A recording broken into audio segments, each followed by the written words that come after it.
trying to get back on last night, but I knew it was going to be too late, and I said, fuck it. So, rather come today, and we're going to still hit the same topics and pretty much a lot more other stuff that's kind of going on in the culture, too. But, I don't know if y'all are 6ix9ed out, pause. There's a little bit more update to the story. Let me know if y'all want me to address it now, or I could put it later on during the broadcast, okay? I know we took a long chunk of time in discussing what was going on there, getting people up to speed, getting translators, all that. We do have some updates, but we could start off with a few other things, okay? Somebody says, y'all still rock with me. I appreciate y'all, man. I appreciate y'all. Okay, somebody says 6ix9ed out sounds crazy. Hey, I just want to show one thing. I know I'm saying, I know I just asked y'all a question for y'all to choose, right? But I gotta show you this. I gotta show y'all this. Chat, I'm gonna be honest with you. Shout out to all my Dominicans in the building. Let me tell you this, man. If you ever dealt with a Dominican woman is the ultimate bag securer. They chase a check, never chase a nigga. Okay? That's how I know Dominican women, but I know the Dominican niggas. Pause. Apparently they do the same thing. Now, I just want to show this shit because this is fucking hilarious. If you call yourself high profile rapper or whatever, and you gonna come down to my studio and come jump me. Chat, remember the dude that I showed you and he had like the bloody face? I said, yo, this nigga is good. He won't even wipe the blood off his face. He let it dry up. Like he said, nah, bring the cameras. Let it dry up. You know he's trying to get the bag. Here you go. Check this out, chat. Check this out, chat. My boy got the neck brace now. Oh, he walking with a limp. Got the neck brace. Oh, man. Oh, this is how you secure the bag. This is the bag security move, chat. Yo. Got a limp. Stitches where he ain't even get cut at. He probably stung himself with 15 bees. His face look puffy. Oh man, this is good. Nah, this is good. This is how you walk in the court. This is how you walk in the court. Yo, 6ix9ine, if you don't wire that money instantly, nigga, this is only gonna get worse. How the hell he look worse today than he looked yesterday? And yesterday, he had to, listen, if you watch any sitcom, you know once niggas hit the neck brace, it's over for you. We're going to a civil suit. You better pay up. The neck brace? Yo, the neck brace? The neck brace is wild. Put it like this. You get injured in a car accident, you gotta have the neck brace on. Yeah, my neck effed up, my spinal cord, all that, my neck, my back, nigga, I'm not kidding, but holy shit is going down. I need to get paid. Now, this dude right here is playing it perfectly, okay? Look, he look like he can't talk, look like he got a concussion, CTE. Now, with all that, the waves is still knocking. Like, his waves still look clean, but everything else fucked up. Somebody should have told this dumbass nigga, if your neck's fucked up, you can't be shaking your head. You can't be nodding, though. If you don't play it perfectly, brother. Okay. The limb. The limb. Nah, this is good. Nah, this is good. Look at this. You gotta do the interviews. You gotta let people know how, like, what savage 6ix9ine was and how he viciously beat your ass. This is how you get paid. By the way, a couple of Dominicans hit me up. They said, Ak, if you think $5,000 is about to let this problem go away, this is more like a $20,000 to $30,000 problem per person who got their ass beat. So the word is going on that, like, they're putting on this display because the bag got to get cut, okay? Here we go. The only thing he should have had was like a cane. If you had a cane, it would work.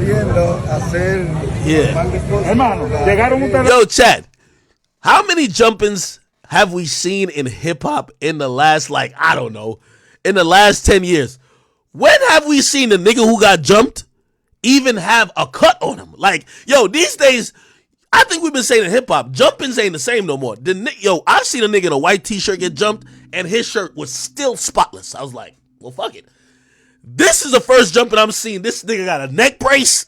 He got some shit over his eye like he just went 12 rounds with Tyson Fury or Deontay Wilder. His whole face is puffed up like he got some allergic reaction. He's limping off the wrong leg. Oh, this is great.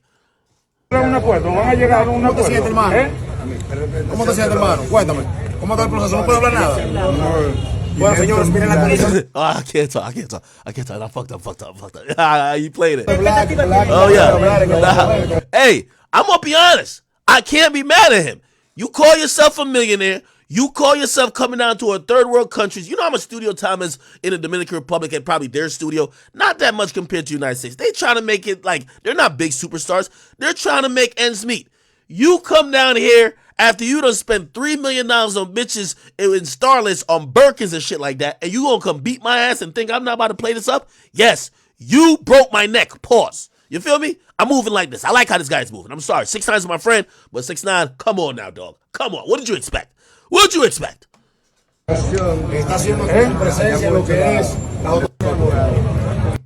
Hey, hilarious. Hilarious. Also, let me see what else happened. No, that's not it. By the way, apparently, like, the Dominican Republic is just going crazy with the musical scene right now.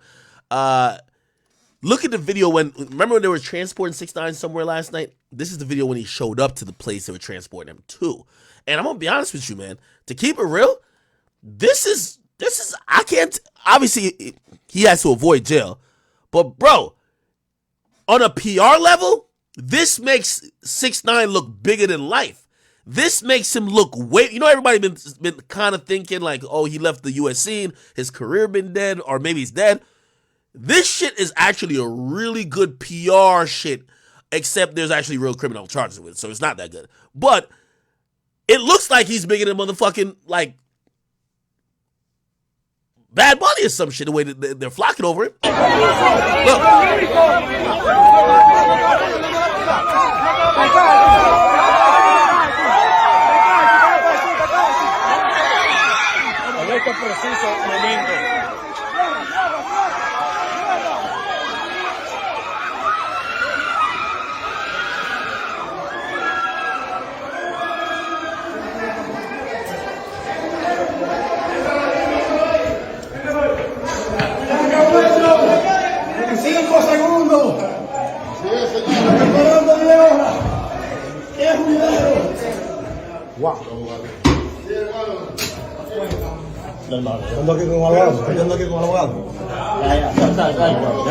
This video is a little weird.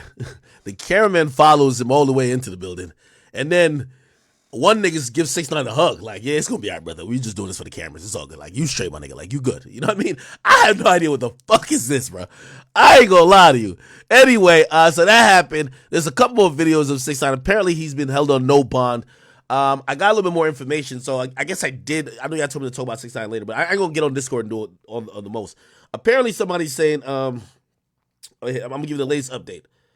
They said that the dude is the dude say allegedly. So this guy right here, this guy apparently did speak to the press, and he says he's pressing charges on 6ix9ine, and he claims that he doesn't want money, he wants justice. That's what supposedly his like disposition is. Now keep it a beat.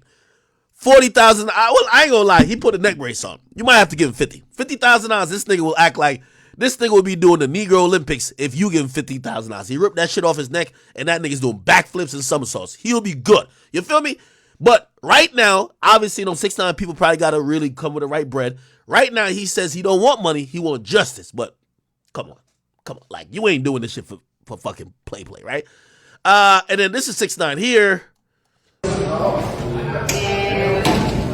They're moving him from place to place. Now, also very important, this is what somebody said. They said he's getting transferred to La Vega, not Las Vegas, La Vega, to the La Vega unit. And if they found that a weapon was used in this assault, because apparently that's what the police are trying to figure out, They're saying that he's looking at a few years in prison when all the charges get settled and come down. That's what I'm hearing from my Hispanic Dominicano and Dominicana plugs. Salute to y'all. But yeah, 6ix9ine, he's going through the gamut right now. And yeah, I think people are interested to see if, apparently they're claiming he went to Dominican Republic, started the Spanish trayway over there, and they're trying to see if he's going to tell on them. You know what I mean? 6ix9ine's a real nigga, though. I don't think 6ix9ine going to tell on them. As long as none of them, listen, if one of them niggas fucks 6ix9ine's girl, they're going to jail. Facts. If one, listen, 6ix9ine's my guy. He told me, said, Ak, if they never fucked my bitch, I would have stood tall. Real talk, you feel me? So as long as one of them little guala goons in the DR did not fuck his bitch, y'all have nothing to worry about. My boy is gon' stand 10 toes tall. Facts. You feel me? But if one of y'all liked her pictures, swiped up, y'all niggas go to jail. Y'all niggas go to jail. I ain't gonna hold you. Go to jail. Never to be seen again. Never to be seen again. All right? I'm just telling you, man. But from what I know, he will not be cooperating. And y'all gotta stop thinking that 6ix9ine is 6ix9ine is still a real put like this.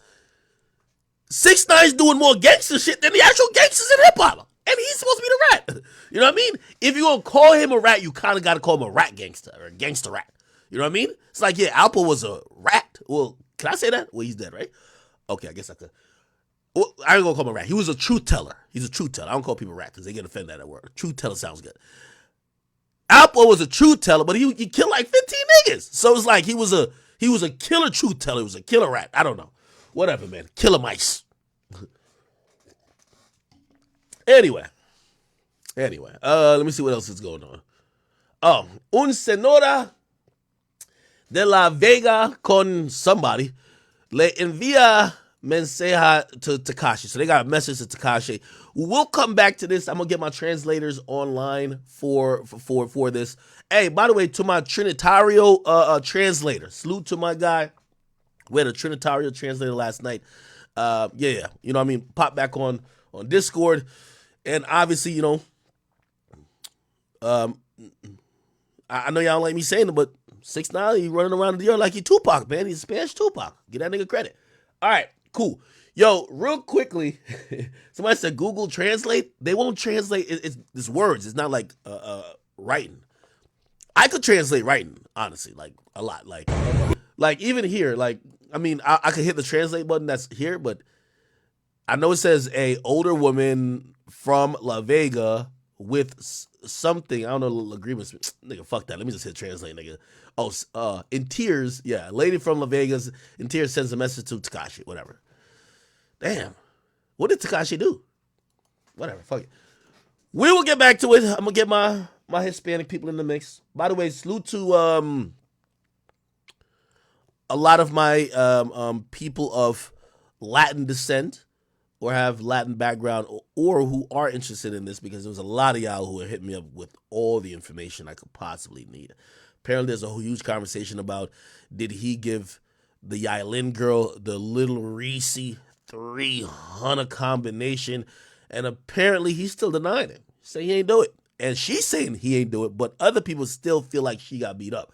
Which I'm like, if the guy accused of doing it says he ain't do it, and the woman who would have got it done to her says he ain't do it, why y'all keep saying my boy did some shit? You know what I mean? Listen, man, free 6ix9ine out of jam, man. All right?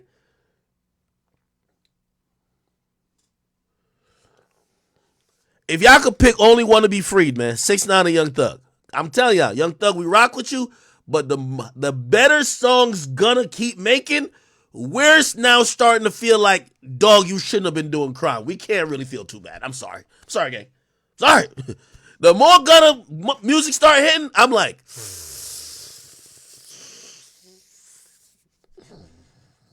and Gunna's dropping the heat. Gunna's dropping fire. I'm like, went from saying free slime to like, we'll revisit this one. Let's wait till the next album. You know what I mean? It's a joke, people. It's a joke. It's a joke. It's a joke. Watch, they're gonna post it on some Atlanta page. It's gonna be like, what? What? Anyway. Yo, Zeph, thank you for the $5. He says, Ak, what's Will next move? We gonna get into that. Right before we get into that, let me switch topics, switch gear real quick. By the way, I need my Dominicans, all my Latin people, get up in the corner. We're gonna talk about this more, but we're gonna move on to a few topics in between. All right. First and foremost, we got my man Soulja Boy. Yes, Soulja Boy came back in the nick of time. And you know when Soulja Boy started going crazy, I always tell you, he always goes crazy at the end of the year and the beginning of the year. The rest of the year, he's like, I don't know, on tour? I don't know what he's doing. But end of the year, he goes crazy. Beginning of the year, crazy. Rest of the time, chilling. Okay? Now, let me give you some context. So, actually, leave this page up. Go here. So, Lil Yachty was on some show. And by the way, Lil Yachty, right now is... Lil Yachty, for all intents and purposes, is being seen as like this ultimate tastemaker in hip-hop. Now, to give him his credit, Yachty's very creative. I mean, shit, Drake, my favorite rapper, and Drake is openly saying he's inspired by Yachty, right? So I think unanimously now, we just got to give Yachty credit for being a super, ultra innovative and influential creator. However, when he was doing an interview at some sneaker spot, he started talking about one of the platforms that I stream on, Twitch. And when talking about Twitch, this is what he said. You don't be streaming? I was the first rapper to stream, bro. 2017. Before anyone, there was no streaming. Twitch wasn't even popping. Yeah. I was on Twitch. It was me and Post Malone on Twitch, 2017. Nobody was there. One of the first rappers. Check it. No one was on Twitch before me. And I would think I was there before Post Malone, but it was just us. It was the only rappers. Yes. Wow. 7 years ago. It's crazy seeing the evolution of people like Kai. Shout out to homie Kai. It's insane. The money for streaming is OD. Kai's my brother. Shouts out to Kai. Shouts out Phantom. Shouts out to AMP. Shouts out fucking Aiden Ross. Yeah. Yeah, for real. It's crazy seeing the evolution of streaming. That's where the future's going, though. The young guys, the young bros, they going crazy. 100%. Kai for sure got more money than I think 90% rappers. 90% of rappers, I think Kai got more money. Same thing with Aiden. Yeah, they 100%. Aiden too, for sure. It's just a Yeah. Okay, so, okay, cool. Now, truth be told, you hear what he's saying. I don't know when Yachty is talking about he's the first rapper to stream. I think I could easily say that's very incorrect. I'm not one. I feel like I get my flowers for everything I do, so I'm never the one to be like, no, give me credit. But I think I inspired Yachty to get on Twitch, to keep it 100. Like, you know what I mean? And I don't come without proof. You feel me? Chat, listen. I be having receipts. These days it's popular just to say Kai and Speed and all these other guys because they're supremely more popular. But you go back to November 17th, finna start using Twitch on my Akademiks swag. Like, come on, come on, it's over. It's over. Conversation done. You know what I mean? Now, I'm not here to I've always said I love the fact that Twitch is now mainstream. Live streaming is mainstream. I love the fact that T-Pain live streams. I love the fact that T-Grizzly live stream. And, there was a time in hip-hop where I know singularly me using Twitch as a platform to communicate ideas and even interact with hip-hop fans was such a foreign, nerdy idea that over time when it became inclusive of so many people and I watch now rappers all run to the streamers to get themselves hot, instead of being like, oh, I told y'all so, and oh, shit, it's me, and yo, I'd started. Nah, I'm happy about this, okay? So, again, I saw that, and I see Yachty say, bro, I'm not going to get mad. Why am I not going to get mad? Bro, this is the era of Kai and Aiden and all of them being bigger than the rappers, so the rappers always going to talk about them. They're not going to be like, no, I seen Akademiks do it, and then I want to do it. Then later on the stream, they're not going to say that, but it's cool. However, one person who didn't like that... Okay, and by the way, I gotta do the timeline on this because I might have been before Soulja Boy on Twitch, but I don't know. But I definitely was before Yachty, way before Yachty. I mean, I inspired Yachty, you can tell. Soulja Boy jumped into the conversation. Okay, here we go. I can make money, nigga, by just tweeting. Pussy ass bitch. It's 8 o'clock in the morning. You on my page. You ain't getting no fucking money. Let's go where he's talking about. And this the one from this year. Get off my dick. Hold on. 30 in the morning. You ain't clocked in. Y'all need to hear. Y'all need to hear this shit directly from my mouth. The GOAT. Get your fucking life together. Shout out to all my fans, man. You know what I'm saying? I love y'all. But y'all, stop trolling me, bro. Here we go. Sorry, maybe you were just saying like you ain't got the iPhone 15. Maybe you weren't even trying to diss me. Maybe you were just saying they had an iPhone 15. But I woke up in a bad mood, goddammit. I'm sorry, bro. I woke up in a bad ass mood. I'm mad as fuck right now, bro. I ain't gonna lie, bro. Everybody trolling me. Y'all tagging me in this Lil Yachty shit, man. Lil Yachty, stop trolling me, bro. Don't nobody give a fuck about whatever you talking about, bro. Leave me alone, bro. You feel me, bro? Get the fuck on, bro. Go Now, I don't know if Yachty mentioned him, and that's what I'm saying, bro. Like, I just pointed out just because, I had the screenshot. But I'm not mad at Yachty saying anything. I have to say, I love the fact that streaming is getting all the attention. Because put it like this, nigga, I signed a multi-million-dollar deal off streaming this year. You get what I mean?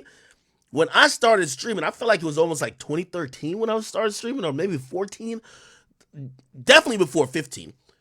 Because we had a premiere in 16, and 17 was a movie, and we got on every struggle. So we definitely was streaming before, I think it was 13. But anyway, when I got on at that time, I never seen this becoming a thing that would give me millions of dollars. So like, it's like, I'm not one of them niggas who's like, yo, oh no, I need to be Kai or Aiden or Speed. They control like the 16-year-olds. I had my turn doing that. I'm good.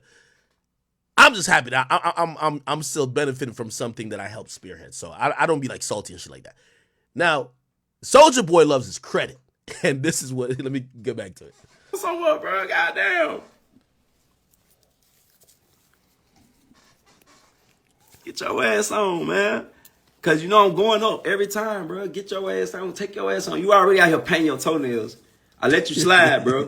I let you slide, Yachty. Yachty, I let you slide. You painting your whole toenails, bro. I didn't say nothing, bro. Leave me alone, bro. Don't get on here talking about you the first rapper to stream, bro. Stop that. You disrespecting me, bro. Stupid ass nigga. I've been streaming on Twitch when it was called Justin TV. You was still in middle school. You weren't even in the rap game yet. Ooh, alright. That's a throwback for Soulja then. If Soulja knows Justin TV, Soulja goes back. He might have been streaming before me then. Damn. Does anybody know that Twitch.tv originally started as Justin TV? Shut the fuck up. I can really go viral right now and just expose your stupid ass. You know what I'm saying? Sit your little dumb ass down somewhere, bro. By the way, if we're talking about live streaming as well, I know sometimes people are so age-centric with it. So Yachty, who is more an identifier of the youth, he feels like, streaming's been around. Like, that's why I don't be saying I started stream. It's been around before even me, right? I think Joe Budden used to stream on like Blog TV or something like that. So he used to just be streaming him and like Tahiri just talking, right? And some people thought that was almost like a mold for motherfucking Love and Hip Hop. Some people thought that was a mold for some of these other reality shows that went on. But Justin TV definitely came before Twitch TV. Here we go. You feel me, bro? Sit your stupid ass down somewhere, bro. I'm trying to let you make it, bro. Goddamn. You getting on my fucking nerves. You don't want to get on my nerves, bro. You don't want to get on my nerves. Like, stay in your little lane. Go hang out with Drake. Y'all go paint y'all toenails and shit. Paint y'all fingernails. You know what I'm saying? Do all that little weird shit. And stay the fuck over there, bro. Don't get to talking about you was the first rapper to do shit. Nigga, shut the fuck up, nigga. Shut up. You get on my goddamn nerves, nigga. On God, like, damn. We already used to be beefing, nigga. We squashed the beef. I let the shit go. I'm still mad at you about the Migos shit, nigga. You the whole reason me and Migos got the beef, and nigga Quavo was trying to take up for your little pussy ass. Talking about, why you going hard at Yachty like that? Like, nigga, Quavo, shut your ass up, nigga. Fuck you talking about? You feel me? Now, we done got into it. I done let all that shit go. Sit your ass down, bro. You finna get on my nerve, bro. Sit the fuck down.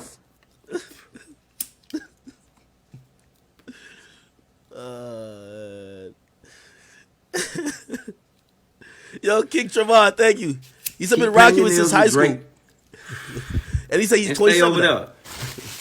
All this first rapper shit. Don't say you was the first rapper. Bro, you was... Hold on. Let me just stop. Hey, King Trayvon, thank you for that. Yo, he said he's 27 now. He's been rocking with me from high school. God damn. So, bro, that's like 10 years. Yo, all my 10 years plus people in here, y'all have no idea how much I love y'all. Even if you've only been supporting 5 years, 2 years, 1 year, just this week, it's all good. But damn, you know, it kind of showcases how long this shit been going on and really how long the journey been. Not the first rapper to do shit, bro. You ain't did shit. He talking about no one talk about you. Now I'm finna talk about your baby. Boy, your baby ugly as hell, boy. Fuck you talking about. Nobody talk about me, but everybody finna talk about your baby. Look at your little bald-headed ass baby in this default picture on your profile picture. Ugly ass nigga, get the fuck out of my live, bitch. Why I'm on here talking my shit? Oh, shit. I'm up here having a rant right now. Now I'm finna roast your little bald-headed ass. Man, pussy boy. Fuck you talking about, nigga. I ain't playing with y'all niggas. Don't do that, nigga. We not doing it. That's what we not doing, nigga. Fuck you talking about, nigga. I was on Twitch when it was called Justin TV, bitch. Do your research. Justin TV. I used to stream on Justin TV. Bitch ass nigga. This was 2007. Justin TV was a website. This was before Twitch. Nigga, stupid bitch. Owner, Twitch. Called Justin TV until February 2014. Nigga, I was on Justin TV. I was the first rapper to stream, nigga. You wasn't even in the rap game yet. You was still in middle school, nigga. This shit launched in 2007. I was on this shit in 2007 to 2014, nigga. Until it went to motherfucking Twitch, nigga. Yeah, nigga, what you talking about? Stupid.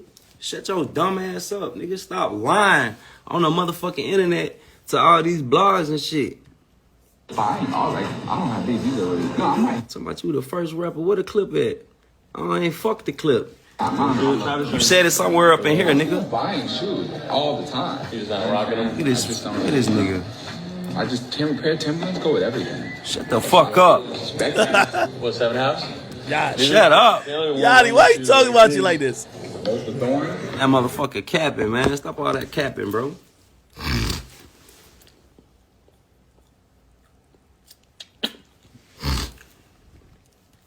I'm the motherfucking GOAT, nigga.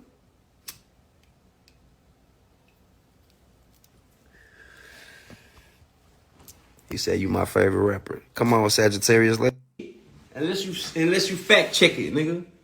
Get your facts straight, nigga. Don't trolling me, boy. I'm waking up and looking at my phone. Y'all do not want to make me mad, boy. Y'all better start playing with me on the internet, boy. What you talking about? All right, I'll get to the real shit he was talking about. Here we go. I got y'all. Here we go. I get to the real shit this motherfucker was talking about. And I think he went off on some media outlets too. Here we go.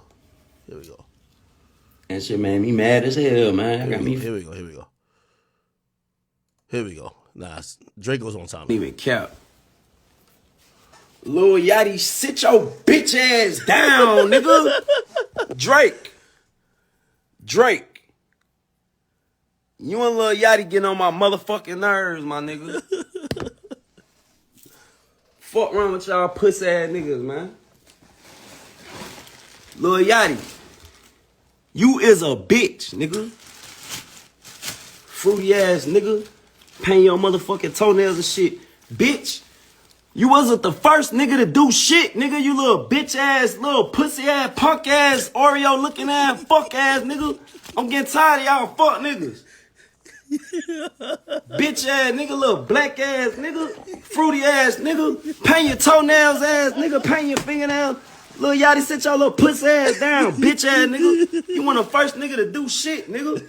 Fuck you talking about? I'm getting tired of y'all little pussy ass niggas, man. I ain't gonna even care. Yo, I ain't gonna. Yeah.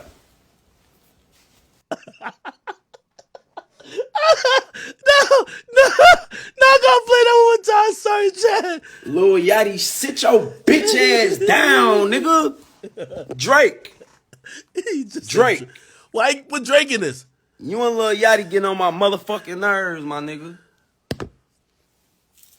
Fuck wrong with y'all pussy ass niggas, man. Lil Yachty, you is a bitch, nigga. Fruity ass nigga. paint your motherfucking toenails and shit. Bitch, you wasn't the first nigga to do shit, nigga. You little bitch ass, little pussy ass, punk ass, Oreo looking ass, fuck ass nigga. I'm getting tired of y'all fuck niggas. Bitch ass nigga, little black ass nigga, fruity ass nigga, paint your toenails ass nigga, paint your fingernails. Lil Yachty, sit your little pussy ass down, bitch ass nigga. You want the first nigga to do shit, nigga. Fuck you talking about? I'm getting tired of y'all little pussy ass niggas, man. I ain't. Nah. Yeah. You don't be. Nah. That nigga's hilarious. He also went off, supposedly on some media outlets. He been beefing with these blog sites for a minute. Vlad just posted it. Here we go. Fuck you talking about, nigga. Pussy ass nigga. You's a white boy, nigga. You's a white boy, nigga. Them niggas can't save you, nigga. Fuck you talking about. You's a bitch, nigga. Yachty, you sweet, nigga. Adam 22, you nigga, you's a bitch, nigga. Fuck you talking about. DJ Vlad, you the police, nigga. Fuck you talking about, nigga. Say cheese, nigga, you a bitch, nigga. All y'all niggas hoes, nigga. Fuck you talking about. Fuck all y'all niggas. Damn, at least Draco left me out of it. Nigga. Fuck you talking about, nigga. Yeah, I think Draco got some respect for me. I've been in Draco's house, man. Me and Draco took shots together, bro.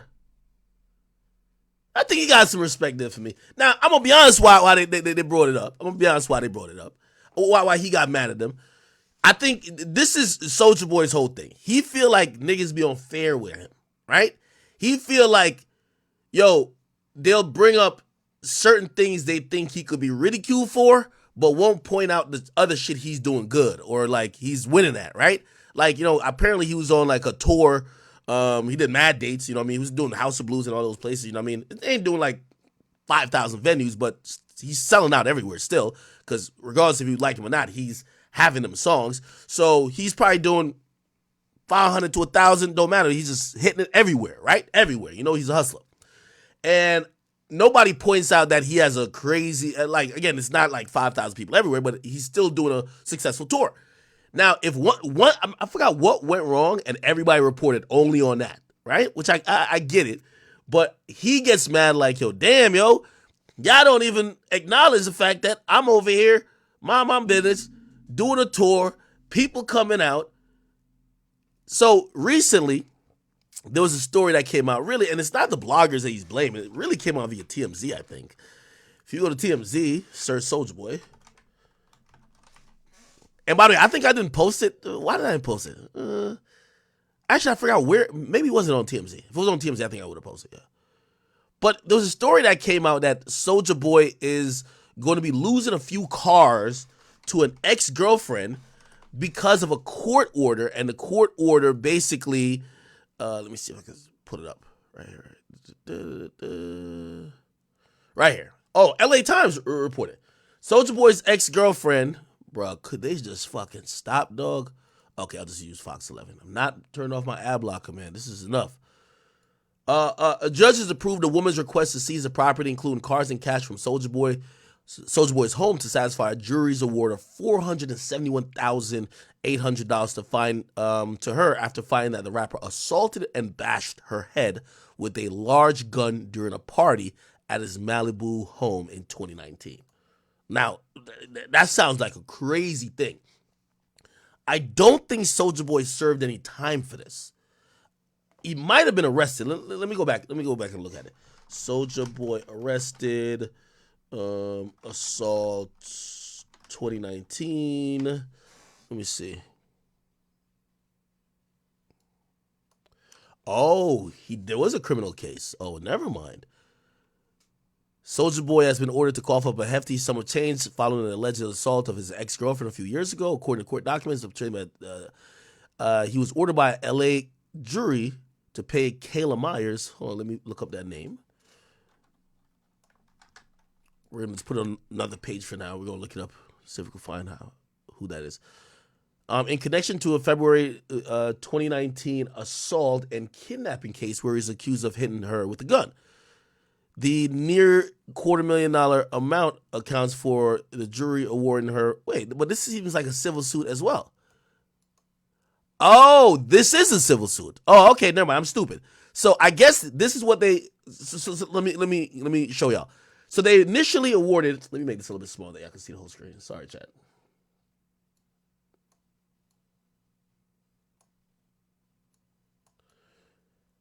So apparently they initially awarded the woman this amount, and what happens is that if you don't pay it over time, interest and other shit builds up, and then the person will go back to court to force some type of action where she could seize your assets. So I'm guessing this number, 235, ballooned to 471. That's the only thing I'm guessing, right? He was facing a lawsuit regarding the incident. She was suing him for battery and false imprisonment. The LA District Attorney prosecutors declined to pursue charges. Okay, so that's what I was looking for. So he did not get criminal charges. That's interesting. For that big of a judgment, $500,000 to this woman, and the LA District Attorney would not even pick up the case. They wouldn't even charge Soulja Boy. So think about it. So if they wouldn't charge Soulja Boy, then she goes to civil court and sues him. How the hell does she get $400,000 in a judgment? Unless Soulja Boy didn't respond. If he did respond to the lawsuit, he got money. He's going to get good lawyers.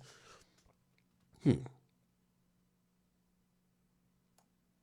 don't know. The lawsuit claimed that Soulja Boy instructed assistant to tie the person up with duct tape and blah. What the hell? Myers also claimed that Soulja Boy's male assistant offered to untie her in exchange for oral sex. To this, she obliged, stating she felt she had no other. What the fuck? They said his assistant told the girl, "I'll untie you if you give me some head." Whoa. Okay, I'm gonna be honest with you. This sounds like a case of they had to have witnesses. So this woman who sued Soulja Boy, she had to have like either a friend or somebody corroborate the story, right? Where even if it was not able to be picked up on a criminal level, civilly, they could be like, yeah, you're still liable for. Let me see, what did they give her money for? They gave her money for physical and mental pain and suffering. Which means maybe he didn't do anything necessarily, but he was responsible for those things, for her hurt afterwards. Anyway, okay, cool. So on Friday, Santa Monica Superior Judge Mark Epstein granted Kayla Christine Myers, let me copy that name. We won't find her on Instagram, don't worry. Motion for a private place levy in which she sought to obtain the items from 33-year-old singer's Bell Cannon home. The rapper allegedly has not paid any of the compensatory and punitive damages assessed against him by the jurors after the April trial. He was not present for Friday's hearing. According to, you know what this sounds like? It looked like, now I'm changing my stance again.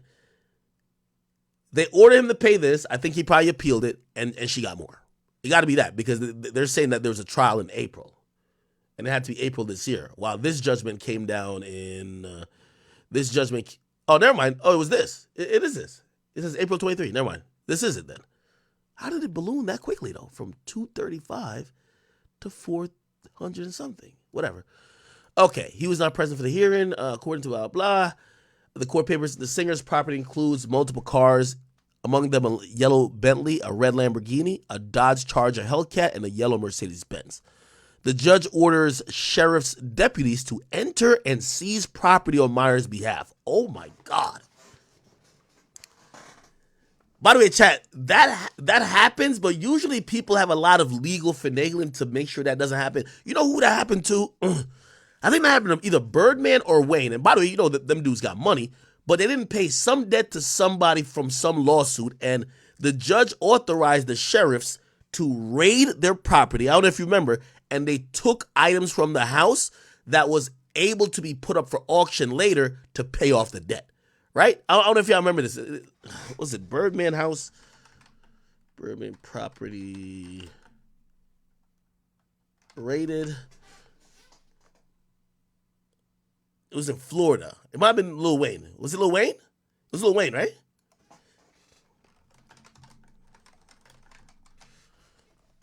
Yeah, right here. Police raid Lil Wayne's home. Yo, I got a memory like an elephant, dog. Here we go.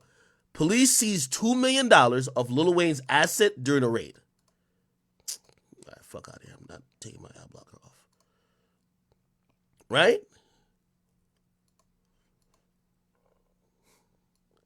And apparently they said he didn't pay $2 million and also, so they raided his shit. They said pieces from Wayne's, they took art from his house. I know. They took art from his house and music plaques.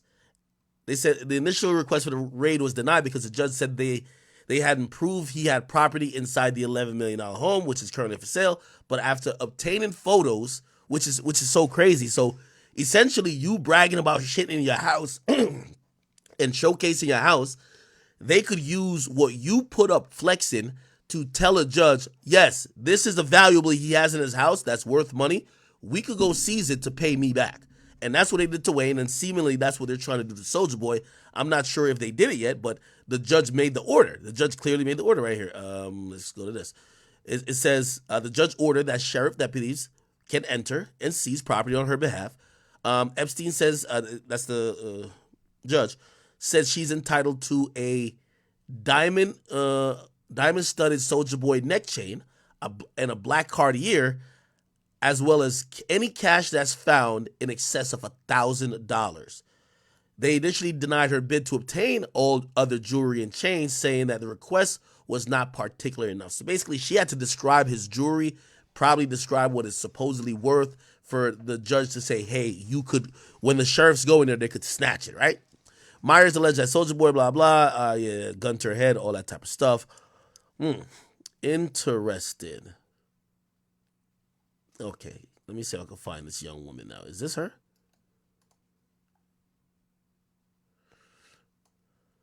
This might not be her. Nah, this don't look like her, right? This don't look like no chick that Soulja Boy would be trying to fuck with. No. Let me look up the full name. Kayla Christine Myers. We got her middle name now.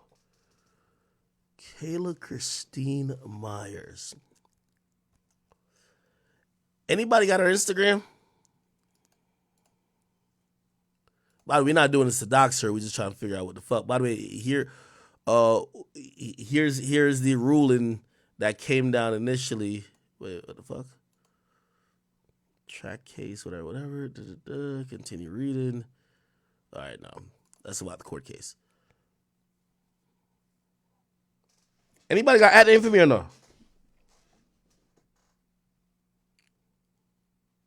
Look up the name, then Soulja Boy.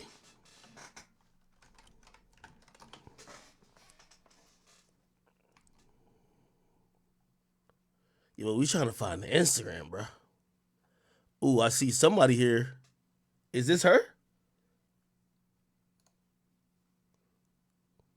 Following a 2000 physical supposed his probation, dude Soulja Boy tooth ended up with duct tape. Okay, they're not showing the young woman. Huh. Trying to figure out. Okay, Jasmine Brand has no. That's Nia Riley. Is this Nia Riley? It's Nia Riley, yeah. Who's this other girl? I don't know.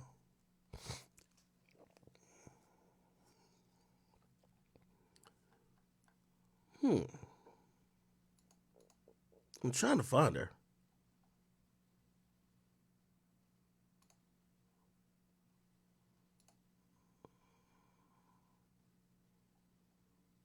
Huh.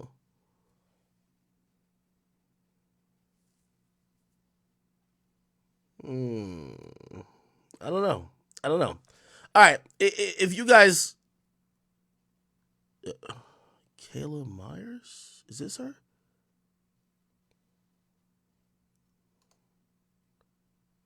Nah. I don't know, man. Look like she's gotten the fuck off of the internet, which, shit, good for her. Detective act on the case. We could find her. I ain't gonna lie. DeAndre.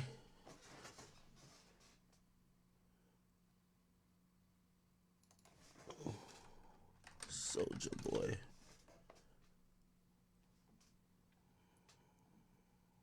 Yeah, I can't find her. She went low. I can't find this chick at all.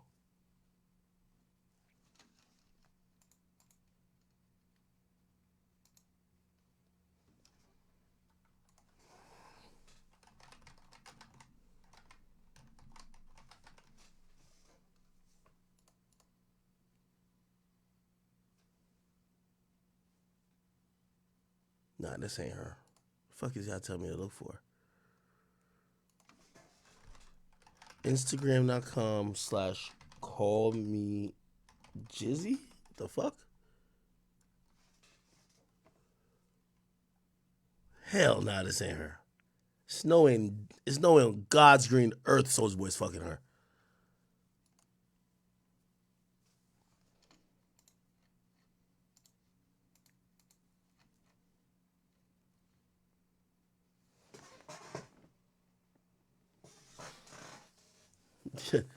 Yo, Trillionaire Tone, man. Yo, get the fuck along, brother.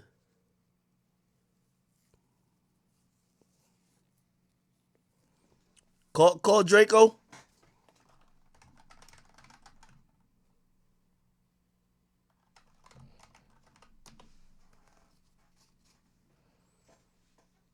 Wait, is Soulja Boy on Twitch right now?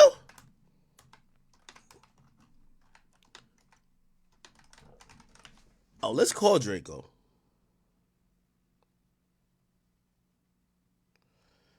Let's call Draco. Draco's number probably changed. I got his number.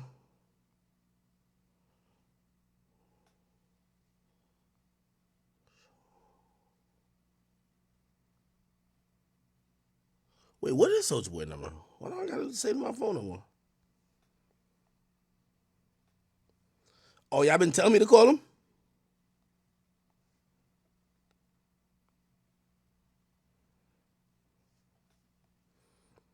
Yo, tell Soulja Boy to DM me. DM me, matter of fact, let me just go to his page. What's your number, nigga?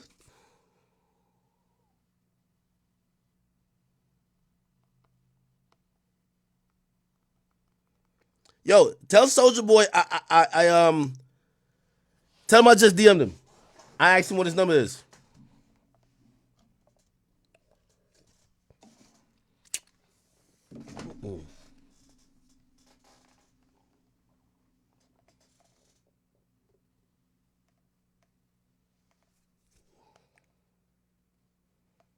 Oh, he just responded. All right, yeah, Big Draco on the line, man. Y'all niggas stop playing with Draco, man. Wow, Draco gonna be mad at me. I don't be knowing what I be doing. I'm on FaceTime with his ass. Oh, hold on. Let me save the number before when I turn around. I don't want to leak the shit type shit. You know what I mean? Big Draco. All right, here we go. Here we go. Yo, Draco, who got you mad this morning, man? I'm chilling, man. Who done paid you to go on live and air out all my personal business on your live stream? No, I'm trying to see why you mad at everybody else. Then I figured it out why you were mad. I'm like, oh, this is why. But listen, you know what I said before? You a reasonable dude. What? You a reasonable dude. Why am I mad? Wait.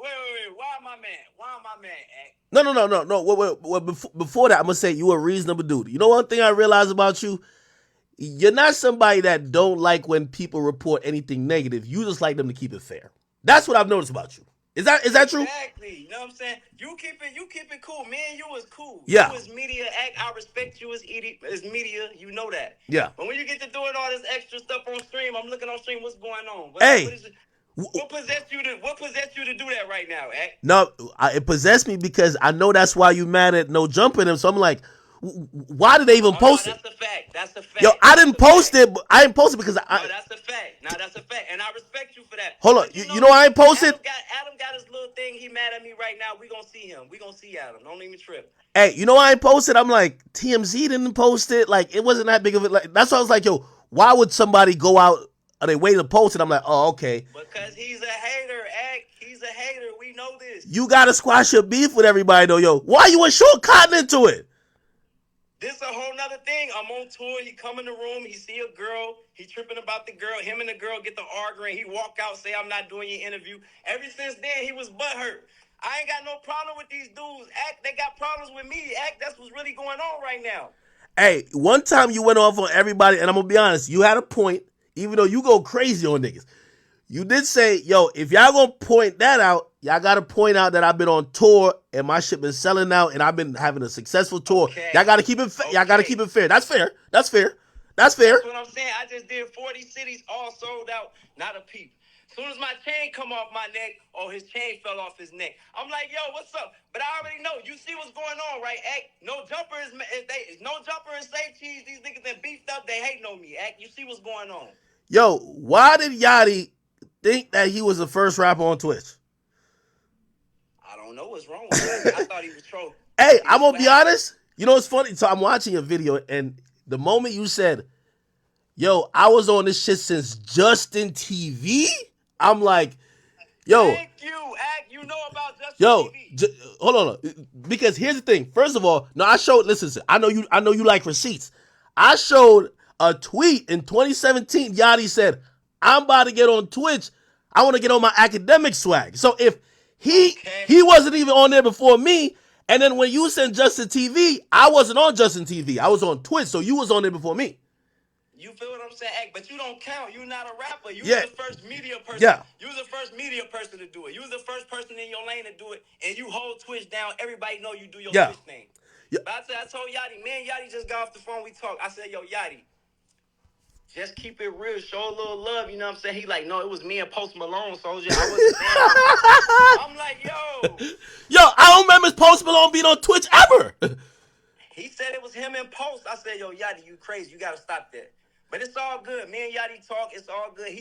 We talk. He talking about I wasn't the first to ever do it. I was just the first in 2017 to do it. He was like, you tweaking on the internet. I said, okay. All right, Yachty, you got it. You got it.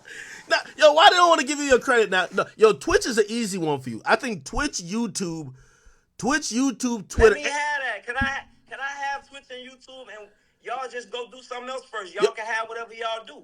All the early social media platforms, I think it's safe to say, like, you know what I mean, that's when the internet start affecting the music industry. You pretty much were the example of that. That's easy. Exactly. That's easy. I don't think he's trying to, but you know what it is though? I think Yachty's at a level right now where like a lot of people looking at him different. Like, yo, he working with Drake. Everybody looking at him man, like he at a level where he want to troll, man. Yachty know what he doing, man. Stop playing. Anytime you mention first rapper, what's gonna come to your head? Soldier, so you gonna double think. You gonna double think like, hold on, should I say this? Yeah, I'm gonna say this. He knew what he was doing. Come on, Act. He knew what he was doing. yeah. Oh man. Now, but wait. You back in cool with the Migos though. Y'all, everything's straight though. Everything straight. That's what I'm saying. I just said the whole thing started because of Yachty. That's what I said. You feel what I'm saying? So, Yeah. which it rightfully should. They holding down their brother. You know what I'm saying? They QC, all this. I get it. You feel what I'm saying? So it ain't nothing. That's in the past. All that's in the past. Oh, all right. So you've been good then, man. Other than that, listen, I really want to squash this issue with you and the other media sites. I really think, to be honest. Let's do it, man. I don't know if it's gonna be that easy. We could do it. Tell Adam to holler at me. Tell Sean Khan, say cheese, whatever, to holler at me. Wait. What's your issue with Vlad? Too many of them. What's up with DJ Vlad? He's the police. Yeah. Wait. Hold on. Oh yeah, Vlad did interview the dudes that. Yeah. He the police. Look at all these niggas getting locked up. As soon as they do an interview with this nigga. Nah, that Keefe D dude, he was wilding. He sounded like he was trying to get locked. He was volunteering. I'm gone, I'm gone. All right, nigga. That's Draco, man. Hey, that's a legend at the end of the day, man. That's a legend at the end of the day, man. Soulja historic. Hey, let me tell you this. One thing I do respect about Soulja Boy, you gotta respect it about him, is that Soulja Boy is that motherfucker, right? That he'll do some shit out of the ordinary. That's why he happens to be first. Like put it like this. Even when Soulja Boy called me up and was like, yo, Ack, I want you to DJ my verses when me going versus Bow Wow. I need you to do this for me, bro. You get what I mean? He's like, yo, I want to do some shit that's never been done.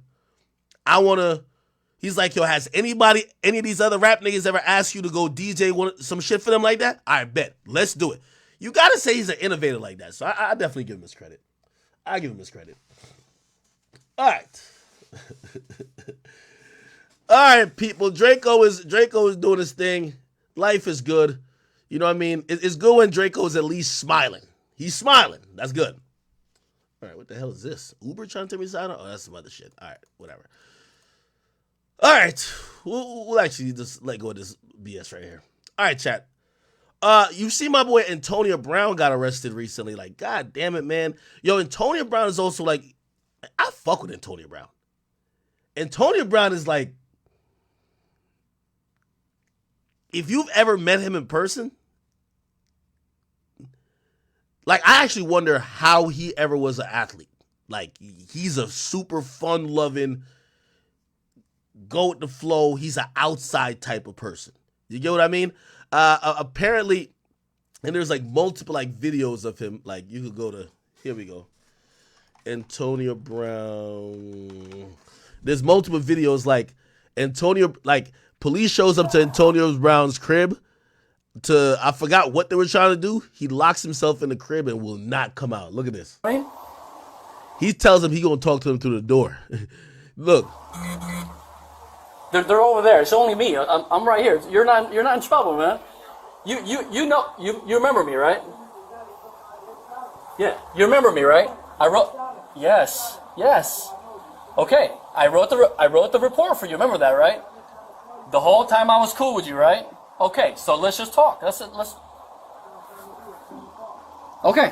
So basically, you know, I think there was possibly a warrant almost out for him. Also, there was like some wellness check thing there. Also, there was like some accusations of some domestic battery thing, but it was in another town, and there was maybe a protection order. So there was a lot of things legally that was going on with him, and the police responded to this house, and he just wasn't trying to come outside. Basically, he said, if y'all want to get me, because he thinks they're lying to him, like they're gonna be like, oh no, come outside, then they're gonna put him in cuffs and take him away. He's like, well, y'all break the glass and y'all come get me, right? Now, obviously, the police can't enter, you know, like the premises like that without a warrant.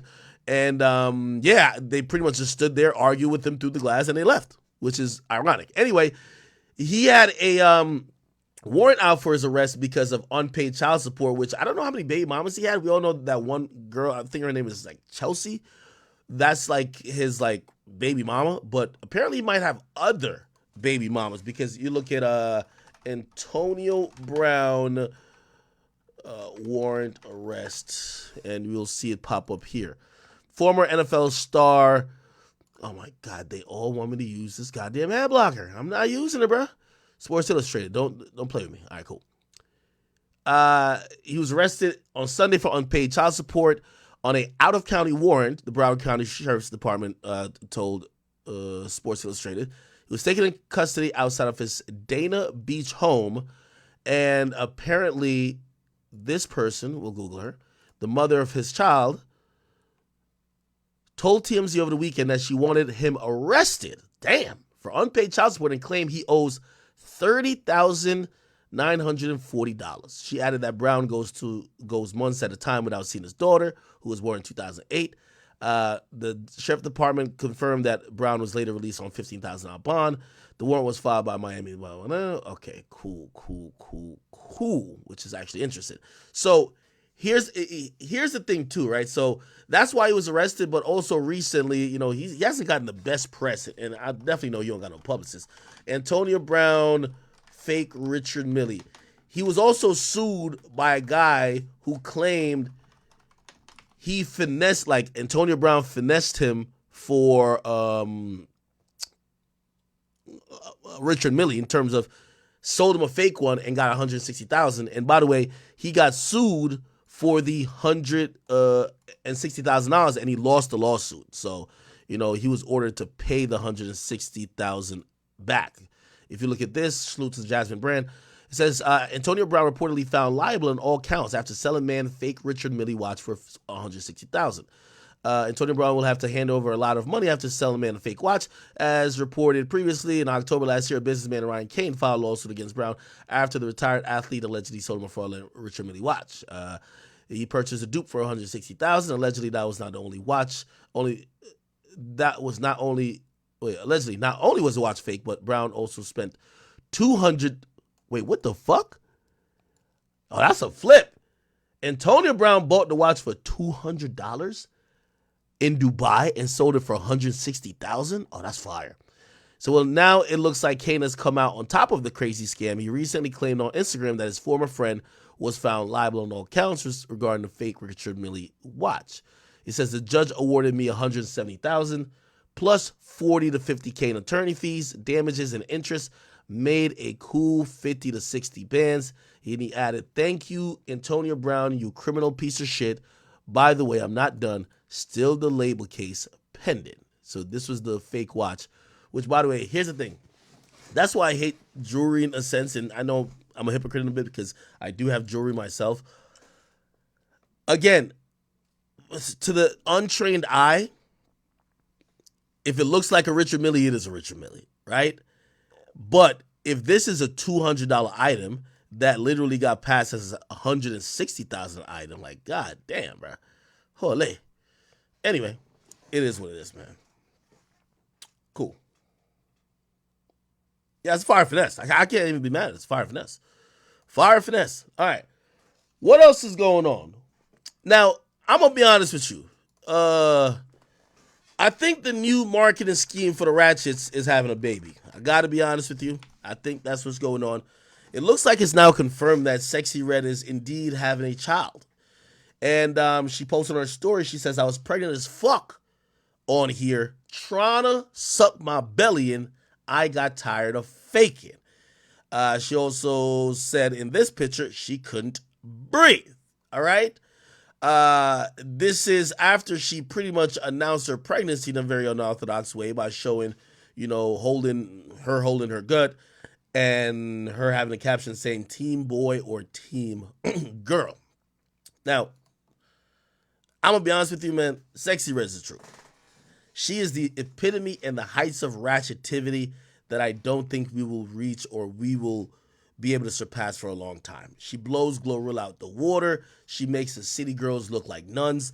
She is the chick that is so goddamn ratchet that there's nothing. Listen, I think she's putting so much pressure on the game. It's a reason why the city girls are naming their albums Real Ass Whores.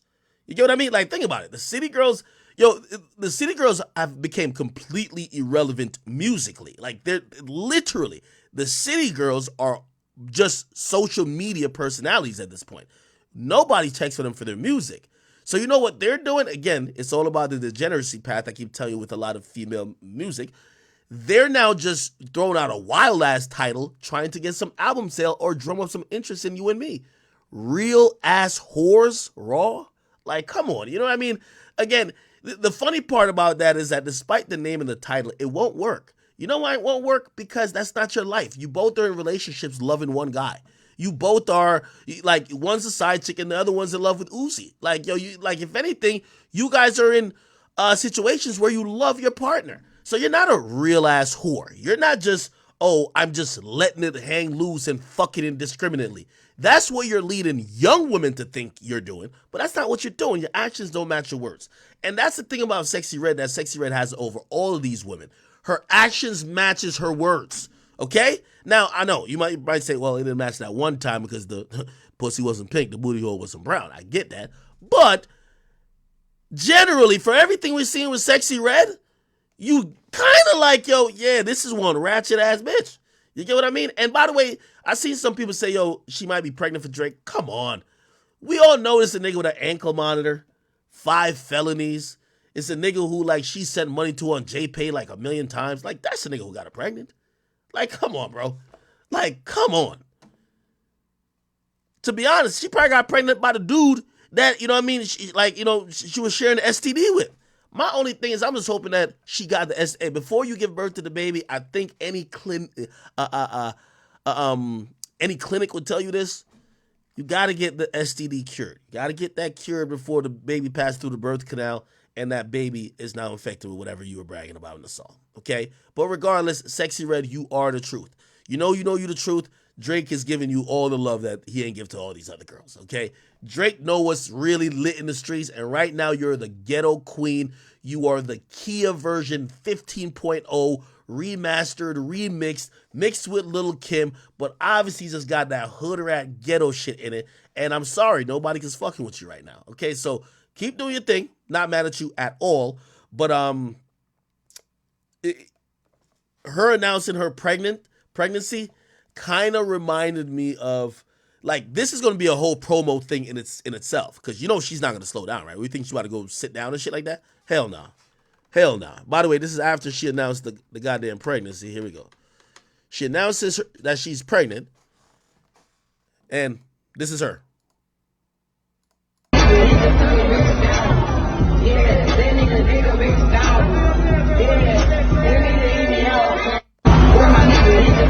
Yeah, come on now. That kid's on a Six Flags ride already, man. Listen, a Sexy Red, you got to think about the women who are the most lit in this culture right now. It's nobody of pristine and high morals or high values or people who are, you know, the epitome of what a lady or a wife or even a mother is. It's the Sexy Reds and Krishan Rocks of the world, right? You have Krishan Rock who's holding the baby like a football, basically neglecting and disregarding the baby's own personal health because she want to smoke weed and she want to drink Hennessy and smoke cigarettes while she's pregnant. Now she's wondering why the baby's suffering from some type of stuff. You get what I mean? Listen, these type of women, and I'm not saying, you know, but I love Sexy Red. Like, I really love Sexy Red. But like women like, you know, the Krishan Rocks and some of these ghetto stuff that we keep hyping up, they wouldn't give a fuck if they gave birth to a marsupial, my nigga. They don't give a fuck what's going on because that baby in the pregnancy is now the new promo game. You get what I mean? Being pregnant and being extremely ratchet while being pregnant. You get what I mean? Not being pregnant and actually treating this like an actual pregnancy. Being extremely ratchet during the pregnancy. And now I do deny that some people believe she released her own sexual sex tape for promo. I don't believe she did that. I actually believe that I don't believe she did that for promo. I actually believe that it was a dude who did it. But regardless, I think she realizes that, you know, this is a different era and age. Back in the day, a sex tape could have crippled somebody who was a music star, right? Like, remember, in other places it could help. But for a music star who, at least for all intents and purposes, have people focus on their music, it could cripple her or change the conversation to something else. But really, that sex tape was kind of more of on-brand type of behavior, on-brand material. So, again, her being pregnant, her twerking, dropping it on the floor while being pregnant is more of a, it's more of a reaffirmance of what she's saying is how she's living. So this whole pregnancy is going to be a whole roller coaster ride. We're going to go through a whole ratchet roller coaster ride figuring out who the baby daddy is. She, like, knowing, again, if I'm her manager or if I'm in her team, because you got to keep her ghetto. I keep telling you, Sexy Red is only going to win if y'all don't clean her up. Look what CMG done did to Glorilla. They done try to put a bow on you can't put a bow on a cockroach. And I'm not calling Glorilla a cockroach at all, but I'm saying when you got a goddamn ratchet, if she pops off for ratchetivity, let that person be natural. There's nothing wrong with it. As soon as they start making her look too much like a star, they're like, all right, let's find the next ghetto queen. You feel me? Sexy Red, I think she's one level above. Even if you try to put a bow on it, it still look like what it is. You know what I mean? It's Sexy Red. So if I'm her team, I'll be like, yo, listen, you know what your next hit song gonna be? Figuring out which hood nigga is your baby daddy. You get what I mean? Have a song about figuring out who the baby daddy is. Again, for whatever reason, this type of music works. Listen to her song that's on Drake's album, which, by the way, remember I was talking about the whole Drake thing. The Heat song on Drake's album sounds like a Heat song. The Sexy Red song on Drake's album sounds like a Sexy Red song. That's another reason I was talking about Drake's album being very different. It wasn't an album that just sounds like a Drake album featuring these people. It felt like those people their song on his album. Anyway, Daddy Logic, thank you for the 5. Pause on the name. He says she was pregnant in the sex tape. Yeah, she was, of course. Trucking for show. He says might be like the game lawsuit not responded. No, it looked like maybe there was some response there. I don't know. God's Cologne. Thank you for the 5. He says Jada is the new face of the City Girls movement. And Trucking for show says just wait for the name of the baby. It's going to be like some shit like Little Bugatti or something like that. By the way, salute to all my people, all my truckers that definitely watch me. Yo, I guess it's probably the best time to kind of like transition into this Will and Jada thing. It's been really depressing for me to watch this shit. It's at the point that I'm literally expecting Jada Pinkett Smith, because she is on a humiliation tour for Will Smith. It's like he may have done something to her that she feels she has to, in perpetuity, just emasculate him, just cut his balls off on a very public setting. It's like a public lashing, something that you would hear in a town square where people would be like, yo, listen, not only should you feel the pain of what I'm saying or what I've done, but everyone needs to be there to laugh at you while I do it. It's a really weird and odd situation with Jada, because even when Will seems to be, number one, taking a high road, taking a back seat, not saying anything. If you look what's going on right now, Will Smith he's literally, his life is I Am Legend. He's a lonely wolf out in the ocean, nobody around him. He's the only man in his story at this point. No friends, no nothing. You don't see him with a bunch of people. You just see him by himself. He has literally, his life is I Am Legend. He has to be bragging, which is some sort of cope about that he got his notification off, basically saying, hey, I'm unbothered. But the mere fact you have to point that out, he's seen this shit. I don't know what she got on this nigga. I really just don't know, because it's nothing about, you don't have to make it a tit for tat, but even responded. She brought your ass on the Red Table Talk to sit there and to listen to the fuck shit that she started that had nothing to do with you. Why at that point didn't she say, me and Will been separated since blah, blah, blah, blah, blah, blah. She ain't say none of that bullshit. She wanted to embarrass this nigga Will Smith. She continues to do so. Will Smith, again, he's in his own movie right now. It's I Am Legend, except it's a real life edition, because look at this shit. Fun fact about me. I can take it almost anywhere.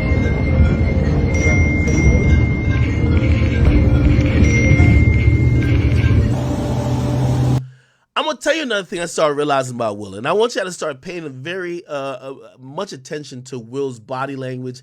Body language matters so much with somebody like Will who doesn't speak. We're all humans, and at some point people get to a breaking point where they spill their true emotions. We have never heard Will really speak about this. Every time I see him laugh, it looks like a fake laugh. It feels forced. It feels like, hey, I'm still on the set of Fresh Prince of Bel-Air. I know how to play a character. It doesn't feel like I'm a man who's truly happy. It also seems like he's trying to portray the idea of happiness that we could think he is happy, and also portray the idea of unbotheredness that we can feel like he's unbothered. Everything we're saying about him, I think, absolutely hits home. Brother, there's something going on. Brother, what has she got on you? Brother, what is your side of this? And by the way, maybe it's just something as like, yo, hey, listen, I fucked up a lot. I cheated on her like 1,000,000 times, and then she fell out of love with me, but we stayed for the kids and blah, blah. And this is her still getting her get back by giving her truth in this and third. Shit, I used to fuck all the little white supermodels back in the day, like during all my runs in the movies and shit. Fine. So I'm just letting her have her shit right now. But whatever. But we don't get nothing from it. He just seems like a beaten down, battered down soul. The smiles look fake. And one of the things I started realizing about Will as I've been watching him is that is there's something about his eyes. And if you watch Will for over 20 years, which I think we all have, like this is a guy who's been on the big screen or the TV screen for so long, you'll realize there's something about his eyes. He always looked like you remember how he looked on the set of the Red Table Talk, and that facial expression was so, it felt like it said so much about what was going on. Will Smith Red Table Talk. It's that facial expression. Y'all know what I'm talking about right here. Like, This is the look of, like, just look at the eyes. The eyes tell you everything. The eyes tell you everything. This is the eyes of a guy who's tired, who's beat down, whose spirit has been literally just almost taken from him. This is a guy with no more fight left in him. And I'm not saying this because I dislike Will. We all love Will Smith, but just look at his eyes. He is at the point of there is no fight left. Whatever we're seeing now, he's been dealing with for a long time. He's been giving up. He's going through the motions. Tell me if I'm wrong. It's in the eyes. And as I was seeing this, you'll see shit like this. It looks fake. It looks fake, and then you'll hear randomly, like, what this gotta, like, sometimes it's like, yo, what this gotta do with anything? Like, for example, we all know about the infamous slap. Will Smith says, keep my wife's name out of your mouth. He slapped Chris Rock. And you would just imagine, and I want to just put it in your terms, whether you got a girlfriend, a friend, or anybody else. If you and that person may have not been on the best of terms at that point, right? And y'all in the club. You and your homie in the club, y'all ain't seen eye to eye maybe on a few things, but y'all in the club together. Somebody step on your homie's shoes, your homie start fighting, you gonna fight with him, right? You might deal with your issues with your homie that you ain't really on the same page with privately, but you ain't gonna come out publicly later and be like, you know what I mean? Or actually, I should say it differently. Your homie punches somebody for you because they disrespect you in the club. You ain't gonna be like, yeah, I ain't know why that nigga did that because I ain't even that cool with him. This is exactly what Jada's doing. Jada's coming out, and listen to this. She's talking about the moment when Will was saying all this shit to Chris Rock, then slapped him. She basically said, I haven't heard this nigga call me his wife in a while. In tirade warning Chris not to mention his wife's name. Jada couldn't believe what she was hearing. What is going on? Now, first of all, I'm really shocked because, mind you, I'm not there. We haven't called each other husband and wife in a long time. I'm like, what is going on right keep now? my wife's name out of your mouth, right? And I'm like, but now I'm really worried for Will because I don't know what's going on. What viewers did not see at the time, while Oscar clips were being shown, was Chris Rock leaning over the stage to talk to Jada. And Chris looks to me and he says, Jada, I meant no harm. Now, I'm just out of it because I'm really worried about And what's Will doing? He's just sitting there? And Will's still talking. He's like, because now he's mad because Chris is talking to me. And I go, Chris, this is about some old shit. That's all I could think to say, right? And I couldn't really take in his apology. How unusual for Will, a guy who, I mean, on that kind of stage to do something so insane. Absolutely. It's totally out of character. It's not him whatsoever. I did a tirade warning Chris not to mention his wife. Okay, let me see if I can get a longer piece of this interview for y'all. You know, I've just seen clip after clip, you know what I mean? Jada, sorry, here we go. Is this it? I was in a cycle of self-hatred, and it was just a really dark time. I want out, and I knew I had to make it. Okay, now this is her talking about Tupac. I'm gonna keep it a being with you. If I'm Will, I would have been like, yo, if you want to go fuck this dead nigga so much, go dig his body up and fuck this nigga, man. No, this ain't no disrespect to Tupac. It's like, bro, it's only so many times your goddamn wife could be talking about another nigga that's not alive, man. This shit is like disgusting at this point. We don't give a fuck. Like, you know what's so crazy? If you watch any Tupac movie, she not even in the movie. Nigga, they show Faith more in the movie than her. Like, she's not in the movie. Like, this chick is just trying to, like, really, like, convince us on some revisionist history shit that she had some big-ass relationship and she was a soulmate of Tupac. Like, low-key, what's that girl that's in that movie that had the braids? Janet Jackson. It was Janet Jackson? One of them with Pac. We know them be more with Tupac than her with Tupac. She been volunteering info about her and Pac. We like, nigga, we don't care. Talk about your man. Nigga, I'd rather you talk about August Alsina at least, man. Why you keep talking about Pac? Like, this is such bird behavior. I'm walking in. I got the rat tail. I got the fly clothes. Hold on. Exactly. Yeah, it was. And I still to this day, people like, I still to this day have to like manage that because it's just in me. It's just part of me. It's something because it was such a, it was something that was built at the foundation. It's in my DNA. Default, it's my default. So it's like, and I do it well. I can you won't know anything that's going on. But like you said, it's like, well, then you don't give yourself an opportunity to make the connections that you really want to have. And you're going to be misunderstood. Yeah. All the time, which that has been my life too. Just misunderstood. Another thing I learned from reading the book, which is going to shock you that I didn't know, but this shows how little I am tuned into media and Hollywood and all that, is your relationship with Tupac. Oh, yeah.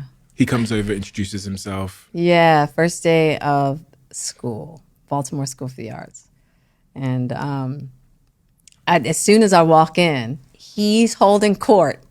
He's a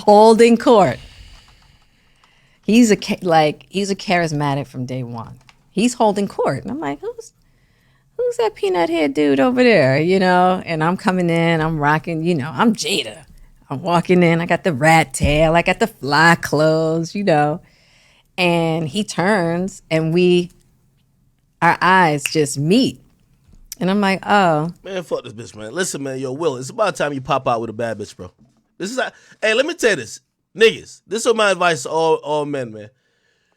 You with a woman who's embarrassing you, man, and especially like she's now like like she's in your past. Well, I think she's not in Will's past, honestly. I think she's over Will, and Will either has regret or wants her back. Because if I'm Will, the only way to change this conversation is for you to pop out with your new girl. You pop out with your new girl, they stop talking about her. Be like, Jada, shut the fuck up, man. You ain't even no movie star like that. Shut the fuck up. That's what we would have told Jada. Shut up. We don't give a fuck about. Shut up. You get what I mean? But since Will ain't done it, it's like every day we're witnessing a new episode. It's like let me give you the example. You see that whole like Adam 22 and Lena shit? I know Lena, no disrespect to her. She running around probably thinking that, yo, I'm the shit because, I went viral with this Jason Love dude. Nobody gives a fuck if you fuck a black dude, shorty. We only care that you're the wife of Adam, who's fucking a black dude, okay? And you're his wife. So really, the relevance of all of that shit came from him allowing it, him turning a blind eye to it, and him able to stomach being with you. It ain't about you, okay? It's the same with Jada. Who gives a fuck about Jada? My nigga, I can't name one notable thing she done. Wasn't she like when the Matrix movie, just bald-headed, just doing a bunch of nothing? Fuck out of here. Listen, Jada is like a straight waist gal. I gotta keep it 100 with you. If Will just pops out with a new shorty, bruh, we don't want to hear this scallywag no more. I'm sorry to tell you, it's over, man. Get her out of here, dog.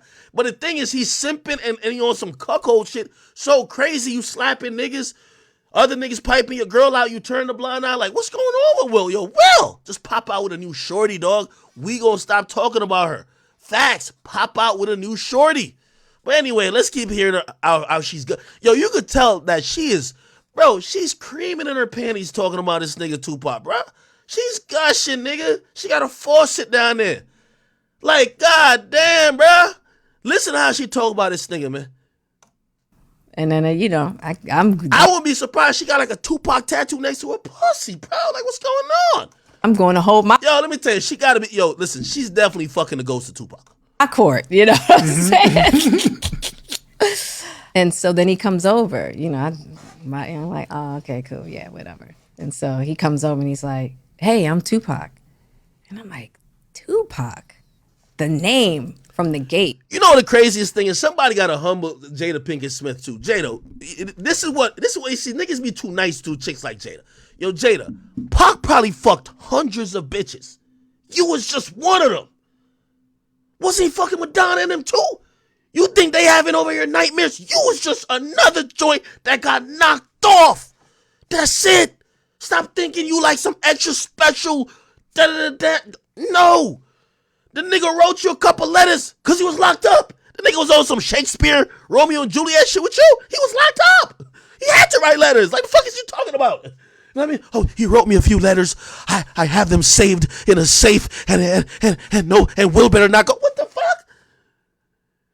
He was writing fans letters back. The nigga was locked up and bored. This is what happened, man. She gassed up like, Pac was knocking everything off, man. I don't know why she thinks she that special.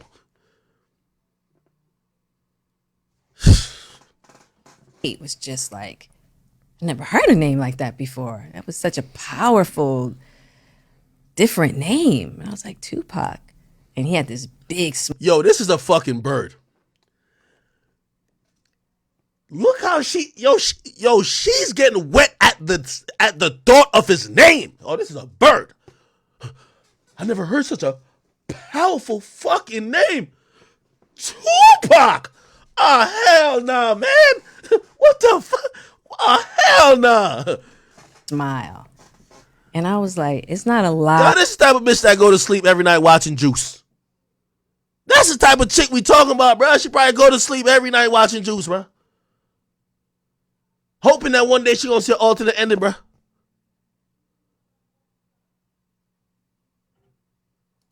A lot of people that have that kind of like charisma and courage to just walk up on me on just like, I'm Tupac. You know what I mean? You need to know. What you mean the type of yo, you a basic joint to Pac at that time. He's slaying everything alive. He's slaying people way litter than you. It's Pac. Yo, you're Jada. You're like Jada. This is why sometimes us men, listen, we usually date down on some real shit. Like, you know what I mean? Like, you'll have like a lit, and it really happens mostly in music. You have a lit musician who dates like a nobody, or dates somebody who's like severely not on their level in terms of like either with a talent or like litness or whatever. And over time, you'll have that person think that they're the fucking A-side, or, you know what I mean? Like, they're the shit. Like, no, that nigga was fucking all bitches better than you, everybody below you. Like, niggas just be fucking hoes. What are you talking about? This little special shit you doing segments on the nigga dead. Know me, you know? And from right from there, inseparable. We became the best of friends from that moment on. We just connected. It was as if we already knew each other. It's crazy. People will find Yo, nobody checking her. That's the problem. It's not like y'all already knew each other. Yeah, you already knew you wanted to fuck. That's it. Like, yo, come on, talk about like Pac knew. Bro, get out of here, man. Get out of here. Pac just knew you wanted to fuck, my nigga. You're meeting a nigga and you're saying, wow, I never heard such a powerful name. You know what Pac is probably thinking? Shit. I'm gonna see if that powerful jaw gonna suck my dick. What the fuck is you talking about right now? It's hard to believe that at that age, in that environment, it wasn't a romantic thing. I know. People have had a really hard time, you know, understanding that. Pac and I had a hard time understanding why it just we didn't have it. And I talk about it in the book. Yo, this is what I gotta tell y'all, man. Yo, y'all main chicks in the world, I don't know if there's any women listening to this, man. Make sure y'all state y'all claim, okay? Because if your nigga happen to die, you're gonna have a side chick that's more popular than you that's gonna act like she was the main chick. Jada was a whole side chick, man. Let's keep it a bean. Like you were Brittany Renner back then. Come on, stop playing. You ain't like Yo Miami. Stop playing. Come on, girl. You stop playing with us, man. But Pac dead, so now you talking like you the widow. Yo, she talking like she the widow. Like, oh my God, I lost him. Oh my God, give me my black shades, my black Chanel shades I lost. Bitch, she was a widow. One of many. You wasn't probably one of the last 5 bitches he done fucked. Look how she talking about him. You know, that being on the back porch of my house and we're like having this discussion. I'm like, okay, Pac, just kiss me. And he kisses me and it's the most disgusting kiss between us both. I mean, he pulled back just like, and I pulled back and I was like, see, dummy, you know, and from there it was just like, and then there was one more time. He kissed me and it was just like... This look like an elf, man. Like, I don't even know why Will so sprung over her, man. Like, yo, this shit crazy, dog. Yo, this shit is crazy, my nigga. This shit is crazy, man. This shit is getting me upset, and I don't even got no horse in the race. You feel me? And I talk about that in jail when I go to see him in Dannemora. That's a whole nother thing. And once again, it's just like, yo, she got one of them big ass ears like them niggas on the, was it like Star Wars or Star Trek or some shit like that, man. I don't know what this alien looking chick got going on, man. I don't know why she thinks she that lit, man. Will, what have you done to gas this chick up, bruh?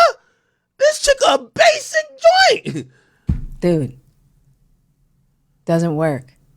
But throughout our relationship,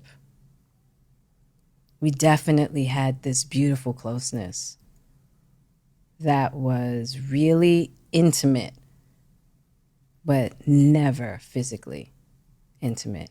A lot of emotional intimacy.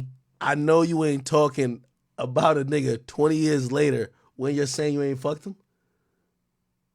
Okay, this is mental illness right here. This is some mental illness shit.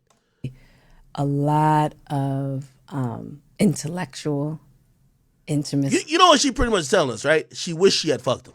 She's like, damn, we didn't fuck, but I wish we had fucked. So she's using these other little weird ass words. You know what I mean? We had intellectual intimacy. Bitch, that's called flirting. That's just called sexting. See. First of all, why is she even smiling like this? Y'all ain't gonna lie, man. We just knew how to reach each other in ways that was very difficult. We knew how to get around each other's walls. This is what I hate about this. I don't mind her speaking for her experience, but she's now putting her experience on Pac. Like, she's saying this is, like, she's going to make it feel like she was that one of one person for Pac because Pac ain't here to say, bitch, you was just one of the rest. You was just one of the joints on the roster. You was just one of the actresses I was slanging cock to. But because he's dead and he can't really tell us this, she's going to make it seem like, and we know Pac was running through the host, she's going to make it seem like they have such a unique connection, and the same thing that Pac means for her, she meant for Pac. And we didn't get offended when we would fall into our defaults of defense, which could be pretty fierce between the two of us. He was quite a powerhouse, and so was I. We could be very challenging when we got riled up. So arguments, we were very passionate, but because we were one and the same in that way, we kind of understood that language. Like, oh, this joke is, you know what I mean? So we didn't get offended a lot until one particular time, which comes later in the book. Yeah, I'm gonna be honest with you, man. We gotta check Jada Pinkett Smith brain for CTE too, man. She sounded like the way she talking about Tupac, she must be into some necrophilia shit, man. If you don't know what that is, man, that's a sick infatuation with possibly having sex with a goddamn dead person, bro. Like, she's doing too much here. Yeah, when you come from the same place, so you know the origin. Now, yo, here's the thing. We can't even play all of this. By the way, go watch Homie's interview. His name is Diary of the CEO, all right? If you want to watch this whole malarkey right here. And no disrespect to him. I'm just can't stand this chick. Anyway, yo, she talks about him for 20 more minutes, and then she talks about him proposing to her. Listen to this shit right here, bro. And I went to go see him in Rikers, and Rikers is actually... that's a really... Dannemora might be where they put terrorists.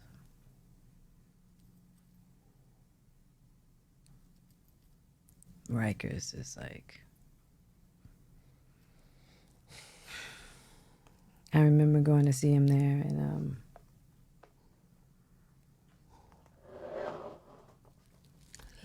yo, if you ever needed to realize that Jada ain't shit, Jada is like 60, writing a book about her life, and half of the book and the most interesting topic is Tupac. Let me say it one more time. If you ever wanted to realize that her career wasn't shit, and she ain't shit, she's married, she got kids, she's probably had a million experiences that she could have put in a book. And the only interesting thing that everybody keeps talking about with her is Tupac and how much she don't love Will. Bitch, you ain't had nothing going on then. You ain't had shit going on. You just had a life about nothing. Yo, let me further crystallize this. Now, I ain't even going to click off this page. We got to keep Will Smith's face right there.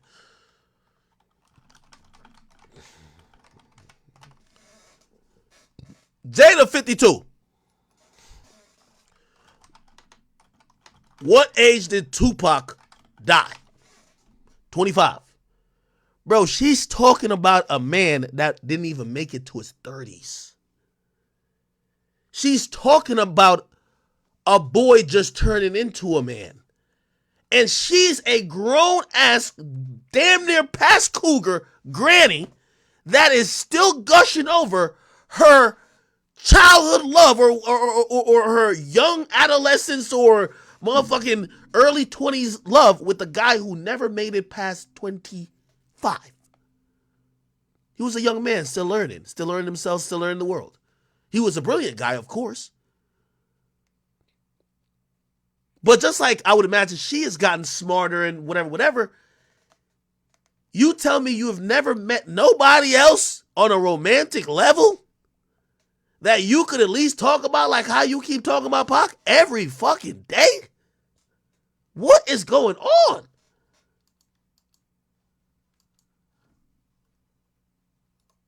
I digress. He was in such bad shape, you know. And Rikers,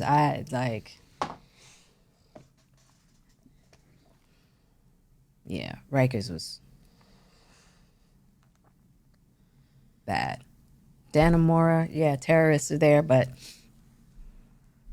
far more humane conditions than I would say Rikers.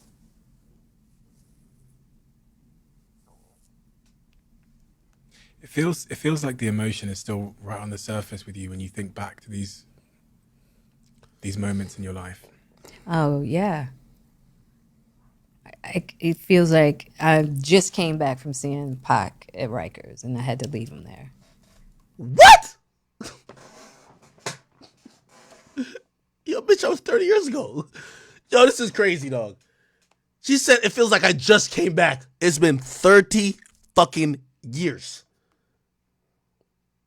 It's been 30 years.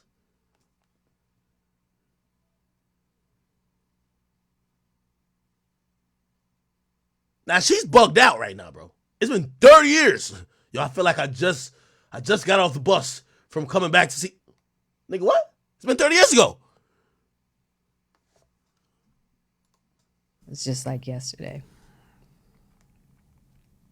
But I'm also in a very raw place in my life right now as I'm thawing out, as I'm dismantling my defenses. You know, I call it the thaw out. So I'm in a really raw place.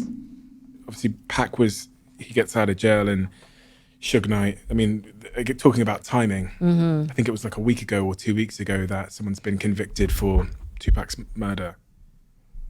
A lot of emotions. Yeah. How did you feel when you heard about the conviction or that an arrest had been made?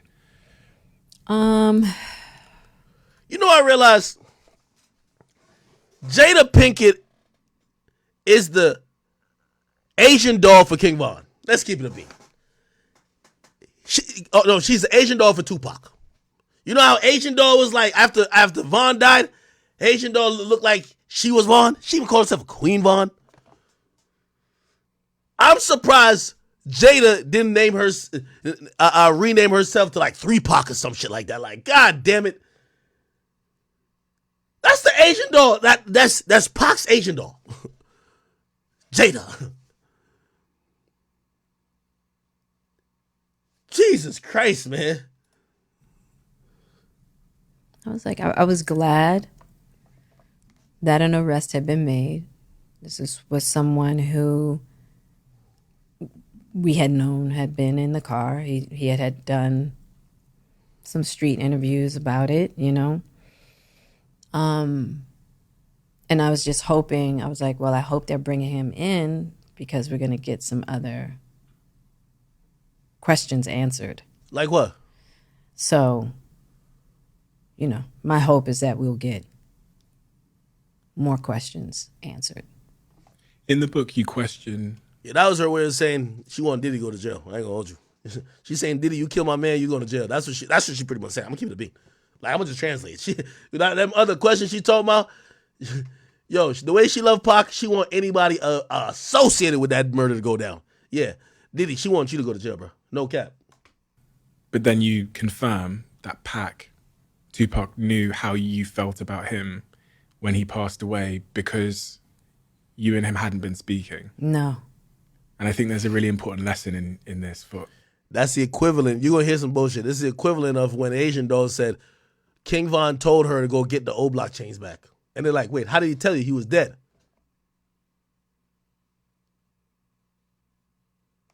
Listen to this shit. All of us. Yeah. Yeah, we had a huge fight. Okay. Now we're starting to figure out certain shit. There's a lot of guilt. There's a lot of guilt. If their last interaction was an argument or a fight and he died, there is going to be guilt. That's why she's probably making up fictional scenarios. She's trying to continue to play out the story of her and Pac beyond his death, because where that story ended so abruptly is something that's made her guilt-ridden, it's traumatized, and it's fucked her up.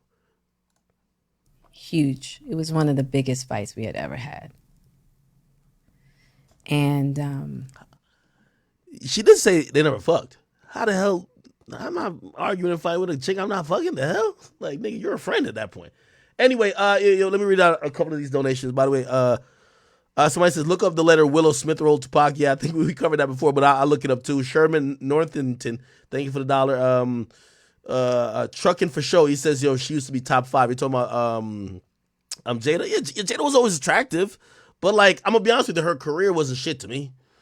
Somebody said, hey, Ack, why y'all keep defending Will and shitting on Jada? Simps get treated like simps. Kings get treated like kings. She's hinting that he's lame. No, she's been hinting like that like a while. There's a video, somebody sent me on Instagram if y'all got it, where like Will is getting like a massage from a man, and Will says, and Jada's standing right next to the man, and Will says, yeah, you know, men know what men want, or something to that sort, and he's laughing, and they pan the camera to Jada, and she just got that look in her face like, this nigga gay as shit. Like you could tell, like she was just like, this nigga is gay or weird.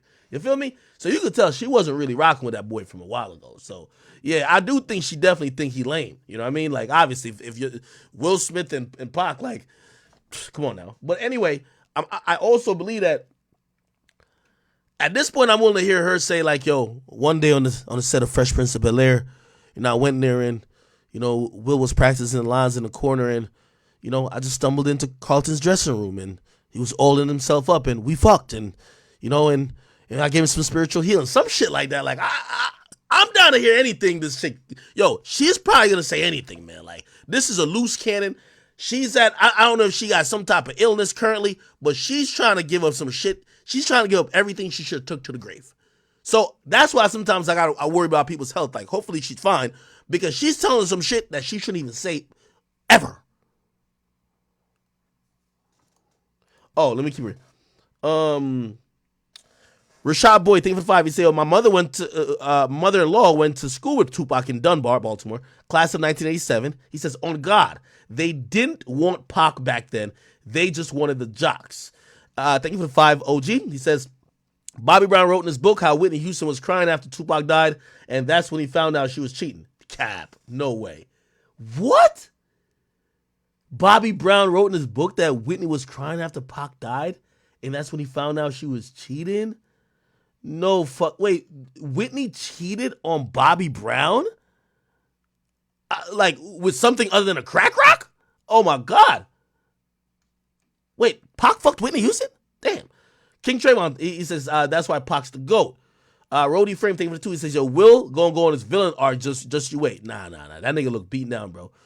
We're gonna get to this, Sean Christopher, but he says, thank you for the 5. He says, yo, Candace Owens says she'll pay Carly Russell's $18,000 fine if she does an interview telling us where she went for that 48 hours. What do you think? Shit, that's a great price. Like, of course I'll pay your fine. Shit, I'll pay that fine, and I don't even care about the story. Yeah, I'll pay you a little $18,000 fine if you're gonna give me a story that is gonna probably make me $100,000. Like, that's gonna make Candace Owens at least $100,000. That's a good business move, right? God's Cologne, thank you for the 5. It says Jada is the new face of the City Girl movement. Shit, I guess so, brother. Shy Money, thank you for the 5. He says, at this point, she needs to, what? She needs to whatever? She needs to drop Smith from her name. Yeah, I mean, it looks like she's saying that if she didn't promise him back in the day that she would never get divorced, she would have been divorced. You get what I mean? Somebody said, get on G Herbo, funny Marco interview that went left. Okay, I'm gonna look at it in a second. Robert Illis, you didn't send a message, but thank you for the 22 pounds. And my law, thank you for the tweet. It says, yo, Big Will gotta show out at one of Brother Love's parties. I don't think he want to be at Brother Love's party. And by the way, somebody said, what you got to say about Krishan and Lil Mabu? What needs to be said about them? What's going on? Somebody says, Rody Frame, thank you for the tweet. It says, yo, Jada be looking like Caillou, and that's the facts. Okay. Let's play a little bit more of this, then I'm going to show somebody. And it was about how he had been living. Damn. You know. Tear it up? And I really, at that time, you know, really had to let him know my position. That I just felt like, you know, where he was sitting with everything was just,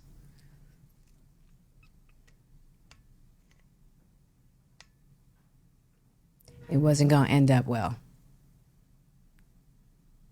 Right? And we had. Yo, Jada, I really don't give a fuck about what you say, man. Just lying and lying and lying. You need to go see a fucking therapist, man. That's what you goddamn need.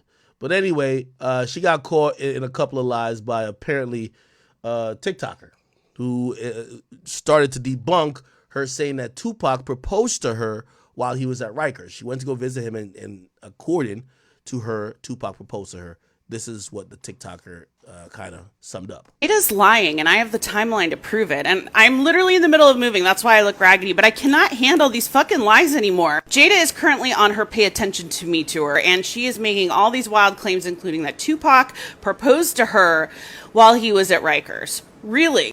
The math isn't mathing, so let's take a look. Tupac was convicted of sexual assault charges on February 8th, 1995. From there, he was sent to Rikers Prison, only to be transferred less than a month later to Clinton Correctional Facility. And she specifically said she went to see him. This was not on the phone. Book when I go to see him in Rikers, probably one of the more painful parts. Seeing him there, the condition that he was in, and having to leave him there. Cool. So prior to going into Rikers, Tupac already had a girlfriend named Keisha. He proposed to Keisha, her words, in a September 2011 interview. He proposed to Keisha before he even went into prison. They were already engaged. They got married in April. And in the time that he got sentenced and was... I told y'all, man, Jada delusional, man. Jada done substituted her for another woman in her story. She thinks she the one that got the ring. No, shorty, you're the side chick. Taken to prison, Keisha actually moved closer to be by him and be by the prison and saw him on a near daily basis. When he asked me to get married, he was at Rikers. So you're telling me that in the 3 to 4 week window that he was at Rikers, engaged to another woman who had moved closer to the prison and was there almost every day, Tupac proposed to Jada. But hey, Jess, you might be saying to yourself, Tupac wasn't known to be a one-woman man. He was no angel. Fair enough. Let's see where Jada was during February of 1995, which was, as we've already established, the only time she would have been able to see Tupac at Rikers since he was only there for less than a month. You see, Jada had already met Will Smith in 1994 on the set of Fresh Prince of Bel-Air, but Will Smith was married, and so nothing happened between them. But in February of 1995, Will Smith was served divorce papers by his wife. 5 days later, on February 19th, Will called Jada and said, "Are you single?" And she said, "Yep." Will said, "We're together now." Jada said, "Cool." And she immediately flew to LA. She flew so immediately that when he called her, she was in Maryland at a brand new house she bought. And she never spent a single night in her new house. That's how immediately she flew to LA. All right, it's not over yet.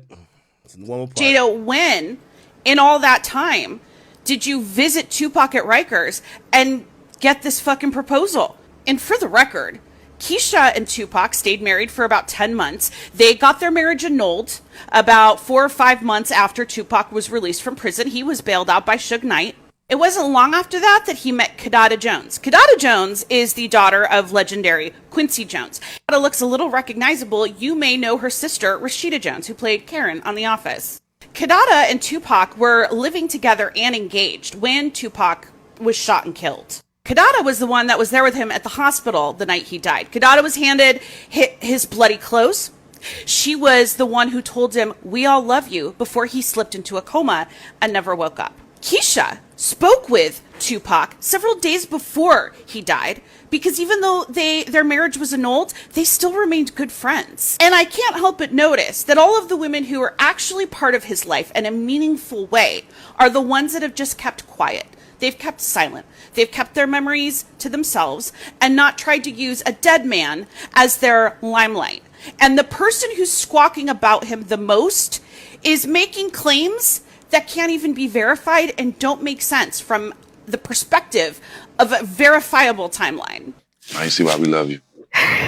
He needed a rock. Because of our friendship and because of everything we had been through together, he just wanted to feel that solidified foundation. Because so many people in that position don't have support. Right. None at all. None.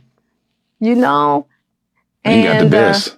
He did get the best, but not from Jada, because per Will Smith's own words, that him and Jada were pretty much humping all over the world. They were traveling constantly from the first 3 months they were together, all over the world. So Tupac did get some great support, I imagine, from his wife, who moved closer to be with him and visited him every day.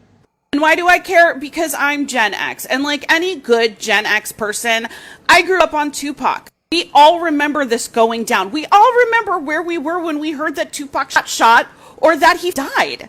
We all had this fucking hat from Poetic Justice, walking around looking like newsies, slinging newspaper about the Great Depression and FDR. And we're all just sitting here watching Jada spout these lies, being like, do you think no one remembers? Because we all remember. Pepperidge Farm remembers, Jada. Jada, you fucking liar. And actually, let me bring it back. I don't think she lied. I actually don't think Jada's lying.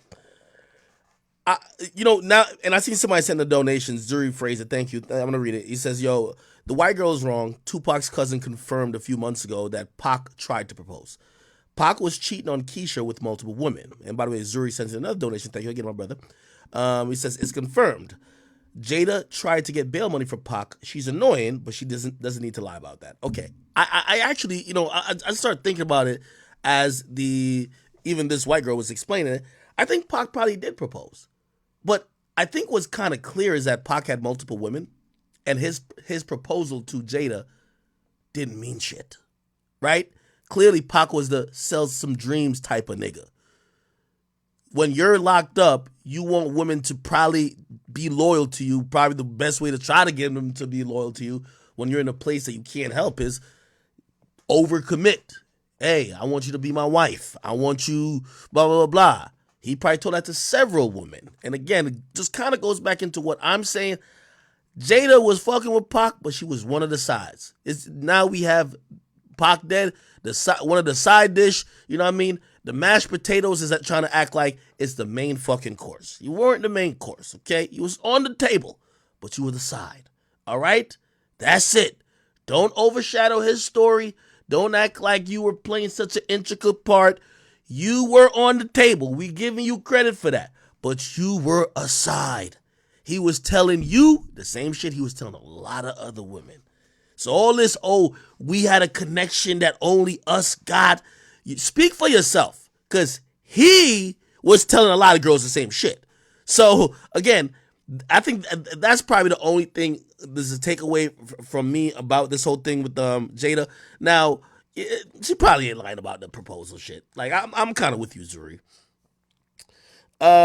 Luca Brasi, thank you for the 2. He says, yo, Kidada Jones was at the Vibe party in 1997. Okay, all right, cool. Pretty much, I think I'm kind of almost jaded out at this point. Yo, she did this whole interview. Does she even talk about Will? Bro, she talked about her relationship with Tupac for 40 minutes. I still don't even see nothing about Will in these balanced relationships, complexities of the. Here we go. I often say to people, if I was a fly on the wall, but if I was a fly inside the walls. Yeah. What was going through your mind? 39 years old, about to turn 40. Oh, I was in a very, very dark place. Very dark place. Just, I remember the line I read where you said, if I got to 4 p.m. every day. I was like, I made it. I made it. And even that was like so hard. I mean, you know, I was talking to my mother this morning because she just read the book. And she said, I can't believe you didn't talk about how you woke up every day crying. Really? Yeah. Over and I was Pac? like, you know, Mom, like, Big Sir, I knew exactly the route to drive. And it's this really narrow route. And sometimes it gets really, and I was just wired in a way that just. What was the truth? If that's how you felt, what was, in hindsight now, what do you know to be the truth of that emotion and that state of your life, 39, 40 years old? What was actually going on? That I really feel like that sometimes when we get into these states of introduce me, his friend. Yo, this bitch seemed like she got more problems than anybody else, man. How the fuck she got a red table talk? Look like she need therapy. She going through a motherfucking lot. His father did. Chapter 20 of the book, you titled Surrender. Yeah. Surrender is an interesting word. Why is surrender so important in your journey? You have to surrender everything you think you are and everything you think you know. I've spoken to a lot of people that have done Alcoholics Anonymous, and they talk about the importance of surrender. Yeah. It's like surrendering, you know, for me, also surrendering to a higher power. And that's a constant. That's every day. I have to remind myself and deepen my surrender to a power far greater than myself. I wasn't ready for the world to know that we weren't together and that we were living separate lives. And this is her talking about.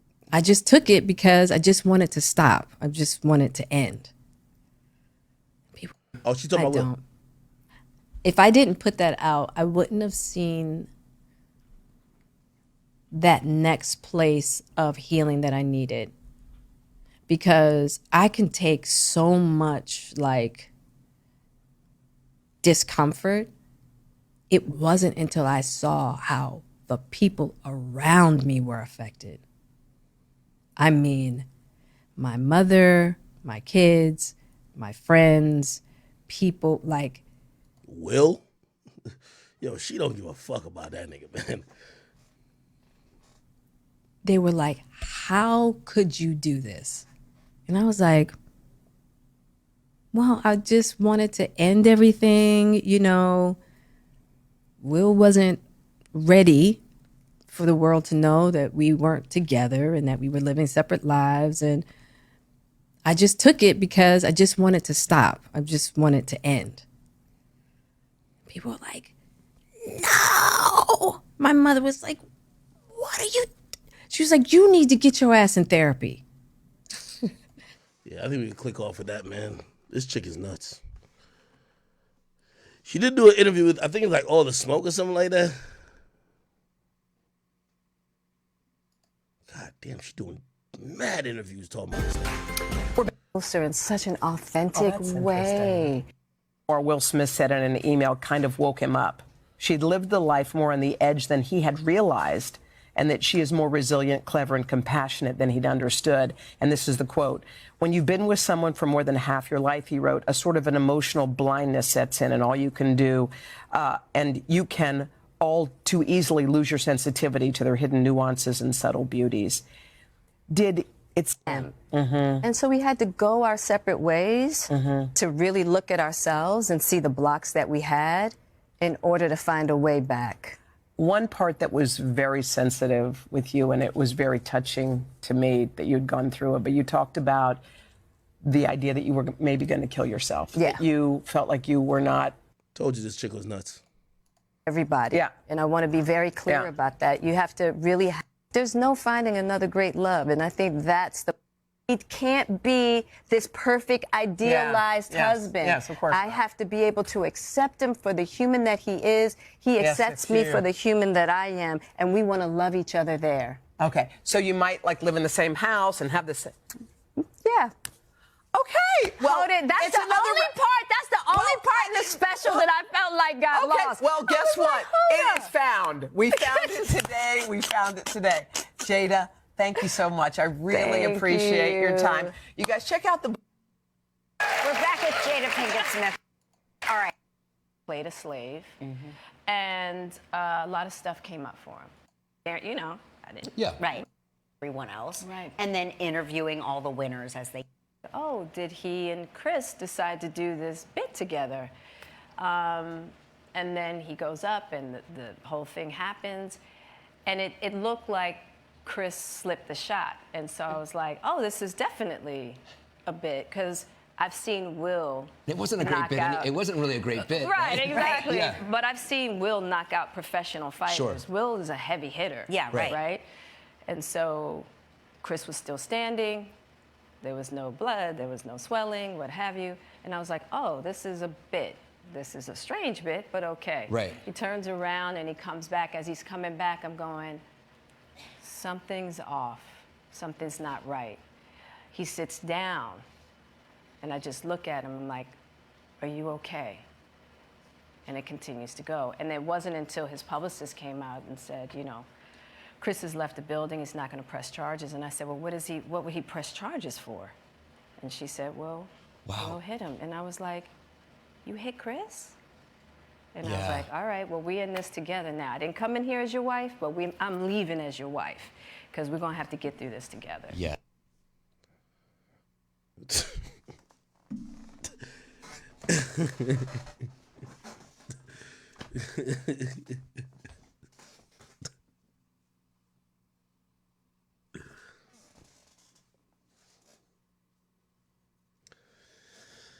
Zuri says, I love Will, but he's not a victim. We've been calling him a great actor who's probably a geek in real life. We've been defending him, yet he probably was co-signing this mess. Rashad Boyd, thank you for the 5. He says, Jada did not appreciate Pac until he got more famous than Will, then died. Essentially, if you didn't catch that last part of what Jada's saying, she said that they have been separated, and basically they weren't moving like a married couple. Will wasn't saying, that's my wife. She wasn't saying, that's my husband. Now, publicly, people know about Will and Jada. They didn't say anything to change that perception, but they knew between them, yo, we ain't on the same page. That ain't where we at with it, okay? Which, I guess maybe because, I don't know if they were victims of people thinking they're a perfect relationship, like they had a perfect relationship, because people are like they want that Will and Jada shit. Like, people made it like they were like a perfect relationship. And in the Hollywood world, it definitely could help when they're married and they seem to have a perfect relationship. So maybe as they kind of grew apart, they still didn't say nothing publicly or put out a statement that they could keep that facade. However, shit goes left when August Alsina now basically puts out that he's fucking the dude's wife. Now, y'all never said y'all were taking a break. Now all these things start to unravel. I don't know. Maybe that's what it is, but Jada's a weirdo to me, man. I don't know. Anyway, this shit is fucking crazy, dog.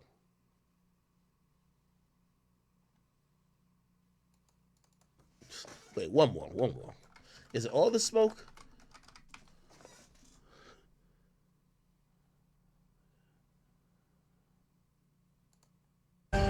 On off. Still talking. He's like, he's still, because now he's mad because Chris is talking to me. And I go, Chris, this is about some old shit. That's all I could think to say, right? And I couldn't really take in his apology. How unusual for Will, a guy who, I mean, on that kind of stage to do something so insane. Absolutely. It's totally It's out of not character. him whatsoever. And to Jada's surprise, she was also blamed. You became the bad guy. Look what Jada made him do. Jada rolled her eyes, and look what he did. He ran up there and hit Chris. Yeah. Poor Will. That's what the narrative became. Yeah. She says that's because 2 years earlier, Jada discussed what she called an entanglement on her show, Red Table Talk. My honest opinion about that is that narrative had more to do with the false narrative that I helped to create on the Red Table. So poor Will because of the adulterous wife. Yeah. Who forced him to go to the table and sit there, you know what I mean? And now look at what she's done. She has the power with an eye roll to make him go up and slap somebody on stage. So that was from her point of view, and she says that there was bad blood. All right. This is evil. All right, let's keep it moving. Checking in. Man, they got DJ Envy still under hot water, gang. I ain't even gonna hold you. They got this thing on the news every day. They're investigating him. Yeah, my prayers is with Envy. Envy said he ain't scammed nobody. They scammed him. So listen, I don't know what's going on, but this was some new shit that popped up. About investors who say that they were conned by his business partner. Investigative reporter Sarah Wallace broke the story last night and joins us with the new details. My attorneys don't want me to speak, but I think there's things that I need to clear up a little bit. I think you should listen to your attorney. Up until today, DJ Envy has never publicly addressed the controversy surrounding his one-time business partner, Cesar Pena, on the celebrities syndicated show, The Breakfast Club. In fact, Envy has repeatedly promoted Pena's real estate seminars and investment opportunities. What up, y'all? It's DJ Envy, Flippin' NJ. Even as lawsuits began mounting by investors who claimed they were ripped off by Cesar for hundreds of thousands of dollars in a real estate venture involving distressed New Jersey properties, not a word from Envy on the air until the I-Team interviewed multiple alleged victims who say they bought in because of the reputation of the radio host. DJ Envy absolutely is equally to blame. He is on a major platform, which is not only in New York, but across the United States. Envy on his show now denying any involvement in Cesar's real estate deals. Now, Cesar, if he took money, I wasn't privy to it, nor did I even know. But for anybody to say I was involved, that's totally not true. And he's trying to do damage control. It was DJ Envy who personally introduced me to Cesar. Anthony Barone says he toured Paterson, New Jersey properties with Envy and Cesar, then invested $500,000 in a planned apartment project and another this was a lick. Holy. $300,000. I invested in Flip to Down, which was an online platform for fractional shares in buildings. DJ Envy is listed as the co-founder. I'm down $800,000. And you think he's responsible in some way? I think he's absolutely responsible. It's not true. Like, that's fake news. Like, those are fake stories. What was your reaction to DJ Envy's response? I was shocked, honestly, because I truly believe he knew Cesar was scamming people. Michael Ventura says he invested $200,000, his life savings, in a Paterson property. As with virtually everyone we spoke with, he also heard that Envy pitch. This is unfair. It's unfair. We're trying to chase the American dream, just working, provide the best for our family, and then that dream is being crushed. Cesar declined to be interviewed on advice of his attorneys. His wife Jennifer promised they will make investors whole. Where's all the money? Where did all the money go? That's a Cesar answer for you right there. There's no private island. There's no house in the Dominican Republic. There's no yachts. There's no fancy cars. That's an answer for Cesar to give to you, not for me. Envy's attorney is now seeking to Damn, even his wife saying that? Have all of the lawsuits against him dismissed. iHeartMedia could be named in future lawsuits. Several investors telling us they believe the corporation could be held legally culpable for their star's endorsements, now under scrutiny. From Tribeca, Sarah Wallace, News 4 New York. Oh, shit. Yeah, a lot of these bigger outlets been picking it up. It's another Tonight, one an today. I-Team exclusive investigation involving a real estate deal and one of the most recognized. The real estate RICO, man. I think that's what Rick Ross called it, man. The real estate RICO. Recognizable voices in radio. Investors in a real estate venture say they were swindled out of millions of dollars. Damn. And they argue syndicated radio rapper Rashawn Casey, better known as DJ Envy from the show The Breakfast Club, promoted these deals. Investigative reporter Sarah Wallace talked to the alleged victims and has the response to those mounting accusations you're about to hear for the first time. We've helped so many people, not just regular people, but celebrities, athletes, executives. That's DJ Envy on his syndicated iHeart radio show, The Breakfast Club. He's often promoted the real estate venture of his pal, Cesar Pina. You might know him on Instagram as Flippin' NJ. But it's more than just a passing endorsement. You could partner with us on some deals, make some money with us. Envy and Cesar have teamed up for seminars, including one at the Jacob Javits Convention Center, pitching opportunities to flip properties, often in distressed areas of New Jersey. We invested $200,000 and looks like we're never going to get it back. Jose Santiago and his wife Jessica Ortiz say they believed investing in this neighborhood of Patterson would be their ticket to the American dream. That's the reason why I got into real estate, so we can actually start flipping properties, buying properties, so we can have something for our kids in the future. The couple says they connected with entrepreneur Cesar after seeing him on social media with DJ Envy. He's advertising this all over the radio and on television. I've seen shows of him all over the place, so I thought this was legit. The pitch to invest in rundown properties that would be renovated. Hey, I'm not laughing at y'all niggas. I'm just saying.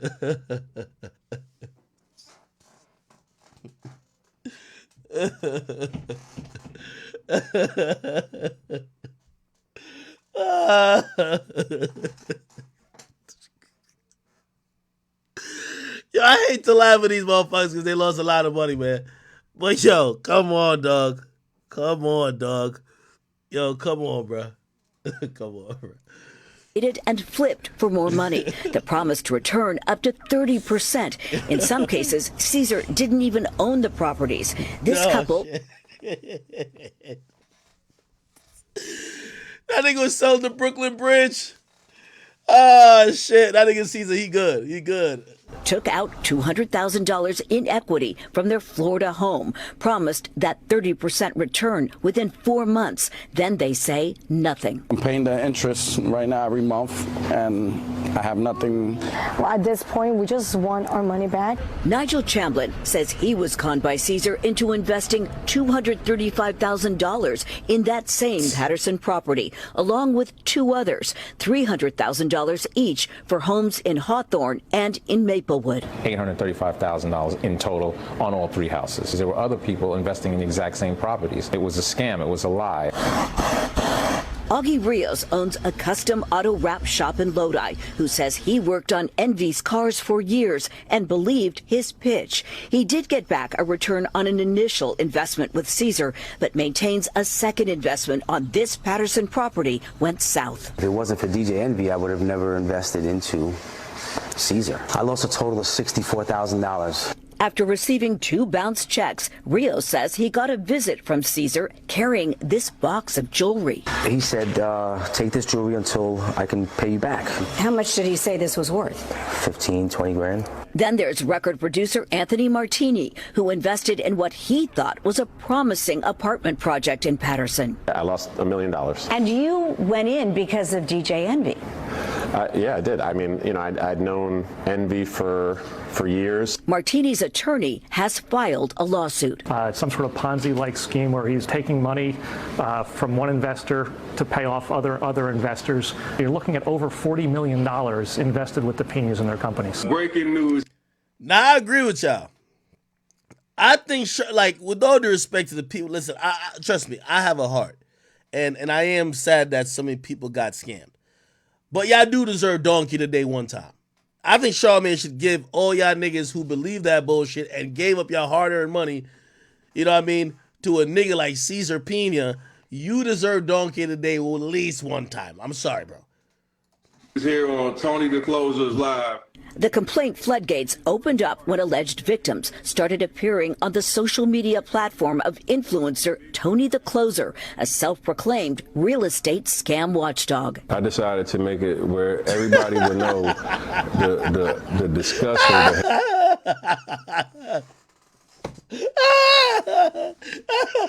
Nah, this is, I ain't gonna lie. This is crazy. This is crazy, chat. This is Tony is a scam watchdog. Real estate scam watchdog. I decided to make it where everybody would know the disgusting behavior that they're practicing. Dozens of lawsuits have now been filed against Caesar and his wife. Several also name Envy, who has sued Tony the Closer for defamation after also going on with him live. And there's nobody in here that could ever say Envy, they gave Envy $1. Envy, whose real name is Rashawn Casey, declined to talk to the I-Team, referring us to a powerful Manhattan real estate attorney. He says the radio personality lost $500,000 to the Piñas in an investment deal to transform this vacant school building in Patterson into rental units. He is a victim, just like the other alleged victims are in connection with the scam. Why? I agree. Envy's a victim too. If he's a victim, hasn't he filed a lawsuit against the Piñas? He has a legal right to file whenever he deems fit. He is now contending with cases that are being filed every day improperly against him. Why not come out on his radio show and warn other alleged victims if he feels that he was? This is it's an ongoing, they're ongoing litigations. And there's no room for them on, any sort of radio show. A lot of people say they bought in because I'm gonna be honest with you. I have to imagine iHeart has banned the Breakfast Club from speaking about this, like in any type of, specificness. Even Envy's denial was kind of vague. iHeart's probably gonna be named as they're probably gonna be named on some of these lawsuits. And I always tell people, man, these big companies do not want to stand in court with you.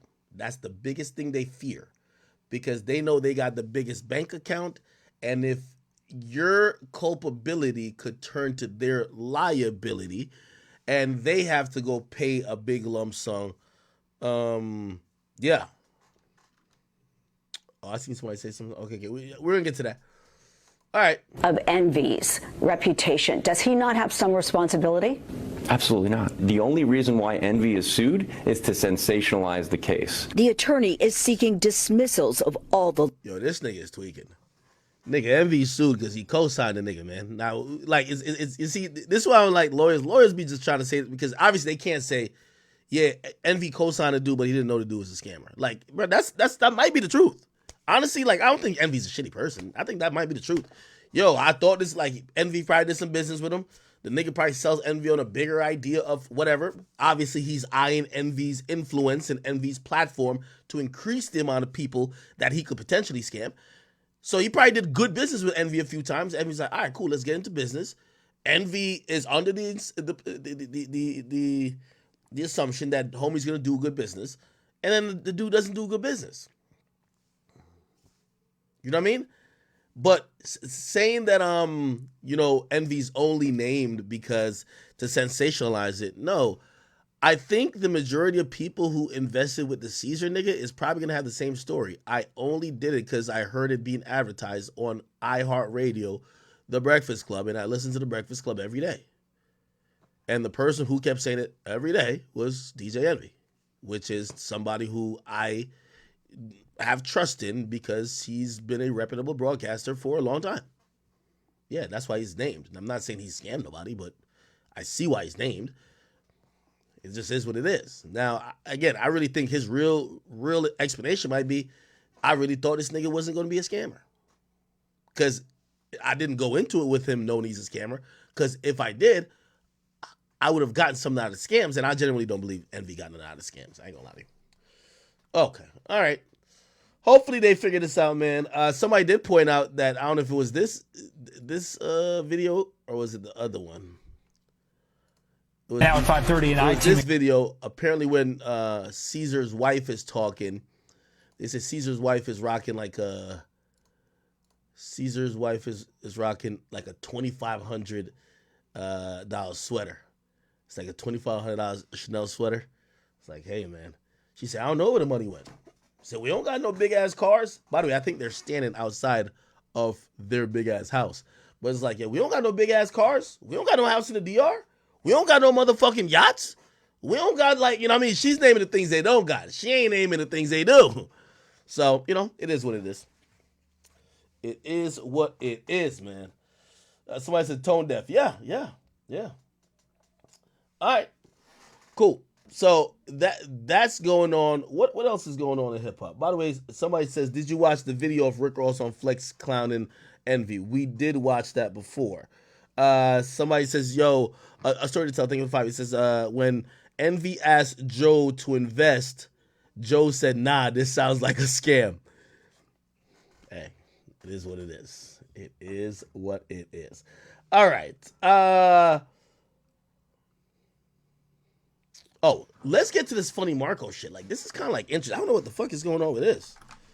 Chad, I feel like we got a shit ton of topics today. Funny Marco did an interview. And by the way, we do have an update on 6ix9ine. We're going to get to it. But we'll get to it after this. So apparently,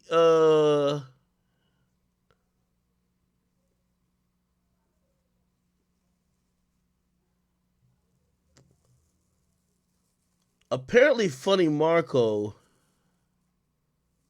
Let me see. Could y'all give me the good clip? Let me see. It don't cost me nothing. Yeah. I'm asking. It don't cost me nothing to do that. Is you a real nigga or not? Yeah, I'm definitely real. I don't think you are. I'm definitely real. I take the charge. Your son hates you. Yeah, I know. He really hates my son don't hate nobody. He pure. He just don't like you. Yeah. I don't like you either. Oh, shit. Your son hates you. He really hates you. My son don't hate nobody. Yeah. But I ain't gonna lie. My son, the first time I ever heard my son say he hates somebody, I swear to God, he really said it on cap. He even Copper Cove. It's like midnight. I really hear him at Copper Cove. Boom. He see Buck on cap. Buck always fucking with a Buck and TJ. On cap, look, we riding past. I got the yeah. I'm asking. It don't cost me nothing. Wait, I'm trying to figure what's the big deal about this shit. Yes. Yeah.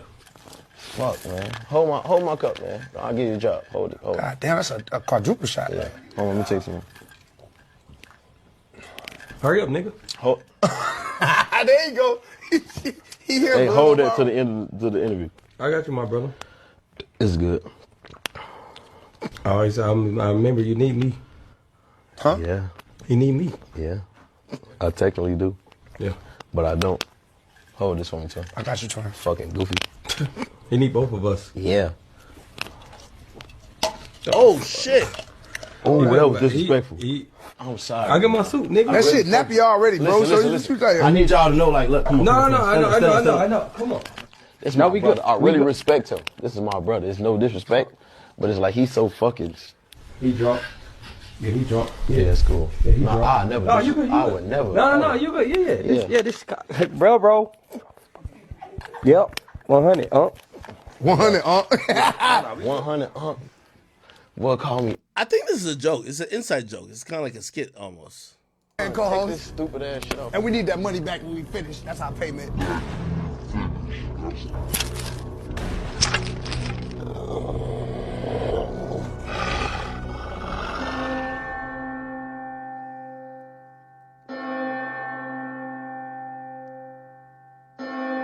What's wrong though? You good? Yeah. Yeah, that's hey, what age you at? Hold this. Your ass getting $200, boy. I got him. Never mind. Your stupid ass out of here. AJ Strong was here. Yeah. How's life? Life. Mm-hmm. This shit fun though. I ain't gonna lie. Yeah. Man, life fun as fuck right now. Amazing. So, this is dope. Y'all watch wrestling growing up, right?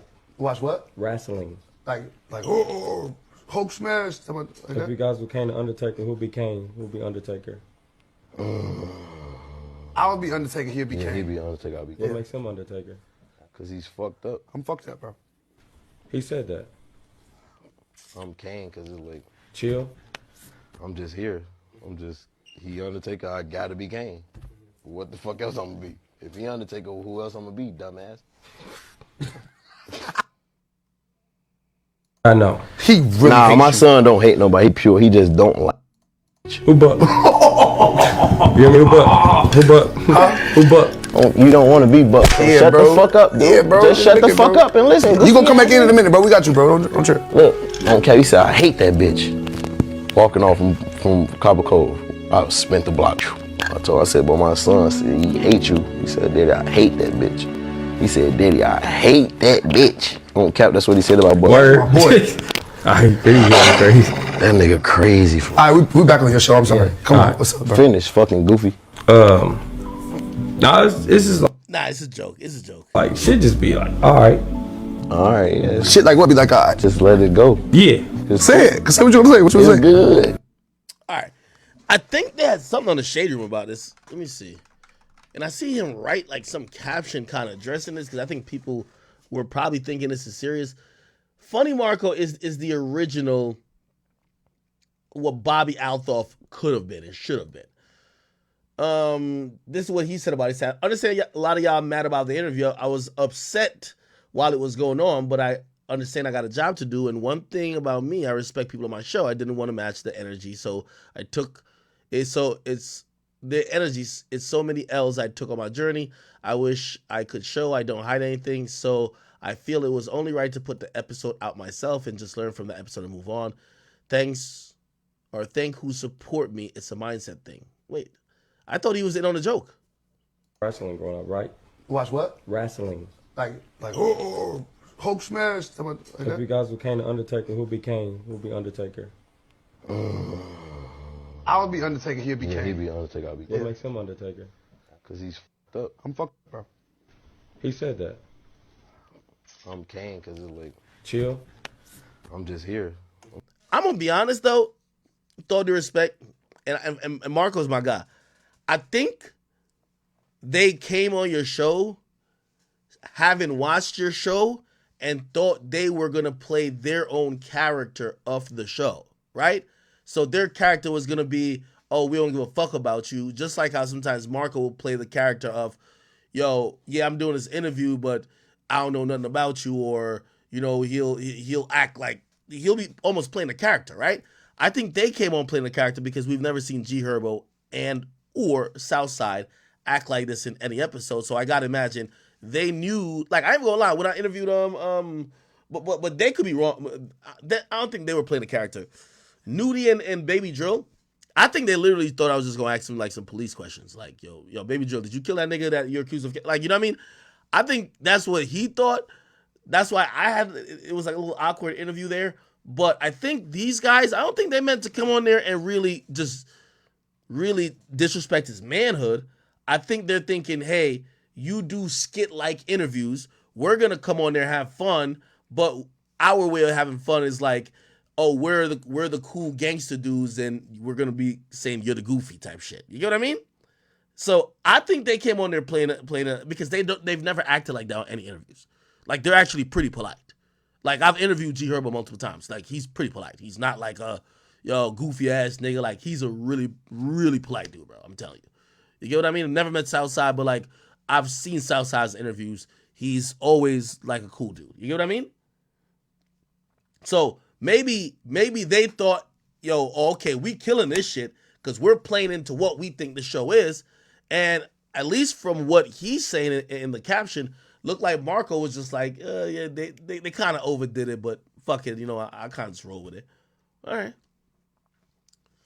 Let me see what else is popping, man. Chat, what else is popping out here? Put me on, man. What else is popping out of this bitch? 21 Savage gets his green card and switched up the hair. This nigga look like he's trying to audition for a scene in Top Boy. Like, what the hell? This nigga ditched them Atlanta, like, dreads and went to the UK braids. This is crazy. Nigga even had the Nike Tech on too. This nigga look like, this is like a Central C fit. This is like 21C. Holy. All right, whatever. Somebody say he giving stud vibes. Yeah, kind of true. I ain't gonna lie. Kind of true. The GOAT 21 haircut is not him with long hair though. Like everybody know 21 Savage Vlad. This is Vlad. This is the GOAT 21 right here with this hairstyle right here. Right here. Like almost like a fade on the side, high top but kind of nappy. Like that's 21's look. Like the more he grew his hair, yeah, like this right here. This is that 21 look. Anything else is, this is signature 21. Like if 21, you know how when Uzi went back to the purple hair, niggas is like, oh shit, we finna get certain type of music. If 21 goes back to this haircut, you know he finna drop at least 50 bodies on his next project. This is the haircut right here. Right here. Right there. The more hair he grew, the more I won't say woke, but like, he was a little bit more self-conscious. Or like he made a little bit more. Well, I guess that was growth. It's definitely growth. But Ignorant 21 is this hairstyle right here. Ignorant 21. And also is 21 with grills in his mouth. 100%.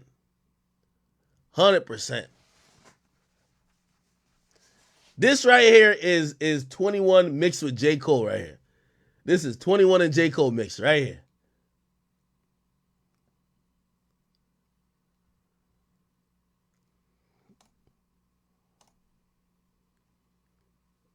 This 21, savage. All right, okay. What else going on, man? Spam up a topic, man. Spam up a topic. Let me know what the hell is going on. I think I did want to talk about, salute to my man 50 Cent. Yo, 50's really just trying to have a formal investigation opened up onto Diddy about the death of Tupac. We've just seen too many things. Like, for example, he put this on his Instagram. He said, laugh my ass, brother love, show some love. Damn, should have sent this fool a few dollars. Basically, he put up the Art of Dialogue interview where Keefe D, this is right before the indictment, was basically saying, yo, Diddy need to show us some love and like basically send us some money. This is what he said. So I want to backtrack. You said that you was on top of the world until you met Puffy. What you mean by that? Man, shit, I was getting 300 kilos a month, man, balling, man. Fuck, didn't nobody know about me. My shit was smooth, dude. My shit was laid out smooth, man. I met your motherfucking ass, and all the heat and thunder coming around with your motherfucking ass, man. Brother love, come show some love. That's all I can fucking say. Show some love, brother love. Shit. Shit. Brother, I be seeing you doing your little pretty dance and all that, man. Show some love, homie. Come on, man. Don't be like that, brother love. I was on top of the world till I met your motherfucking ass, dude. Shit is wrong, dude. Come on, homie. I need something. Throw a dog a bone or something. Fuck. Yo, Keefe D and Jada Pinkett Smith, the same person, man. They both ran their mouth too much about shit they should have took to their grave. Jada Pinkett Smith and Keefe D, the same person, man. Interview after interview, talking about shit they should have took to their grave. Anyway, he also put up this other thing. Did he leave it up? He put up this picture, and obviously this is like the last photo that supposedly Pac was alive in. And he said, yo, damn, so Pac got lined by Brother Love? LOL, time to lawyer up. Shit might get sticky. Jesus Christ. Yo, 50 ain't shit. Ain't that like dry snitching? Ain't that like literally dry snitching? That nigga 50 don't care about nothing. But yeah, hey, 50's always had this competitive edge or competitive spirit when it came to Diddy. And you could tell he ain't never really liked Diddy. You get what I mean? He's one of the only people. And by the way, you know, I know he's being funny in these posts. He's calling Diddy Brother Love, and I think he even said Diddy. Usually he calls him Puffy. He never uses his newer names. So that's how I know 50's being funny. However, do I think that Diddy's gonna get locked up for none of this? Nah. I think even if Keefe D says, yo, whatever about the $1 million about Diddy, or even just blames Diddy like for ordering the hit, I don't think that just his word alone is gonna make anything happen to Diddy. There's no proof. Everybody else in the case done died. I think Diddy's home free with this one. I'm sorry. Even if he had something to do with it. I don't think he had okay. Truthfully, I don't think Diddy had nothing to do with Pac's death, but I do think he probably did say, I don't know if tongue in cheek or not, yo, I got 100 on his head if one of y'all do something to him. Now, the reason why something was done to Pac that night, I don't think was because of Diddy. I think that was a two birds, one stone thing. Yeah, something got done to Pac, and then they're looking at Diddy like, well, didn't you want something done to him? It got done, but it really got done because of the first reason, which is, you know, the Orlando Anderson, you know, jumping, which turned to a revenge shooting, right? Brother Love, show some love. 50 looking like a Nigerian scammer right here. I see it. Okay. All right, let me see what else is going on in goddamn hip-hop, man. Sierra. All right, we talk Sexy Red, we talk Sierra. Did y'all see this? This is Wallow talking about the moment that he had to he had to tell Gilly the news that his son passed away. He said he was the one who had to tell that news, and you know, they talked about it recently on their podcast, $1 Million Worth of Game. This is what Wallow said. That was the worst thing I ever told anybody. And I was like, man, geez, go on. And I never seen him like that. So it was like, in some type of way, I felt fucked up because it was like I had to tell him the worst shit ever. So I felt some type of way, like it wasn't that I was responsible, but the fact that I told him that shit, that's the worst shit ever. So we was there for a while. I leave the hospital. I'm like, all right, I gotta leave. I go to the crib and I'm just fucked up. Cause I'm like, I had to tell him that. And the next day I called Gene. I'm like, damn. In the morning, I'm like, what's up with him, man? Is he all right? He going through it. So I said, at that moment, I was like, whatever I do, I gotta be able to put my emotions and my feelings on hold in order to take care of Cuz. And I had to be like, and it was strange. I said, damn, I got to make sure Cuz get out. That was the worst thing I ever took. The house. I went to the crib. I got him. I'm like, yo, come on, we got to bounce.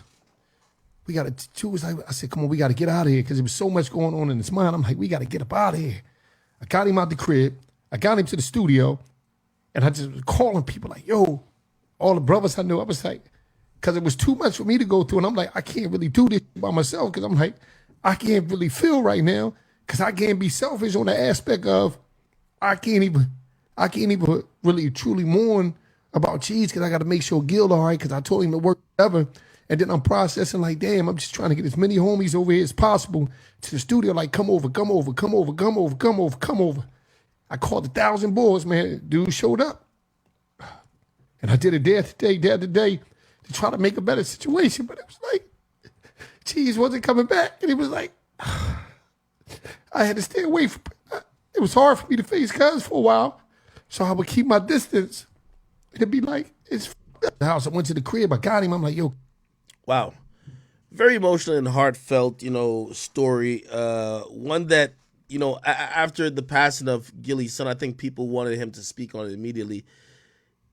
You know, he was going through a lot. And I think this is the first time they've really ever spoke on it. I think they did speak on it briefly before on another podcast. I think it might have been on the Pivot or something like that. But this was an emotional thing, man. You know, salute to Gilly, salute to Wallow. If you don't know the story, Wallow's kid, Cheese, got murdered in Philadelphia. And, you know, he was the person who was Hold on, why is Wack calling me? Wack, I'm on stream. You want me to hit you back or you good? What'd you say? I'm on stream right now. I don't give a fuck, nigga. I am the stream, nigga. Said this I'm nigga. the motherfucking lake, the river, the ocean.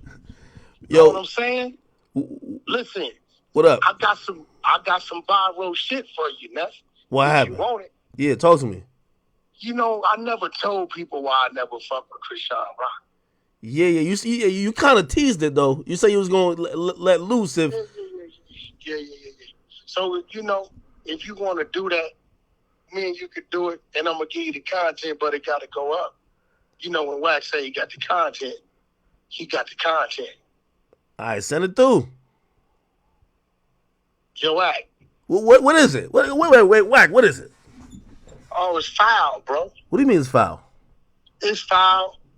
I gave Blueface my word because you know how I move. When you see it, you're going to know what I was on because you know me. And he begged me and begged me and begged me, and I honored it. But I think she didn't forgot. And when the world see this, they going to understand who she really is. See, now I understand that she don't like black men. She don't like black men? What? She don't like black men. She don't like black men. I see that now. And I always wondered why she was doing what she was doing. When she was trying to have my man killed, have my man robbed. You know what I'm saying? Trying to get who killed and robbed? Who you talking about? You know who I'm talking about. Nah. It's a fact. I got the content. No way. You know what? She that foul? I got the content, foul. This is why I didn't understand Blue, and I told him your heart gonna get you hurt one day. You know what I'm saying? Once the snake bites you, you must first extract the poison. Then you get away from or get rid of the snake. You know what I'm saying? So we talking about day one. It's dated. I can't make nothing up. You a good investigator when I send it to you. Wait. You not saying she's the one who? Oh yeah. You're not saying what I think you're saying.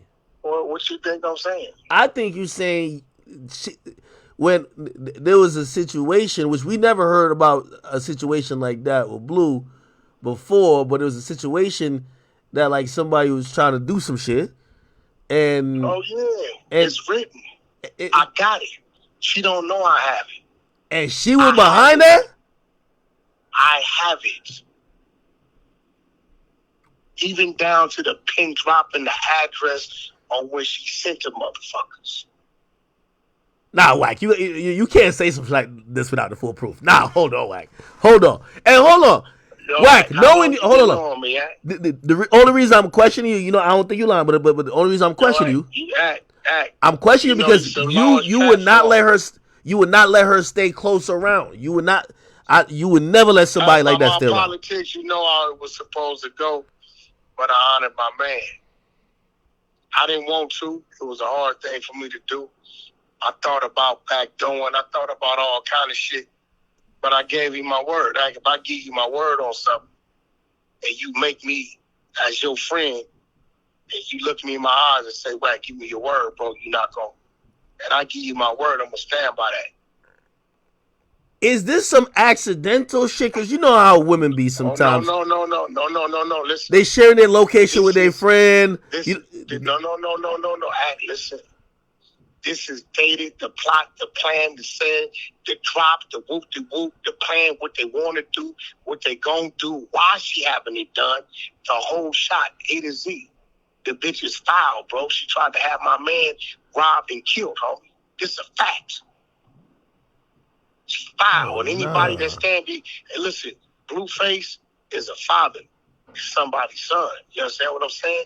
And at this time, we talking about when the bitch didn't even have a pair of shoes and he helping her out. Right? And it's still because of him, she got little short-lived success she got going on.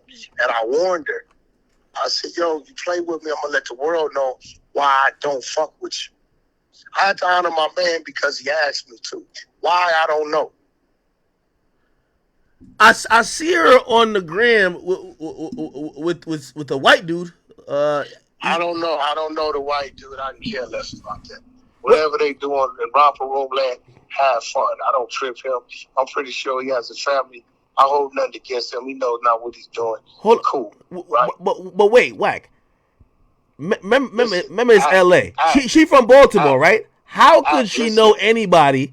Like Blue from L.A. She from Baltimore. How could she know anybody that would be stupid enough? Ack, you ready? Yeah. She called on a Baltimore nigga that was out there. It's in the text. Oh. This is a fact. The only thing I ask you is to blur the address out a little bit. Because the bitch dropped the low. She typed it. Ain't no drop it. She typed it. So you're sending me actual text. So this is her message. How you get a message, Whack? Yo, Ack, listen to me. Because this is how it goes. In the Blue Girl's house, all phones are collected. You understand what I'm saying? Oh, yeah. Okay. I remember that. We don't allow them to have the phone. Blue got a little weak. Bitch lied to him to make a call or whatever. And he slid her phone behind everybody back. That's when the bitch ran the play. But I didn't trip it. I doubled back and had security code through the phone. They watched her little security code, right? When we open the phone, we get to the last text message. The whole text message was a lineup in the hit to rob and get rid of my man. This is a fact. That's over a year ago, though. Anybody that stand with that and support that and don't see her for the monster she is, then that's on you. I used to be a monster, Act, but I wasn't a monster towards motherfuckers that provided and took care of me. Her whole time it was a play, and I tried to get Blue to understand that, but I had to respect his wishes. And I had to hold my ground and humble myself. You know what I'm saying? Because he asked me to. But you hearing it out of my mouth, and I'm going to send you the content. As long as you give me your word, you're going to put it up. I'll put it up. It ain't going to be no mistaking. It's going to be time. It's going to be dated. Wait, anybody, all my people from Baltimore, they going to really know it because they going to see the Baltimore lingo and slang between the two of them. You're going to see that they're acquainted and they've been knowing each other because one guy got a relationship with her sister. You're going to see in the things that they have done this before, the others, you're going to see all that. So while she playing, let's let the world know who she really is. She will go to no lengths, bro, to keep the clout going. That baby's a spite baby. She's refusing a blood test with Blueface and the other gentleman that said he was sexually active with her the whole time. Dude provided proof that he was sexually active with her the whole time. The baby favors it. So all we saying is, yo, we'll pay for the blood test. Let's be sure, because Zeus's blood test, they don't want to stand on it. And we didn't see who did what, and that was allegedly through your belly, but the baby's here. We got another man. You know, the baby has a right to know who his father is. You know what I'm saying? Wait. Pick the celebrity. Do you really think that baby is not Blueface baby? This is niggas, bro. Like, you know that. And dude ain't coming on no clout shit. He provided all the information to show us that that's what that was. Like, when the bitch stole the car, that was him telling the bitch, get here. I don't give a fuck how you get here. Bitch stole the nigga car, drove clear across the country, got caught in Oklahoma. That's what she on paper for now. So what I'm telling you is, right, this is what's right. Fuck Blueface, fuck Rock, fuck the other dude. That baby has a right to know what DNA is running through his veins. And I think it's honorable and a respectable thing to allow a DNA blood test to happen with that child and these two men. So all doubt is eliminated. There's nothing wrong with that. Yo, I can't believe she tried to set him up. She's refusing, bro. Yeah, she tried to set him up. After my man robbed and killed, tried to set him up. You know, in all robberies, niggas a chance of murder. Especially fucking with a gangster, nephew a gangster. He ain't gonna lay down. She's giving a description of what's in the house. You know, she know what this is that, all that. He go to pin drop in the windows and this, and then even tells why she wants to have it done. the sister and the baby mama, knocked my tooth out. All that detail, A to Z. This is why Whack 100 don't fuck with her. This is why I used to beg my client to leave her alone when he was young. Nigga had a big heart. Blueface ain't guilty of nothing but having a big heart. He's past that. This baby situation, I love all children. Shout out to Incredible Diapers, right? We here for the children. But at the end of the day, when the fans gonna say, Rock, not for nothing, get them two men that swab. So they'll know what it is and what it ain't. Nobody don't want to go through life wondering and not knowing. How many times have we seen, bro, like 20 years later, the father ain't the father based on some shit. You know what I'm saying? Hey, why not wait? Because eventually, she gonna have to like give Blueface the child to spend some time with the child. Run the DNA test then. Bro. That ain't nobody's child. We not accepting. We can't drop nothing off. Oh, okay. You know what I'm saying? That child, that birth certificate don't got nobody's last name on it. I don't think she knows whose child it is. It's a bar in Blueface OG Bobby Billion song called A Fatherless Child. That's what that child is right now because of her. Because the child doesn't have to be a fatherless child, but the mother, right, is refusing to allow us a DNA test or a swab to happen. Hey, is it Blueface always said she been with 10 dudes. I thought he was exaggerating. No, was she really sexually active with other men? Yeah, this is a fact. Yeah, it's a fact. Now, bro, we found her in downtown homeless with no shoes on, bro. That's where she come from. You understand what I'm saying? So that's just what it is. Why would she cheat on Blueface though? Like that don't make no sense to me. I mean, listen, bro. Like she ain't never been loyal to nothing and nobody. Not even her family. She turned around, tried to get her sister rushed. I mean, what we talking about? Jesus. But what I do know is, we've been respectfully and humbly requesting a DNA blood test. We don't all have to be there at the same time. Let's pick a respectable place. We can go to a Kaiser, a real hospital, line it up, take the child in there. We don't have to be there. Blueface can show up, do his thing. The other gentleman can show up, do his thing. And let the DNA do the talking. No adult, no mother, no father, right, will be against that. Especially if you know you was out there like that. There's some people in this world right now, found out it was something else other than what they thought it was 15 years later, 20 years later. You know what you just cheated that child of not knowing who his real grandparents are and maybe what vacations could have went on or family reunions. For everybody. Think about it. How would you feel if 25 years later you figured out that your parents that you have now, right, was your real parents and you was with somebody else? You see the life your mother and father provided for you? You know what I'm saying? Yeah. You're pretty good with that, right? So what if, the same shit happened to you, you end up somewhere else, you found out 20 years later that the ones that actually raised you now was really that, and you missed out all the opportunity that they gave you that you know it could have been because you was really raised over there. You know what I'm saying? It's not cool. It's really about the child. She's just being selfish. And I challenge the audience. I challenge the fans. Y'all cheer her on when she, hold on, they cheer her on when she throws shit. They cheer her on when she beat up somebody's mom. They cheer her on when she fights other women and shit. Okay, when y'all gonna say, hey, give those men that test so that child can know who his father is, whoever it may be.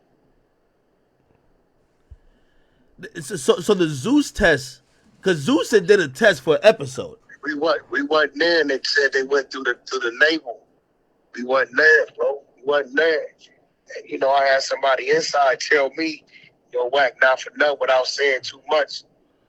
If the test would have said anything other than we needed it to say, we was in fear Blueface may walk off the set, fuck the bag up. So it was gonna say that regardless. So I can't hold it. That's reality TV. So what we're asking for is simple. the proper arrangement. You know what I'm saying? That's all we asking for, bro. No more, no less. We don't gotta be do on video. It don't gotta be televised. The proper arrangement with a respectable hospital, a medical facility. So these two young men can know if that's their child or not, bro. Yo, Wack, I'm gonna be honest with you. I think Blueface and her are about to get back together at some point. Like, it's one of those fatal love attraction. Listen, bro, Bobby and Whitney. This ain't even about that. Whether they get back together or don't get back together. Fuck them. What about the child? He has a right to know who his rightful father is, bro. Fuck what they gonna do. If that's what they do, that's their business. But I'm gonna expose to the world why I don't fuck with Rock. Yeah, no. That's a good reason right there. Anybody try to line anybody up, my client, anybody that's like family to me, that had them robbed and harmed for no reason, I'm never gonna like you. I'm never gonna fuck with you. Blue wasn't at the house though, right? So maybe she wasn't trying to line him up. She was trying to just been at that house. That's where he lived. That's where his woman and his children lived at the time. I know. I brought the house. I picked the house. I put the house in fucking escrow. My fucking wife did the fucking real estate side of the house. I know the fucking house. It's the first thing we arranged him to get once we signed it. It's in fact the same house that you claim to be in foreclosure. So you know the address is real because you got the motherfucker.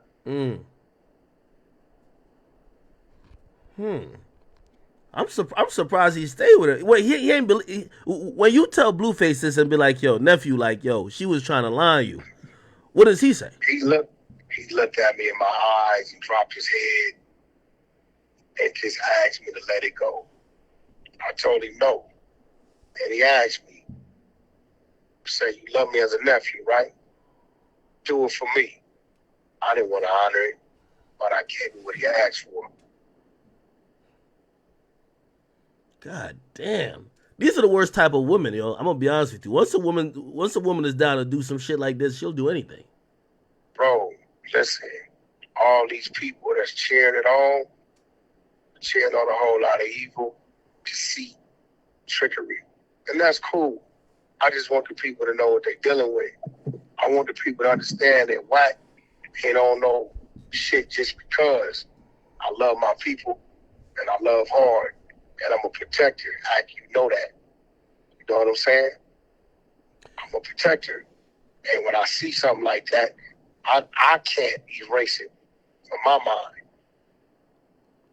So when she stole that G-Wagon, she was going to go see another nigga? Yeah, she was headed to Baltimore. She got caught 1,600 miles away from Cali, bro. Fucking east of Tulsa, Oklahoma. That's down at 1,500 miles, 1,600 mile run. I-40. You put Chatsworth, California. That car was stolen from my house in Chatsworth, California. And you run to Tulsa, Oklahoma. That put she was 100 miles east of that with some work in the car. The nigga even told us, he said, I'm the one told the bitch to bring the work. That's why the bitch on probation. Oh, yeah, because I was wondering, I'm like, why she have so much... She has so much stuff in the car. It was work in the car.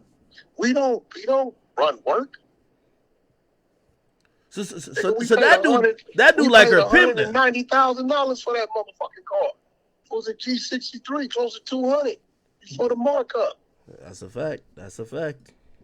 The fuck we gonna put some fucking what the fuck we look like? That card is in his name. I thought she just had a drug habit. I was wondering what the hell why she had all that. Yeah. But they hit her with a distribution charge, which means it had to be a lot. Nigga, there it go. She was headed east, not west. We didn't even know the bitch had the car. We come out the car gone. We called around. I'm like, bro, ain't nobody supposed to have that. What the fuck? So I don't know if a nigga that stole it finna go kill somebody or put in some, some work. We had to report the motherfucker stolen. Yo, that is crazy. Oh, you little dumbass vet. Wrong one. Ain't these little stupid ass vets that pull up on. You ain't spent enough money, nigga. Yo, send me those messages. I'm gonna edit out any addresses or whatever.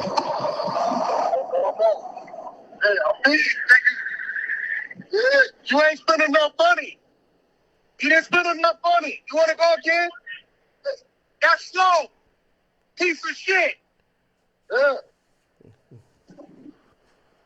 You trying to drag race me in a Corvette. I'm in a motherfucking red eye. Oh, Shipped shit. up at 1,000 horses. Oh, And shit. this motherfucker do 206. He does it. Put that park that little bullshit ass car somewhere.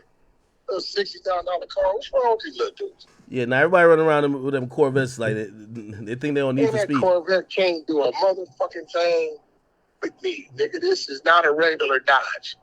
It's a red eye with a chip. 800 to 1,000. This bitch run. It's a red eye with a chip. It does 206. Does it? For real. Fuck out of here, little dude. Yeah. Oh, so yeah, that's what it is. I'm gonna get you the content. I'm gonna send it to you. Hey, by the way, I was listening to some shit on Clubhouse, man. Everything good over there? No jumping with you and Brick Baby, man? What I got to do with Brick Baby? I don't even know the nigga. Oh, What he got to be is them Crips that was on live from his neighborhood who told him to pull up, and he ain't from over here, and he owned 15,000. And if he don't come over there, they're gonna go over there to Adam place of business and snatch Adam up. That's what he gonna fuck around and put Adam in a situation where it ain't gonna be good for him. That's what he better pay attention to. That's them niggas from rolling 60s on that live. You seen that, right? Yeah, then I seen it. I was like, Yeah, yo, that ain't got nothing to do with me. I'm from Taru. if worse come to worse, you gotta cover that 15 for him. No, I don't even know this nigga. I ain't never seen this nigga in my life. You gotta remember, these niggas be using my act. These niggas use my name for clout. I don't know this nigga. I ain't never seen this nigga. I ain't never been in the same building as this nigga. I don't know this little nigga. This little nigga was born in 1989. I was already in jail gang baby. He a little bitty ass boy. By the time I went to the penitentiary and got out, he was 10 years old. Damn. That nigga was still wearing the duns, my nigga, and flooding and shit, riding a bike. Like he was 10 years old when I got out of the penitentiary act. You understand what I'm saying? Damn. Nigga was 10 years old in 99. Like, man, get the fuck away from me, man. The nigga's like 5 years older than my son. Oh, this is a shit. fact. My son born in 94. Yo, I don't know how y'all do it over there because like Adam gotta have a nice schedule where it's like he gotta make sure the day I you don't come. know. All I do is show up the day and tell me to show up. You know me, act. When I show up, whatever in front of me, I'm going to smash it. There ain't going to be no talking. Other than that, I'm going to walk in the building, go in there and do my job. If something's in there that ain't supposed to be in there, we're going to get to it on the spot. Now, Brick Baby keep talking about, can we do an interview? And I'm kind of confused. Like, that's what let me know these niggas be clout chasing. If you talking the shit you talking, what you mean, can we do an interview? What the fuck are you? Nigga, I'm from Eastside, Pacoima, Paru, Blood Gang. Nigga, what you mean, an interview? Nigga, like, I'm like, what do you mean? The nigga asked me last week, you heard it. What, we enemies? You damn right. You called me a snitch with no paperwork. I got all the paperwork. I got to see you my paperwork, too, for my Texas case. I got to see you the work just so you have it on files. Something ever come up, all the dismissal paperwork and all that. The gun cases I caught. Why are you trying to play with you, Wack? I mean, they ain't got nothing else to play with. You got to remember, I'm the voice of the West when it comes just to niggas on the West. Not that I want to be, but when you go to talking about who talking about something, who they look to see who's saying something. Let's keep it real. Yeah. Yeah. Right? So I think these nobodies, as you know, 'cause I had to tell you, what the fuck you addressing these people? You giving them a voice. Now, you did call me. It was like, Act, you are tripping. Why are you going back and forth with these guys? And I'm like,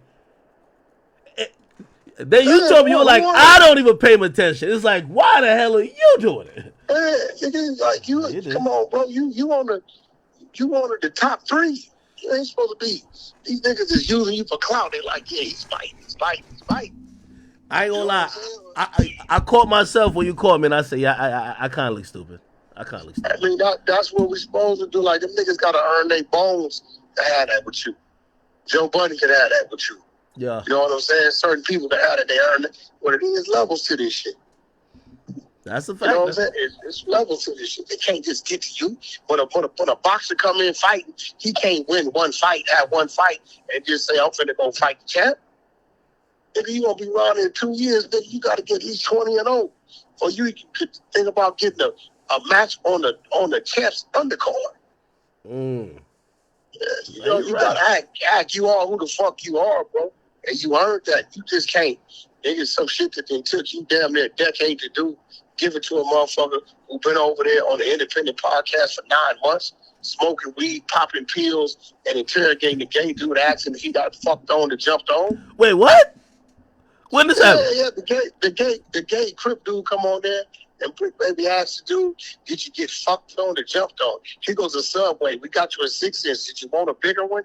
Man, don't no street niggas be playing like that, bro. Oh, man. Yeah, nobody street niggas be playing like that, bro. This is the type of questions they're asking? And on top of that, the nigga knew Big U was going to get arrested 3 weeks before he got arrested. He told his mans, I got that content too if you want it. I got all that. And I warned Big U. Even though I sent him the text, your man told us 3 weeks ago when he got picked up on the gun case that the police told him they was going to book you. Why would the police tell a nigga that's from your hood they going to book you if he ain't working with them? Because he's supposed to tell you and you become a flight risk. And all these niggas weird. I ain't fuck with these niggas, man. Niggas is weird. They ain't got no money. You know what I'm saying? Yeah, well, I'll tell you what, your show over there, like, that's the shit I be tuning into. That should be entertaining as a motherfucker. Iron sharpened iron. That's what I'm saying. Dude, ain't no, I don't even know the nigga, but I do know they own it.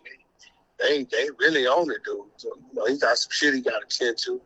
You know, I really think my advice to him is he should tap into his alter ego, you know, as Brick Baby, and focus on that and stop straddling the train tracks, trying to play super duper Crip and then fake podcaster. You gotta be one or the other. You can't be both. And I challenge a nigga to do one interview sober.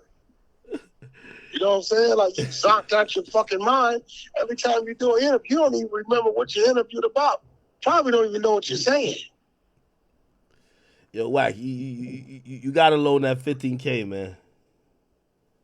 No, they said that. You seen it live, right? They go to them niggas 15,000. They talking about they can't come get it one way or another. What? Put it on their set. You more than got it. You could lend him $15K. You know what I mean? He'll pay it back. Just tell me. I don't know the nigga. Adam could dock it for the check. Listen.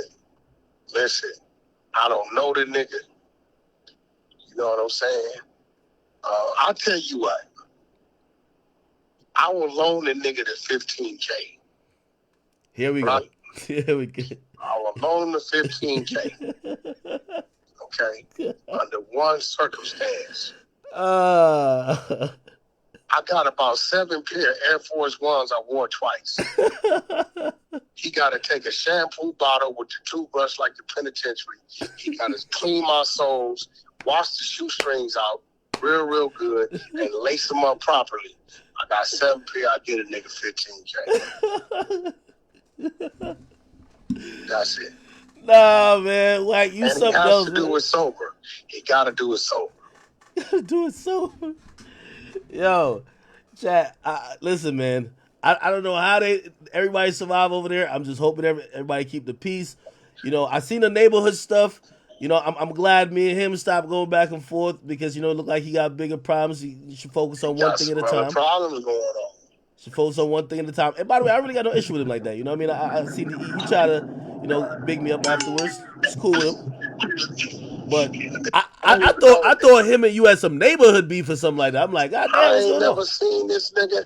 Yo, me and Big Q, this real shit. We ran 17, 18 years. Real fact. Strong, right? I never seen this dude. I never seen any of that functions, none of Big Q's banquets, Big Q's house. I never seen the nigga. Funerals and shit, I never seen him. I don't know him, but he wants to know me. I know you. I know, nigga. I don't know you. You just was on there with the fake gay Crip dude. Asked him if he wanted a 9-inch or a 12-inch sub or what 6 inches do. Then you asked him if he got put on or fucked on. And now, are you trying to say he was flirting? Now you want to forget, nigga. That is flirt. The nigga's telling you he openly gay. You had him a 6-inch sub. And you want to say, is that big enough for you? Do you want a 9-inch or 12-inch? Yo, I'm gonna be honest with you, Whack. That ain't happen. Gangster, homie. Yo, everybody who listens to this, y'all gotta find that clip. Ain't no way that happened. Whack is gassing. Yeah, nigga. And then wait. And then he asked the nigga, did he get put on or fucked on? Like, nigga, where's your mind at to be? What the fuck is going on? Is that a thing? Like, I don't know. Like Man, gang. No, that ain't no mother. That's a thing for the community. Shout out to the community that's out the closet. But come on, bro. Like, don't no heterosexual man mind think like to ask a gay dude in front of you if he got put on or fucked on, bro. That's odd. That's just real. I didn't know that was a thing. You know that. No, that's not a thing. That's his thing.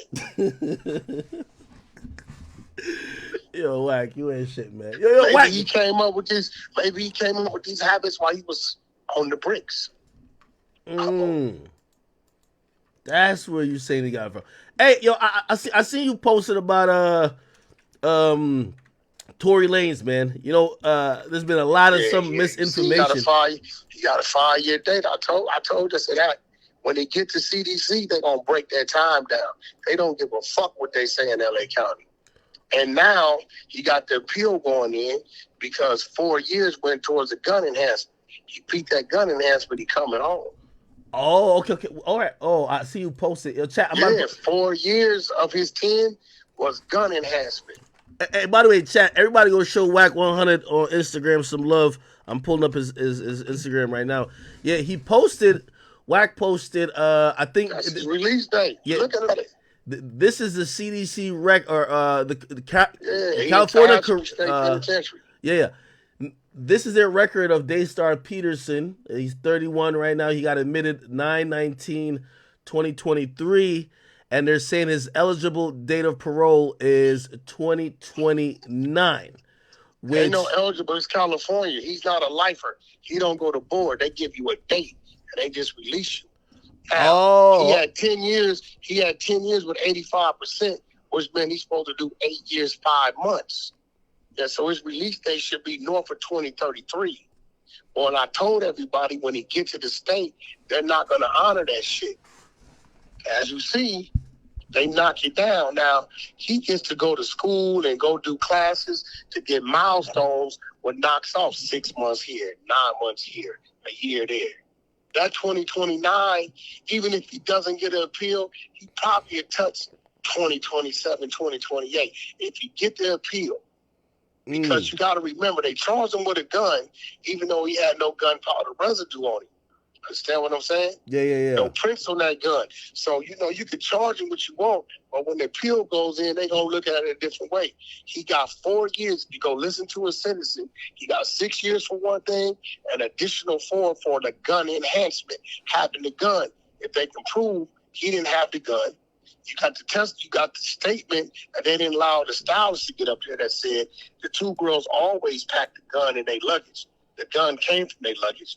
They didn't allow them to get up there and say that, but it's on paper. That fucking appeal go through, and that 4 years get struck. They're gonna take the 4 years off of that 2029. Really? Which puts him where? 2025. There you go. Wow. Hey, you know what a lot of people have been saying? They've been saying that Tory might have issues during the time. Like I don't know. He ain't gonna have no issues. The homies got his back. He was good to the streets of California. My nigga Speedy from Hard Time Hustler Crib, right? He got the Crib side of it. That's his right hand man. Matter of fact, I got exclusive content I ain't never told nobody at. Yeah. Whack 100 and Speedy from Hard Time Hustler Crip is the last 2 people we talked to before he walked in that courtroom and got snatched.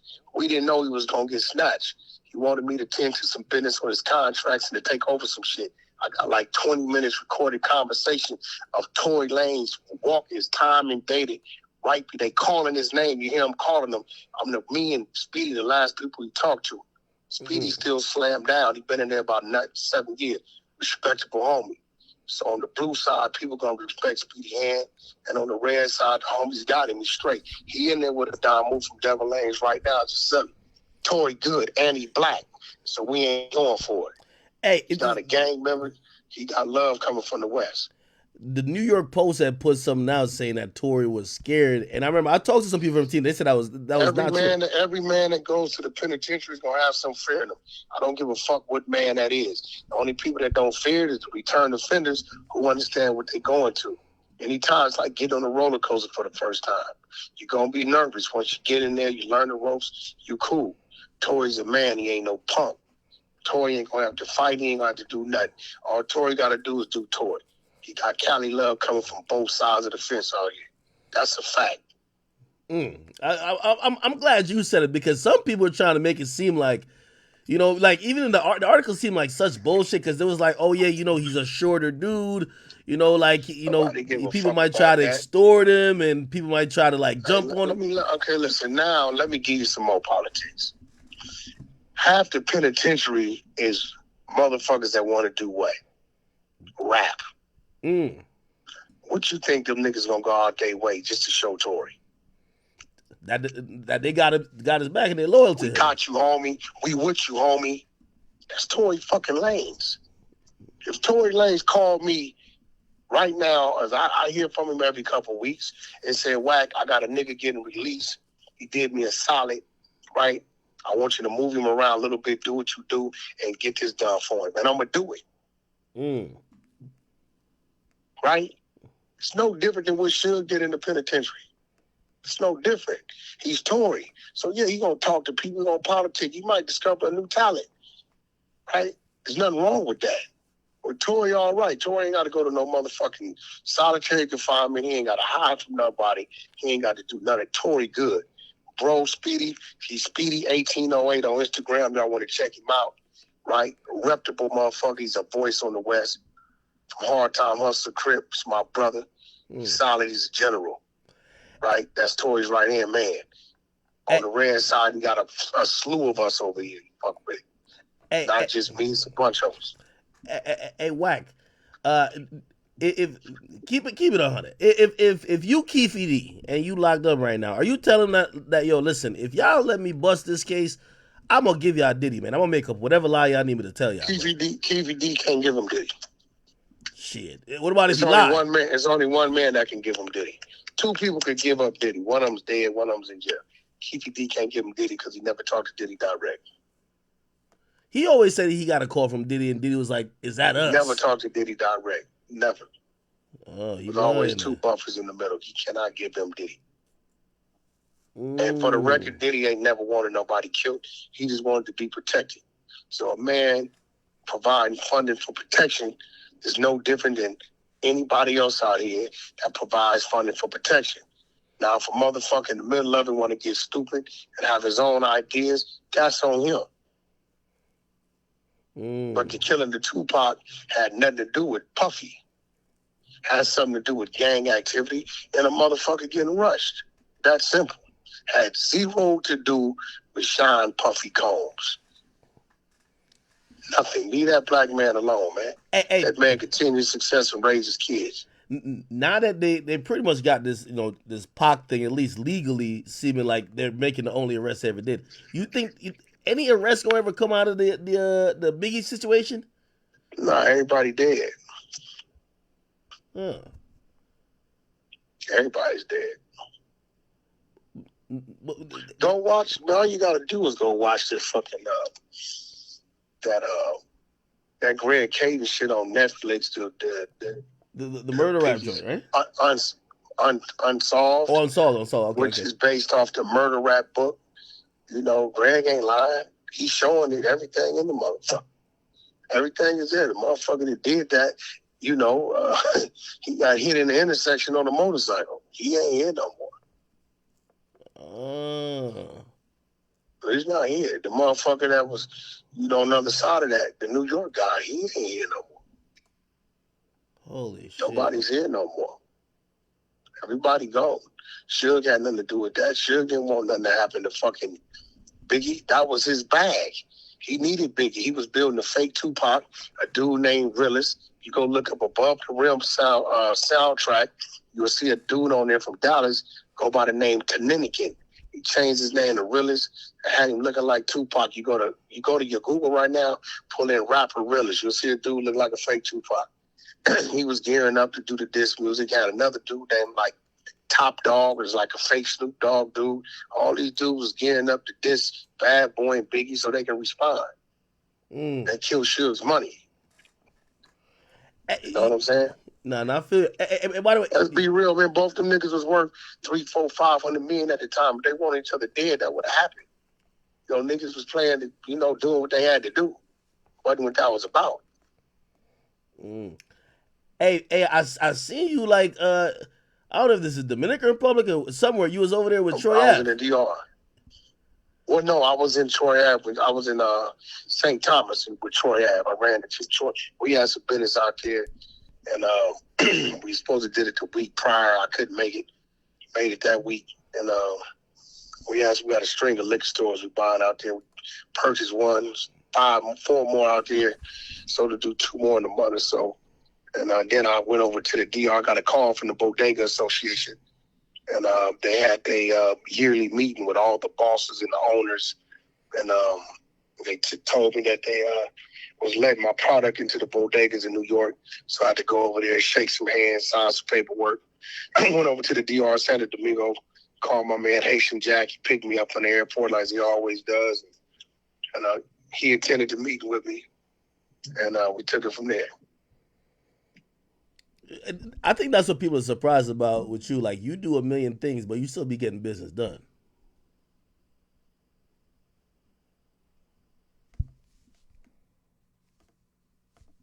Yo. What'd you say, I said that's what I think a lot of people were surprised with you, because you'll be doing a million things, but you still be attending to business constantly. Yeah, definitely going to attend to business. It's 3 people to me. Whack 100 is a social media entertainer. He was created by DJ K. Slay on Instagram 2012. Cass Jones is the man on the birth certificate. That's the guy I chose to give a chance once I got out the penitentiary. Lil Whack is the gangbanger, the gang member, and he's been deactivated for quite some time. He just protects Whack 100 and Cass Jones in the time of threat. So it all depends on who you're talking to and what I'm dealing with. I just had to go to my daughter's football game up in Oregon. She's a cheerleader. That's Cass Jones' business. Yeah, but you might have to turn. I go down there with Adam 22. That's Whack 100 business. Hey, your daughter goes to college, right? Like, I know you got to be on edge because it's a scary place out here for young women, man. What you mean? Shit, man. Like, all type of shit. Like, you know what I mean? Like, you come across like a protective father. Like, you know what I mean? Well, you know like, how I raised my daughter. I'm a daddy. I'm a dad. You know what I'm saying? So between me and her mother, we instilled everything we felt we needed to instill in her. My daughter is more like me than her mother when it comes to mentally. She got security up there, right? She don't live on campus. I brought her own spot up there. She good. She got her own vehicle up there. She know how to move and travel. She's been training with firearms since she's been 13 years old. You know what I mean? So she know how to move. You know what I mean? When it comes to her personal life, she has a boyfriend, young man, that shoots videos. I expect him one day you to give a young man a shot. I like him. He's not a gang member. So you got a young man. He shot Young Magnificent's last video, Gangbang. Did a great job on that. You know what I mean? So, her grades is holding. And she's studying kinesiology. You know what I mean? So, at the end of the day, I mean, you can't worry about life. Life gonna bring you what you bring you. You can just prepare yourself as best you can. Yeah, yo, I could imagine whoever your daughter bring home got to be scared of you. You ever seen that one scene in Bad Boys? I believe he was a little nervous.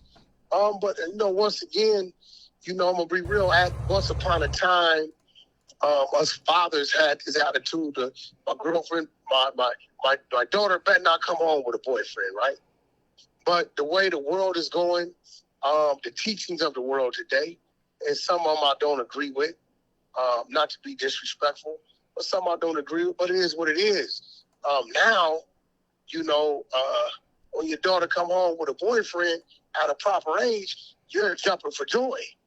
It's a different mentality. Yeah. Okay, bro. I get you. If you go to prom now, if you go to prom these days, you see more females in fucking suits and tuxedos taking girls in dresses out than young men. So, you know, these days it's just like a great. You know, my daughter waited till she was 19, right? Yeah. You know, I had my son at 17. You know what I'm saying? My son's 29 years old, believe it or not. Yeah, no, you just made a great point. Everybody in the chat's like, yo, you're right. You're like, these days, if you got a daughter, you better hope they got a boyfriend. Shit, you better if they're of age and everything, you hope that at least that's the mindset they're trying to go into. That's her mindset, because as long as you look up and your daughter 22, 23, and you ain't seen her with no young man, that's because she's hiding a young lady from you. It's a fact. Or she's sleeping with everybody in town. Yeah, could be doing that. So I presented the young man. I think he's a respectable guy. He came to me as he should, shook my hand, introduced himself, and I got to trust my daughter's judgment. Yeah. You know what I mean? I think people mind being the gutter, so they be thinking some crazy shit, but you got to understand, the only way I was able to have a beautiful daughter is because I had her mother. That's just the turn of life. Yeah. You know what I'm saying? That's just what it is. If I'm not going to get mad at my son introducing me to a girlfriend, I have a problem with my daughter introducing me to her boyfriend. True. That's what it is, bro. No, I feel you on that. For real. Yes, man. Shit, I was jumping for joy. Hi, Mr. Jones. How you doing? You young man. He came to the studio, pulled up on me. Oh. She wasn't even there. He did it on his own. That's what I respect. That's some scary shit. I'm pulling up on Whack 100. How you know my That's what I'm thinking. You say the address. You say the address on Clubhouse all the time. I said, my daughter know you here. He said, no, sir. Did Jay Diggs ever make it to the studio? He ain't coming over there. You know, I got some exclusive content. This morning, the dude called me 3 a.m. Some dude from the Romper Room gang told me Jay Diggs was never part of the Romper Room gang. They robbed 40-something banks. He wasn't there. He was part of one bank robbery, the last one that nobody participated in, and he brought a snitch on a robbery. I got an hour and 10 minutes of the content. I told him he wants to do a deal. I told him what I do with him, and he wants to explore with you and Vlad and a few others. I told him I'll put you with him, but I got an hour and 10 minutes, some crazy shit. It's a fact. Yo, like, hey, is it beef with you and Tasha K done? That's done, right? Who? You and Tasha K. I did my job. I did my thing. I did what R. Kelly needed me to do. I assisted Cardi B and her team over there with finding them assets so she can get her bag. R. Kelly's holding up to his end of the bargain. His attorney, I got off the phone with his attorney last week, selling me 30 unreleased R. Kelly songs, as well as the R. Kelly Birdman collab album they did for a price, a pretty decent price. So, you know, my end's done. You know, it's always something to me. I ain't never just doing something to be doing it. But shout out to Tasha K, man. You know, I think Tasha K is a great blogger. You know, tell her to keep up her good work. Pay my homegirl Cardi B, though. Brim Love. Cardi paid. Got to run that bag. So I had to do that for you, but it was what it was. And I withdrew my lease that I had next door to her office over there in Fort Lauderdale. Tell her she ain't got to worry about that no more. Yo, like, you beyond petty, man. Yo, send me these text messages. I'm gonna send that to you while you on the phone right now. Inquiring minds I gotta see this shit. I want people to know that I sent that to you. One thing, you gonna blow your motherfucking mind at God damn. It's gonna fuck your head up. Now I don't think, yo, I'm gonna be honest, I wouldn't think she would ever do something like that because the image that she gives off is that she loves Blueface more than herself. Bro, she tried to line that man up to have him robbed and killed. It's a fact. She has his name and face tattooed more on her. I wouldn't give a fuck. Hey, listen, a snake could do anything. Damn. But you know, the last one, 83, want me to send it that one? Last 283? Yeah. You got that phone still? Or 29? No. 29. There you go. Just so you know ain't no cap. Make sure you know where it come from. Make sure you give it a proper post. Make sure you put that sound bite. You know, you want to, while I'm on this phone, let your viewers or the streamers, whatever they are, let them know that the man ain't capping, is dated, cat dresses, all that. You quiet over there, right? You all right? Hold up. That's what Christian Rock really is. Yeah. You finna get mad because I know how you feel about this kind of shit. I expect you to do your job as a journalist and, you know, give it the attention that it desires. In the meantime, y'all go stream Jade and Alexis. You know what I mean? She approaching a couple million on her second debut song. Shit going up. Y'all go over there and check her out. MILF Music. Isn't Krishan also signed to MILF Music? What'd you say? Ain't Krishan also signed to MILF Music? Nah, not at all. So that was all cap clout.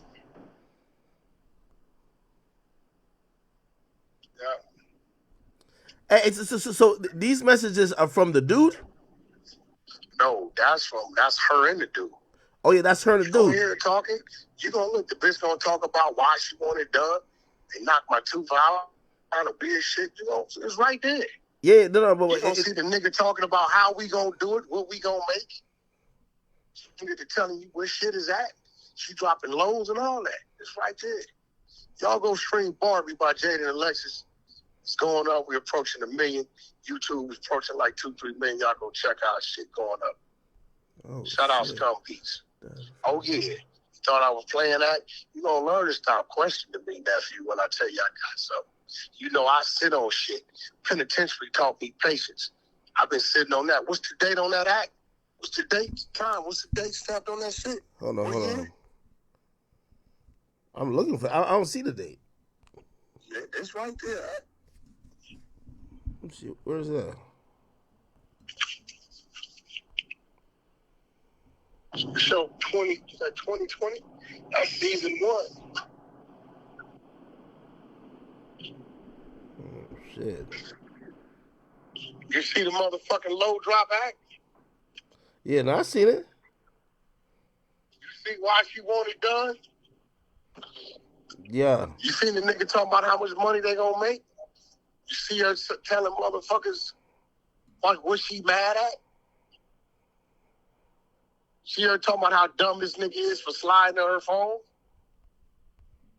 You see him talking about how's your sister and what's going on with your sister? They acquainted. See, when you using words like dummy and all that, that's how people in Baltimore talk at. Yeah. That's why Wack don't fuck with her. The bitch is the devil. All we want is the blood test so this man can know if that's his child or not.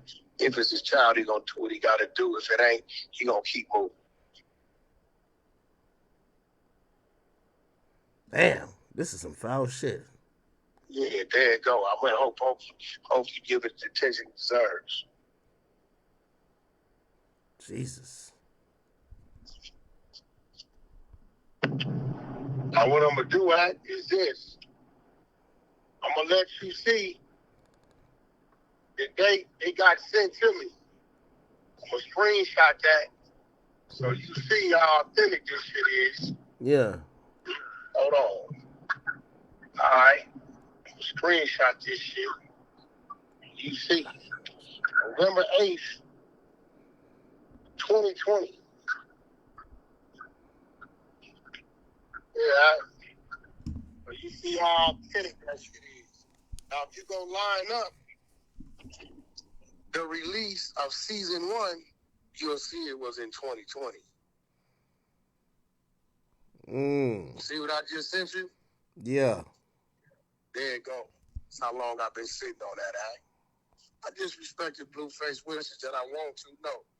But at the end of the day, you know, as management, ultimately I do work for him. And, you know, I don't let my ego, my pride get in the way of understanding and respecting that. Why you think he said what he said? And he said, my fucking manager told me and I didn't listen to him. That's some crazy shit right here. So that address that's there, I've since sold that home. I got it, it's gone. Sold it. So, you know, you put it up, I don't give a fuck. You ain't got to scratch That's definitely going to get blurred out. Yeah, we don't let it no more anyway. That was the Blueface home with the camera on it. It's gone. I sold it. We done bought a whole other spot. Damn. She was trying to line this nigga for real, for real. Nigga, you read it. And everybody from Baltimore, when they see it, they really gonna know it. Because they understand they lingo. That's a fact. So everybody think wax an asshole. Nah, man, you know, I got a problem. Somebody trying to harm my people, my loved ones, and, you know, for whatever reason, they got a soft spot. I gotta respect it, but it never set well with me. Never. But since she insists, can you have it at? Yeah. God damn. All right, I'm gonna post it up. Yep. All right. Give me a mention or two. Again, y'all go check out Jaden Alexis Barbie streaming on all platforms. Young Magnificent. I got the game coming. Blueface coming. Game tour. Overseas tour tickets available. Starting in November. You know what I mean? We be out there about 45 days. Let's go. Let's keep it going. Incredible Diapers. Shop IncredibleDiapers.com. You know what I mean? All our kids are incredible. Give them a shot. And Incredible Diapers coming to a bodega near you. They'll be up in Amazon in the next 10 days. I appreciate you, Mac. You need me, hit me. I'm here for you, nephew. All right. Got you. Well, damn. Holy. All right.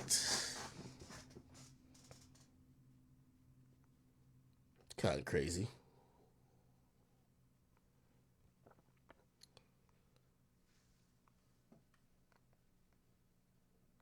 Let me download all these. It's really screenshots. I'll read what the screenshots say.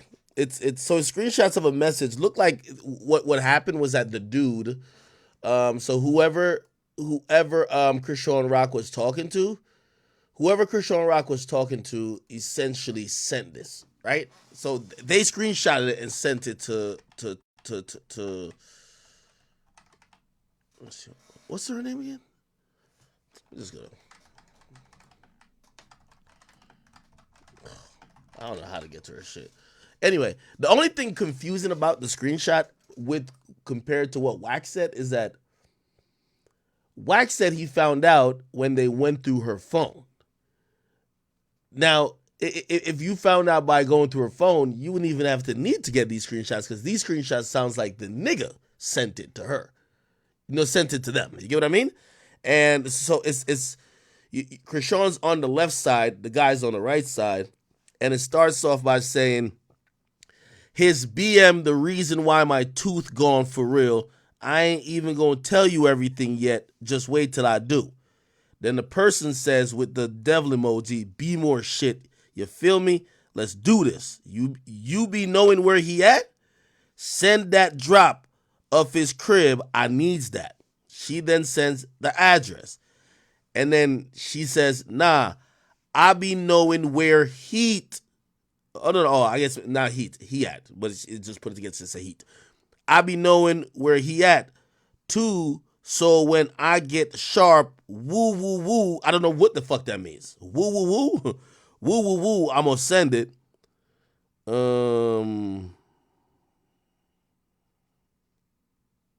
And then she said sometimes. When I get some time, woo, woo, woo, I'm going to say, I don't know what the fuck she's trying to say.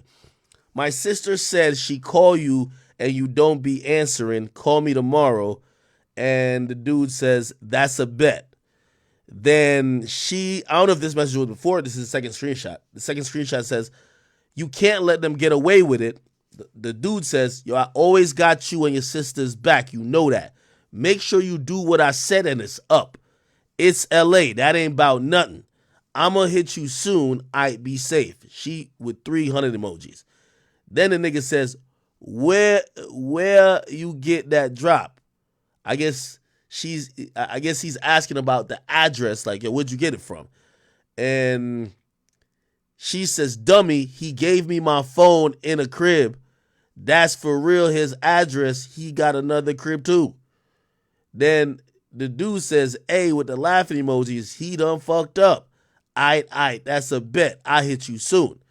Then she says, laughing emoji, that nigga sweet. Okay, cuz.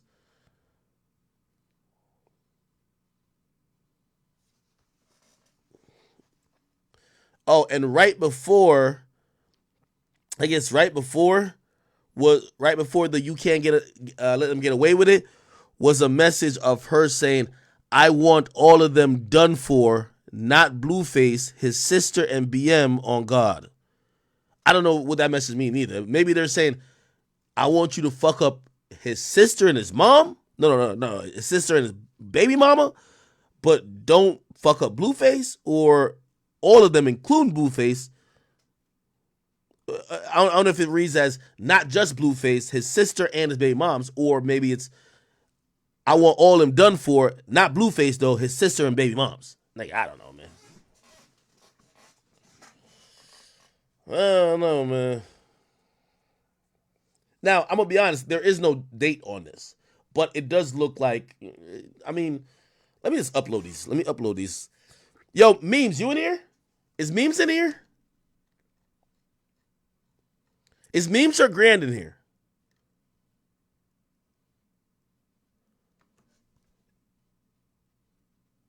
If Memes or Grand is in here, let's see.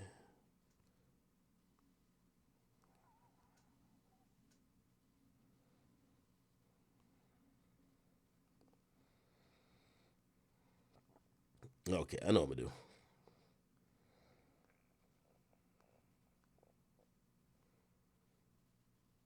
Nah, I don't think Grant. Oh yeah, Grant here. Yeah, Grant. I'm gonna send you these messages like formatted good for me and shit. To post on the gram.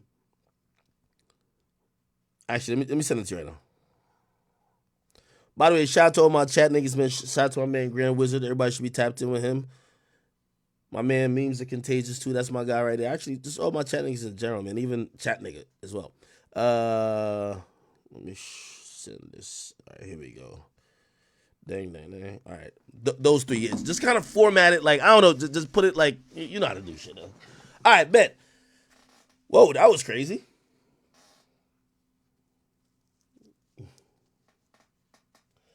Hen Dog and Maz, he says, Ak, where's the proof that's even her? You can't post that, Ak. You should have gave that shit to the Shade Room.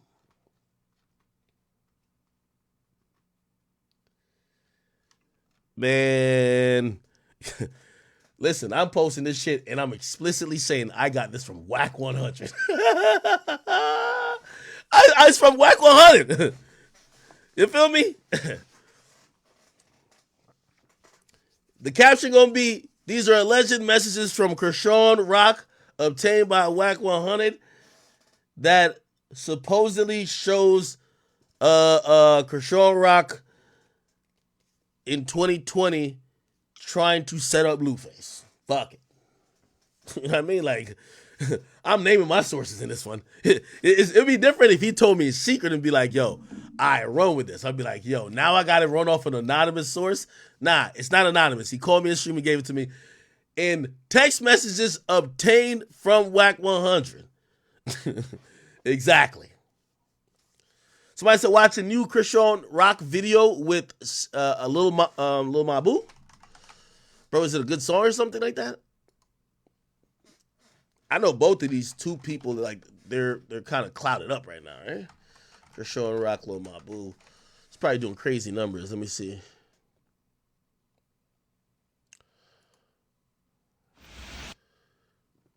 So Blueface dropped a song called Baby Mama Drama. Krishan Rock drops a song called Baby Father Drama. I'm almost thinking they're in on this, bro. I kind of feel like they're in on this at this point. Lil Mob. Let me see. Maybe it's on his page. Oh, yeah, it is. I ain't gonna lie. Crazy views. 217K in 2 hours. That's some good views.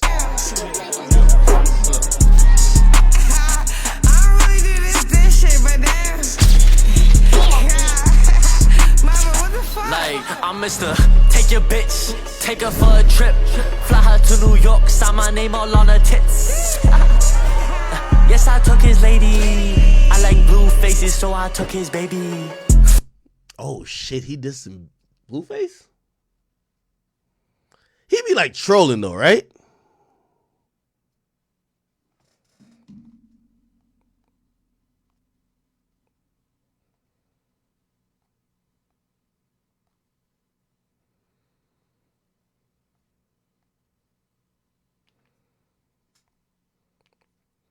He be trolling, right? I'll play it though. Fuck Blueface, I had to find a new bae. Yeah, with my boo, fuck what you say. Wait, what? His baby. Fuck Blueface, I had to find a new bae. Yeah, with my boo, fuck what you say. I might put it in his face, cause he wanna taste. This that newborn pussy, make my water break. Only thing that's broke is my fucking water. Gave birth to my kid, but I hate his father. I used to fuck with blues, now I fuck with ones. Only fuck with white boys that be toting I'm Mr. guns. Take your bitch, take her for a trip, fly her to New York, sign my name all on her tits. Yes, I took his lady. I like blue faces, so I took his babies. And no, that's not a diss, but I know Whack 100 ain't gon' like this, cause he fuck with snitches and I don't like kids. And he probably racist and don't like white kids. Hit him in the face with the Drake. Yo, the timing of all this is like so like I almost think like this is like a fucking promo. This song drops 2 hours ago. Whack 100 called an hour ago. He gives me some information about Krishan. On the song, Krishan is dissing Blueface. Lil Mabu is dissing Whack. This kind of feel like it's scripted, dog. I'm gonna keep it a bean. Leave him. Show him I take money to the grave, no breathing. Crody 6 deep, now I'm 6 deep in his chick. I might take your whole flow and then take your bitch. I'm Mr. Take your bitch, take her for a trip, fly her to New York, sign my name all on her tits. I ain't gonna lie, this little Mabu nigga will be going up, bro. I ain't gonna hold you, dog.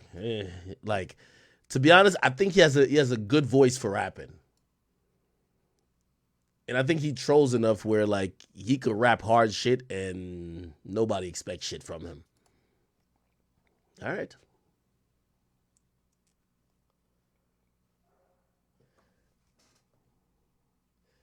Miss Property Manager says, Ack, everything you think it is exactly what it is. Don't, it's like kind of odd timing, right? Whack calls, unless maybe Whack is just genuinely mad. Like he's seen the shit and he's mad, right? So he's seen whatever and he's mad about it and he's like, yo, let me just put Ack on. You can't let them get away with it. Let me see. Give me 1 second, Sam. I'm just making sure I get all this shit.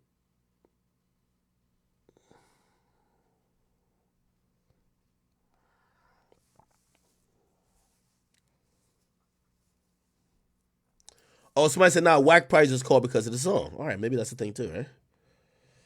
And then the last text message I got to put up there is...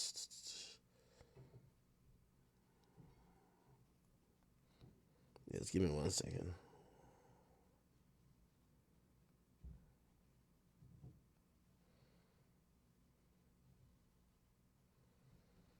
Oh, I gotta blur out the fucking address.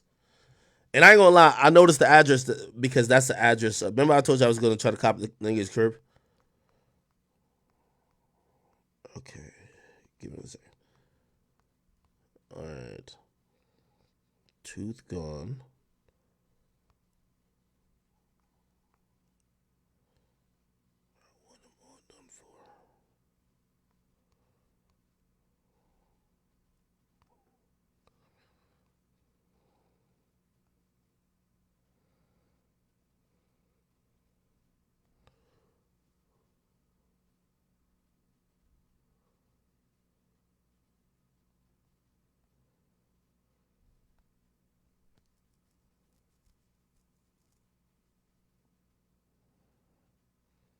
What am I doing? All right, give me 1 second. I'm just posting Instagram. It's like signing like a contract with the devil when Wack calls and says, "Nephew, if I'm about to give you the content, you got to put it out." Because I look at this and I'm like, I do have some questions about it.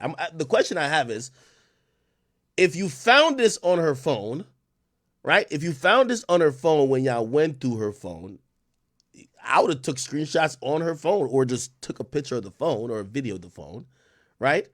I wouldn't have waited till the nigga later on or the nigga sends me his version of the conversation or his side, because you have her phone, so you have her side of the conversation.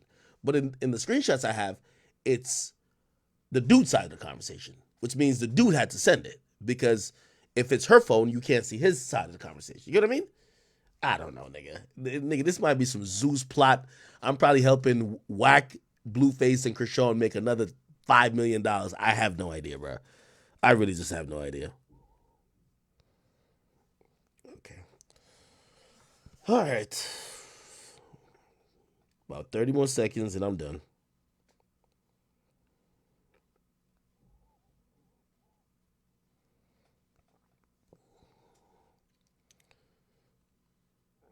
All right. What's the caption I told y'all I was finna write? I had a specific caption in mind.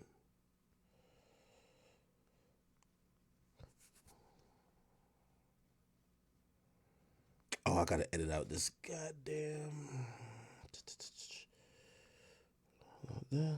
Right here. Let me edit out this address.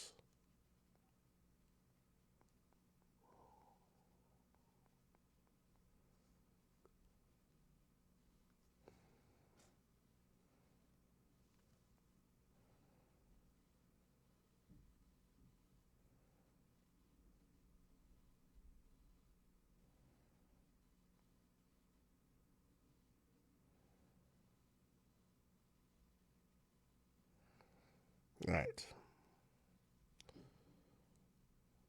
All right. I'm finna post it now. I'll post exactly how I told y'all.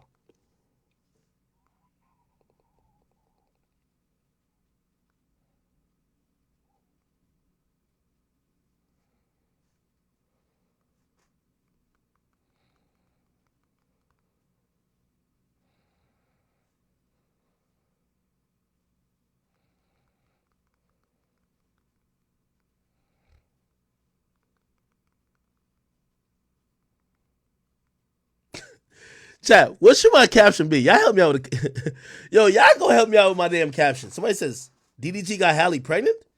No way. Nigga, that might be the biggest win all year for the niggas. Tell me he did that. Tell me he did that. Oh, that's all.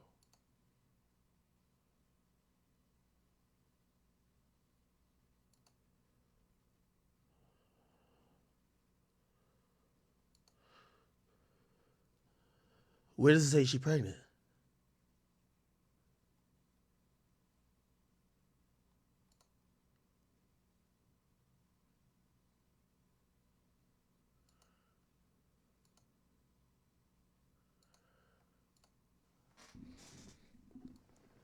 Is she pregnant?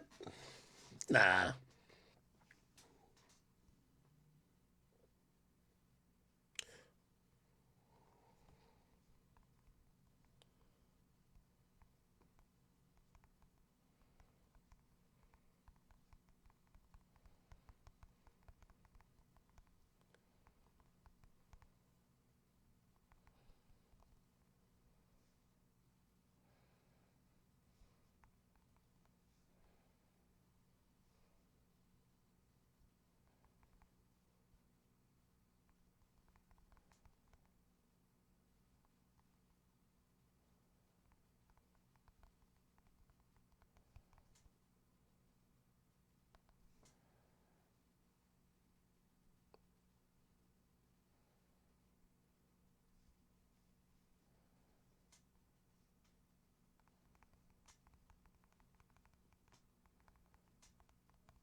All right, I posted that bitch. I don't give 2 fucks. All right, man. Wait, is she pregnant?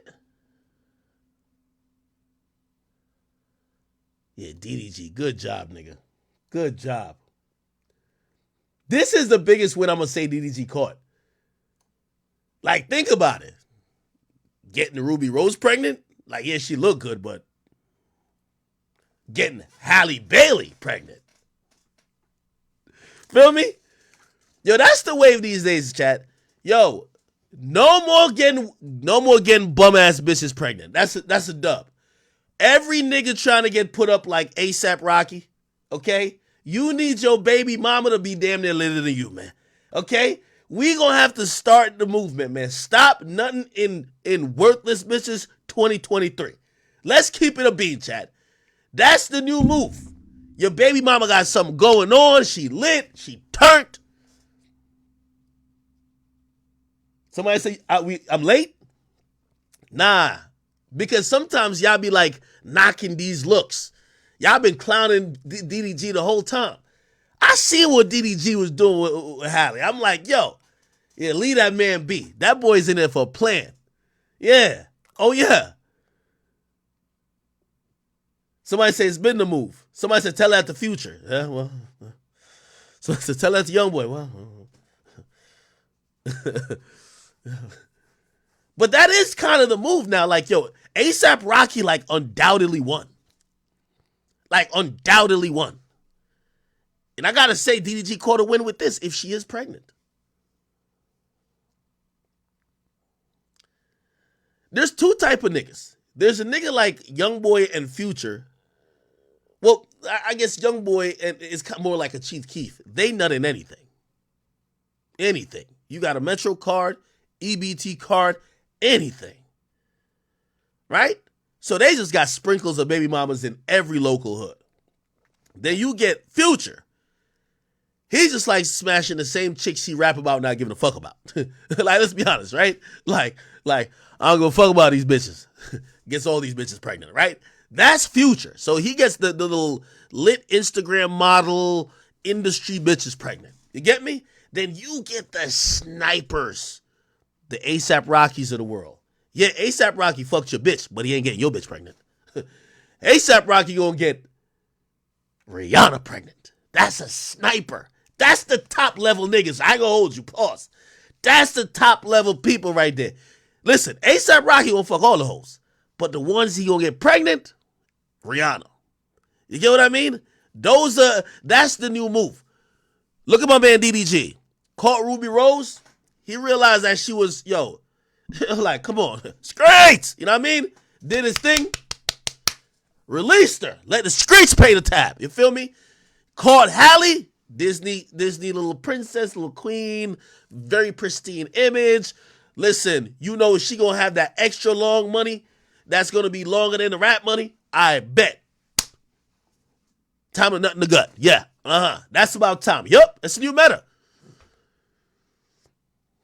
I like this. This is what I always was mad about, like with niggas like Safari. Yo, Safari, man, ain't you Jamaican? What type of yam dumpling you eating, nigga? You couldn't have got Nicki pregnant? Nigga, you were with her for 9-10 years. There could not be a birth control alive that could have stopped my semen from catching to that egg, nigga. I'm putting that nigga. Nigga. Oh, Corday. My boy Corday, man. Corday, what's the chicken dating? Naomi Nasusuka, whatever. Naomi Osaka. Yeah. Oh, yeah. Oh, yeah. Oh, yeah. Yeah. The new meta is having a baby with a girl who ain't gonna need you for child support. That's the new meta. You fuck the ones who gonna need you for child support. You get the one pregnant who don't gonna need you. You feel me? Yeah. Yeah. Yeah. Yeah, Corday. That's what I'm talking about. Corday called a win too. By the way, y'all notice some of these niggas that's doing this, y'all consider corny. Y'all be they be trying to say like Corday a little corny. Nah, man. He won. DDG, they be trying to knock him. Nah, he won too. Meanwhile, Chief Keef got 20 baby mamas. Young boy with 13. This is the formula right here. The ones who broke, you use them for recreational use only. You find a chick who got something going on, got her head on her body, who actually looks like a mom, who ain't popping pussy online, who ain't fucking everybody in the world, you put the baby in her gut. And she lit too, got her own motion, her own wave, put the baby in her gut. Facts. Yep. Who else did that? That's the new meta, man.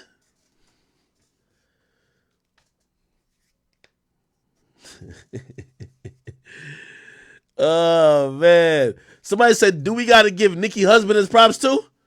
We do. I'm sorry. Yo, we got to give him props because he did something that Safari couldn't do. Safari was breakdancing and all of this shit like too much. He should have been piping. He should have been nutted. Like, what was that nigga doing, man? That nigga fumbled, nigga. Ain't no way you was in Nicki Minaj Raw for 10 years and you couldn't get her pregnant. Nigga, what the fuck was you here for? Salute to Big Sue. I know you want to kill me, but salute to that man. That nigga got in there, nigga. You threw up 2 gang signs, nigga, and got Nicki pregnant in 5 minutes. Fuck all that. Fuck all that shit, man. Yeah, nigga. Yeah, you can't get rid of me now. I'm here. Yeah. So what? I'm going to be a stay-at-home dad. And what? Yeah. That's what I'm talking about. Talking about you think I'm about to go back to the hood. Go back to what hood, nigga? Go back to what hood? I ain't go back to the hood unless I'm looking for Offset, nigga. I'm here now. That's a win. I ain't gonna lie, it's a win. I like when I see dudes fucking up. Women do it all the time. I like seeing dudes fucking up. I'm like, oh yes, finally. Yo, you ever see one of the stories where it's like, yo, hey, this dude, like, I think we seen it with Halle Berry or something like that, and somebody else, like Halle Berry, like the actual, older actress. She had to pay like spousal support or some dumb shit for like the person she was with because she was way more litter, right? Bruh, when we see that, like, yo, the dude is collecting child support or alimony from the woman, don't you be like, yes. And it's not like you don't like the chick. It's like, bro, you just like equality and fairness, right? Like, it's like, dog, you hear Tyrese, he's crying and whining like a girl because he says he's getting taken advantage. Most dudes usually get taken advantage when it comes to child support, alimony, all that type of shit. You want to see a little bit of fairness. So when you see one dude be like, oh yeah, she got to pay him $10,000 a month, you're like, yes. When I see a nigga fuck up, I'm like, yes. That's what I'm talking about, man. Somebody said Nick Cannon? Yeah, when Nick Cannon got with Mariah, yeah. Nick Cannon got, but he should have stayed there, though. Should have stayed there, though.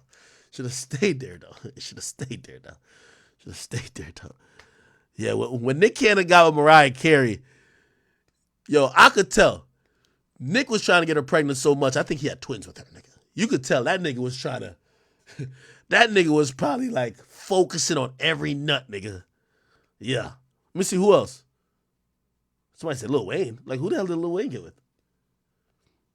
Name me some dudes who like married up or impregnated up. Give me some more names. Somebody said Big Sean. Only reason I'm not going to really just take y'all for Big Sean right now, because if anything, Big Sean kind of married, like, do y'all think Jhené Aiko was ever litter than Big Sean at his peak? So Big Sean didn't marry up. I think Big Sean married down or possibly equal. But the reason why I can't give him credit is that ever since he got married, and does he have kids? He just disappeared. So I don't know what the fuck happened with him.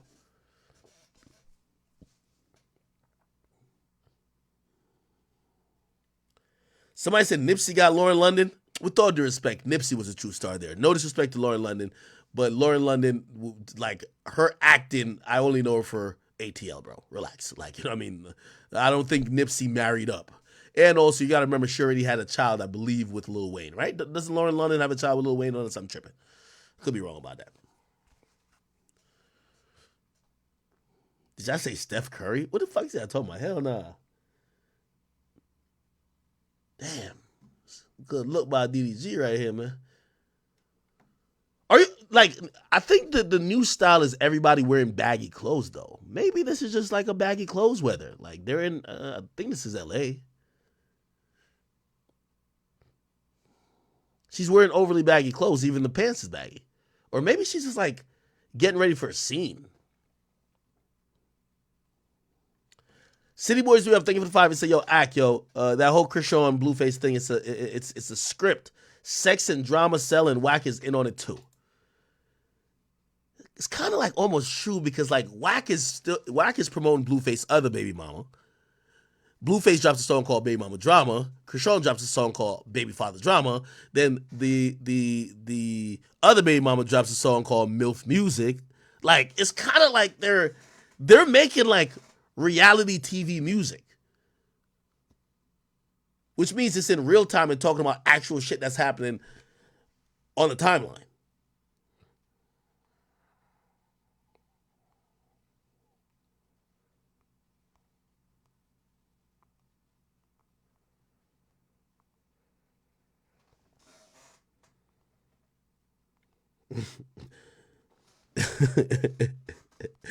Yo, niggas are saying, is this snitching by Wack 100? Is this snitching letting the world know that somebody tried to backdoor you? That's not snitching, is it? Like, yo, come on. All right, Trucking for Show, he says, Ack, you got to go check out Aiden using the N-word to perform at Chief Keef. Yeah, let me go look at that real quick. Aiden Ross, he had his birthday party recently. Happy birthday, Aiden. And Chief Keef performed there, and apparently he was on stage with Aiden. And here's the thing. You know that song? Oh, no, we about to vibe. We about to vibe. Bitch, we can't spell sober. Fall out. Hey, ball. When we roll up. Oh, you forget the lyrics? Nah, he forgetting his lyrics. Sosa forgetting his lyrics? Hey, ball, when we roll up, on the whole that little drag, they done smoking. Can't feel sober for no reason. We can't feel sober. You know us, we so strong. Watch me roll up, cause I can't feel sober. On my tour bus, we get dumb high. Use a for Fredo gas.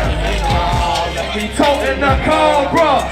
That's right. He was shoot shit in the down. Recent roll and potato gallows on Molly. Chief sauce and ball out. Ira and Rari. Bitches love drinking. Some love smoking. I let my alcoholic bitch get the doses on choking. Call up D-Money and we going money on. Bitches off the shit walking around like that's like call up D-Money. We going money. That was crazy. Off the shit walking around. Yeah, my hey. Nah, Aiden's goated for having this like even like live, bruh. Like, you know, I always wanted to go to a Chief Keef concert, but like Chief Keef like basically stopped even really doing shows at that point, like individual shows. He just started doing festivals because remember Chief Keef shows was like a mess, but it always looked turned. I'm a smoker. They don't want drink. They don't want. But we can't spend.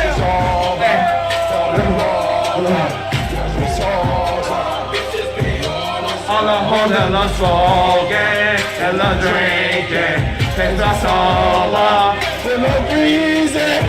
Feel sober. You know us. We smoke strong. Watch me roll up, bitch. I can't feel sober. On my tour bus. Yeah. Happy birthday to my dog once again, man. Happy 23rd, man. 23rd is my dog, Aiden, man. Imagine just being this rich. That he's performing at your private party. You can see even the crowd is rich. Nigga got Balenciaga all over the place. Damn, Aiden living the life. Oh, phone number 8. Run the other one. Let's go. Hey, nigga. What's going on for you? Hey, on light. What the fuck, nigga? A 6, niggas. Hold up. A 4. That's that shit. What? Oh, he did ask Sosa. He asked Sosa. What the fuck, nigga? A 6, niggas. Hold up. A 4. That's that shit. bitch, nigga, that's that. A bitch, nigga, that's that shit. That's that shit. See, that's that shit. That's that shit. Don't like. Y'all better not be mad at Aiden. Sosa gave him the pass. It's over. It's over. Nah, I thought he just did it on like whatever, which I was going to be like, well, he's doing the song. But Sosa, he asked Sosa. Sosa said, yes, it's lit. Nah, this is fair. This is fair. I'm sorry. Don't like. A cinch, nigga, that's that shit I don't like. That's that shit I don't like. That's that shit I don't like. That's that shit I don't. Hey, hey, hey, hey, hey. Pop bitch, that's that shit I don't like. I got a bad bitch. Okay, we smoked up all night, and we smoked. That's that shit I don't like. Nah, it's going crazy. Hey, see, this is that.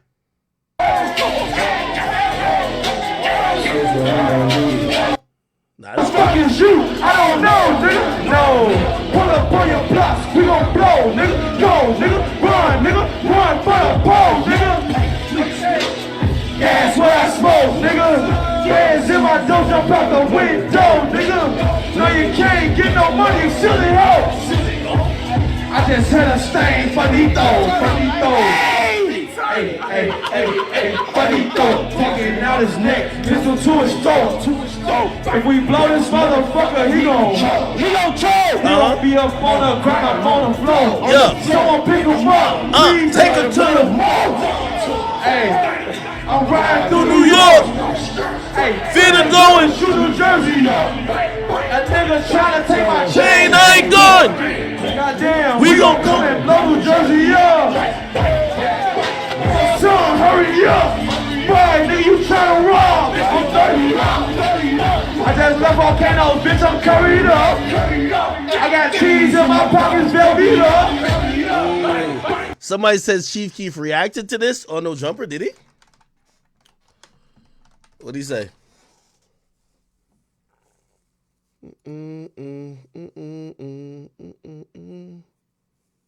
Let's see. Where's that?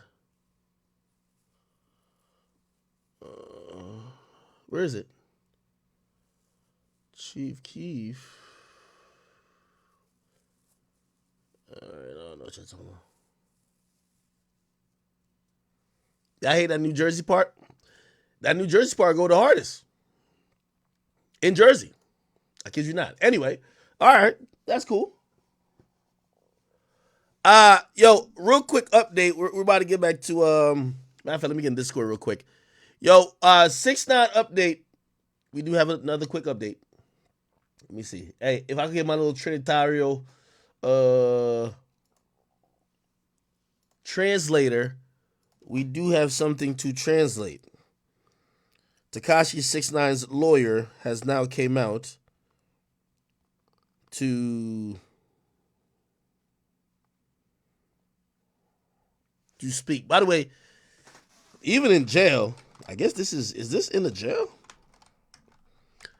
He's still posing for pictures with fans.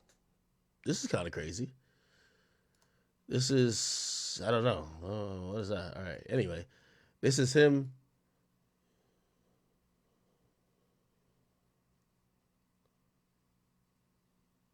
Yeah, he's still taking pictures with people even though he's handcuffed.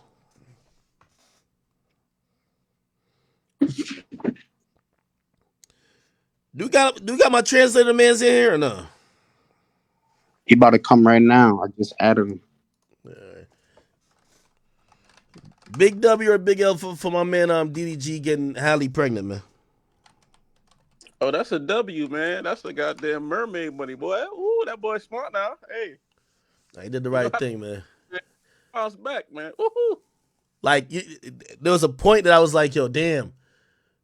Like, maybe he should lock down Ruby Rose. But I'm like, knowing how Ruby is, you gonna get Ruby pregnant, she gonna give you hell on earth, and she still gonna fuck with other niggas. You feel me?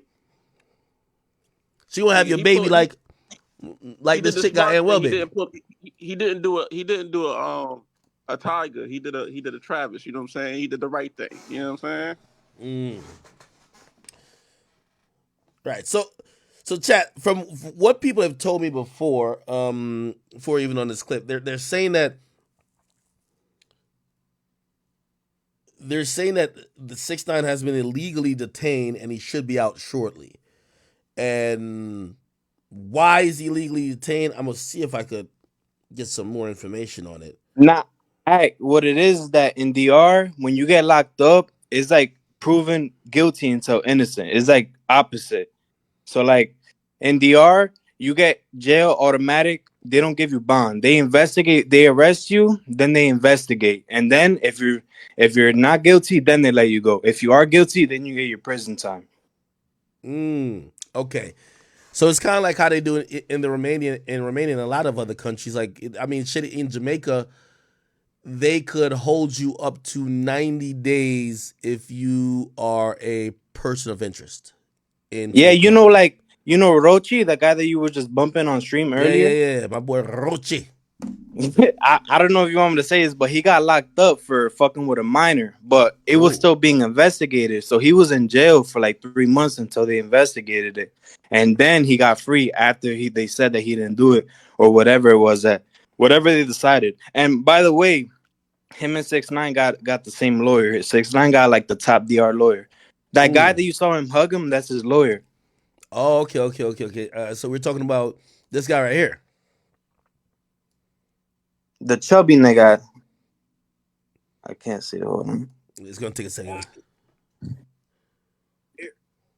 Nah, that's not him. Oh, no, I know who you're talking about. You're talking about the video. Oh, they have a new picture of him now. What the fuck? They got all tight. This is in color coding now. You're talking about the guy. Let me go to it. That you was like, look at this guy hugging him. Yeah. I'm gonna play that video again. All right, it's this guy. En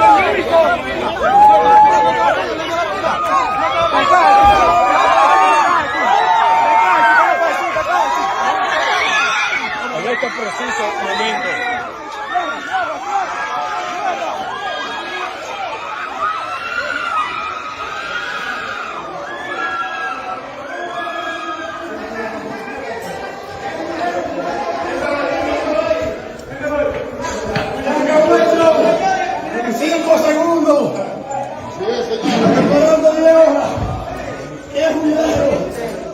Wow. That guy with the backpack, right?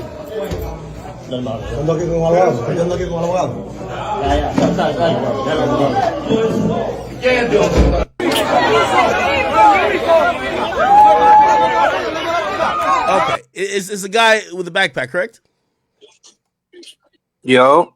Is that guy with a backpack? I don't know if you watched it. Yeah, the guy with the backpack with the suit on. Yeah. Okay.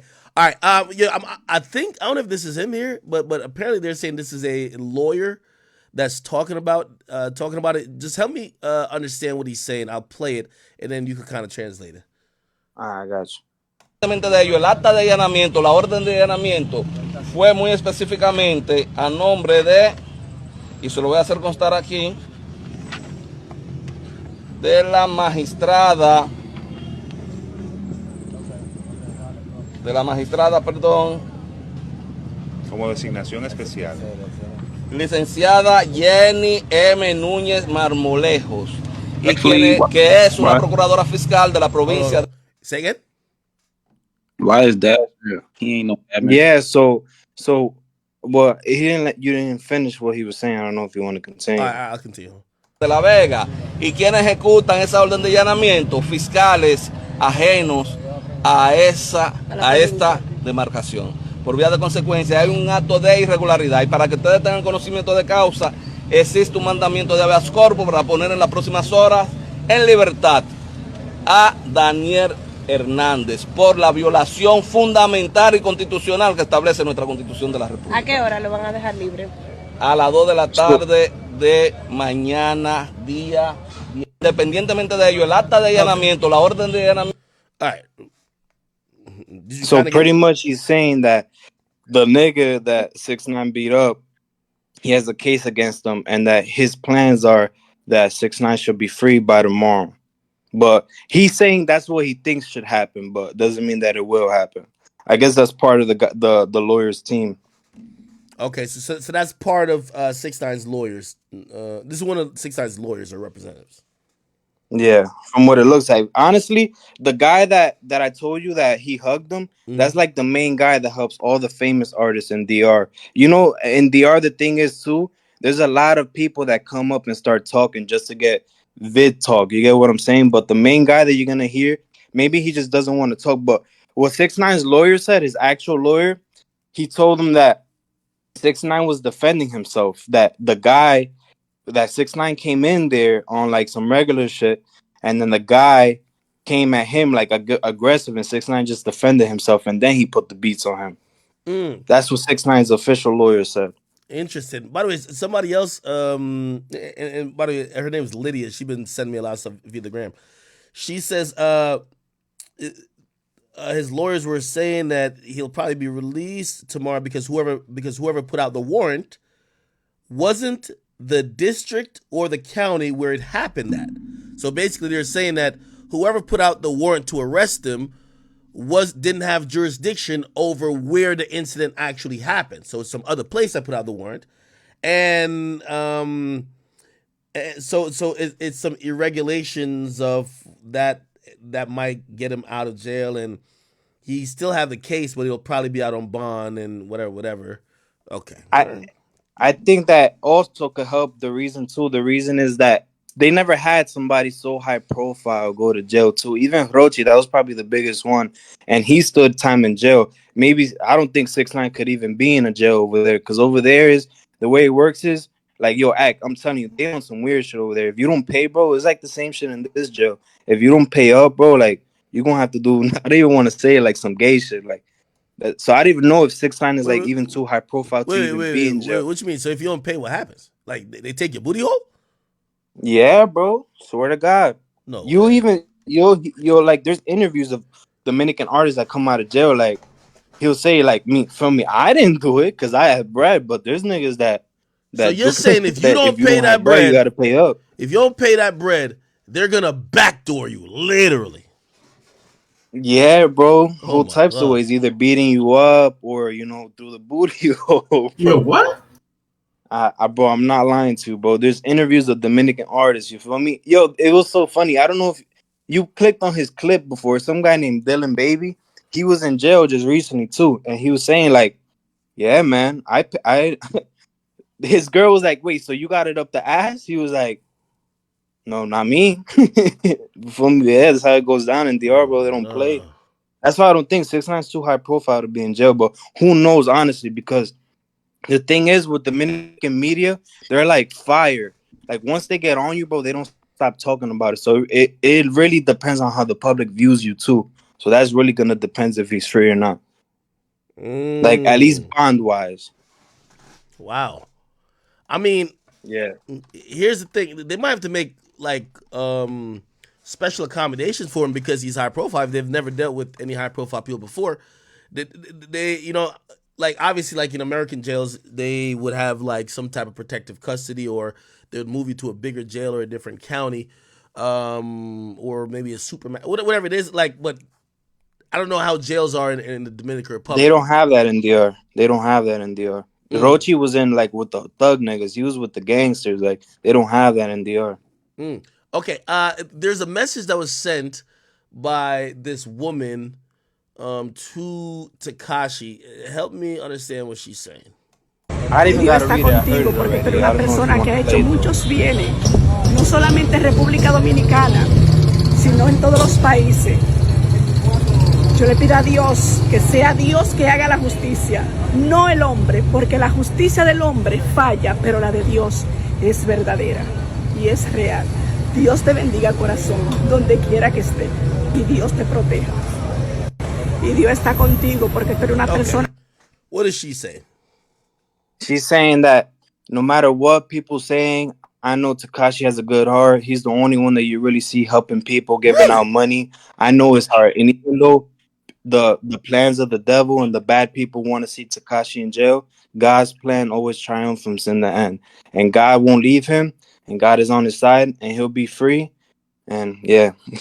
Wait, so People were saying 6ix9ine. like, oh, she's just trying to get her money from him, but she's just throwing love. So 6ix9ine done went to the goddamn Dominican Republic and done turned into Robin Hood. Bro, he like, not saying he a legend or what. A lot of people love him over here, bro. Yo, chat, you know it's so interesting? Like, you know, money, you know, if you have money, you're probably just gonna, like, you're just way more loved than like other countries more than the United States. Like, for example, like there was this like drug lord, if you guys are familiar at all with, like, you know, just Jamaican history, Christopher Dutton's Coke, right? Ruthless dude. If you hear what he's accused of, like supposedly, you know, in front of his own soldiers, you know, you got to show them that you not no pussy neither, right? Like you got to instill fear in everybody else. So apparently somebody stole some shit, and he had his own prison. Like the police couldn't enter like his it's called Tivoli Gardens. He couldn't enter it. No police could enter it. So he was ruling his own community. So when he would give everybody money for school, he would pay for everything in the community. That's why no matter what they would hear that he did bad, they would just be like, yo, this guy is like Jesus to them. They were like this. People were giving up their own life that when the police was trying to come get him eventually to extradite him to the United States.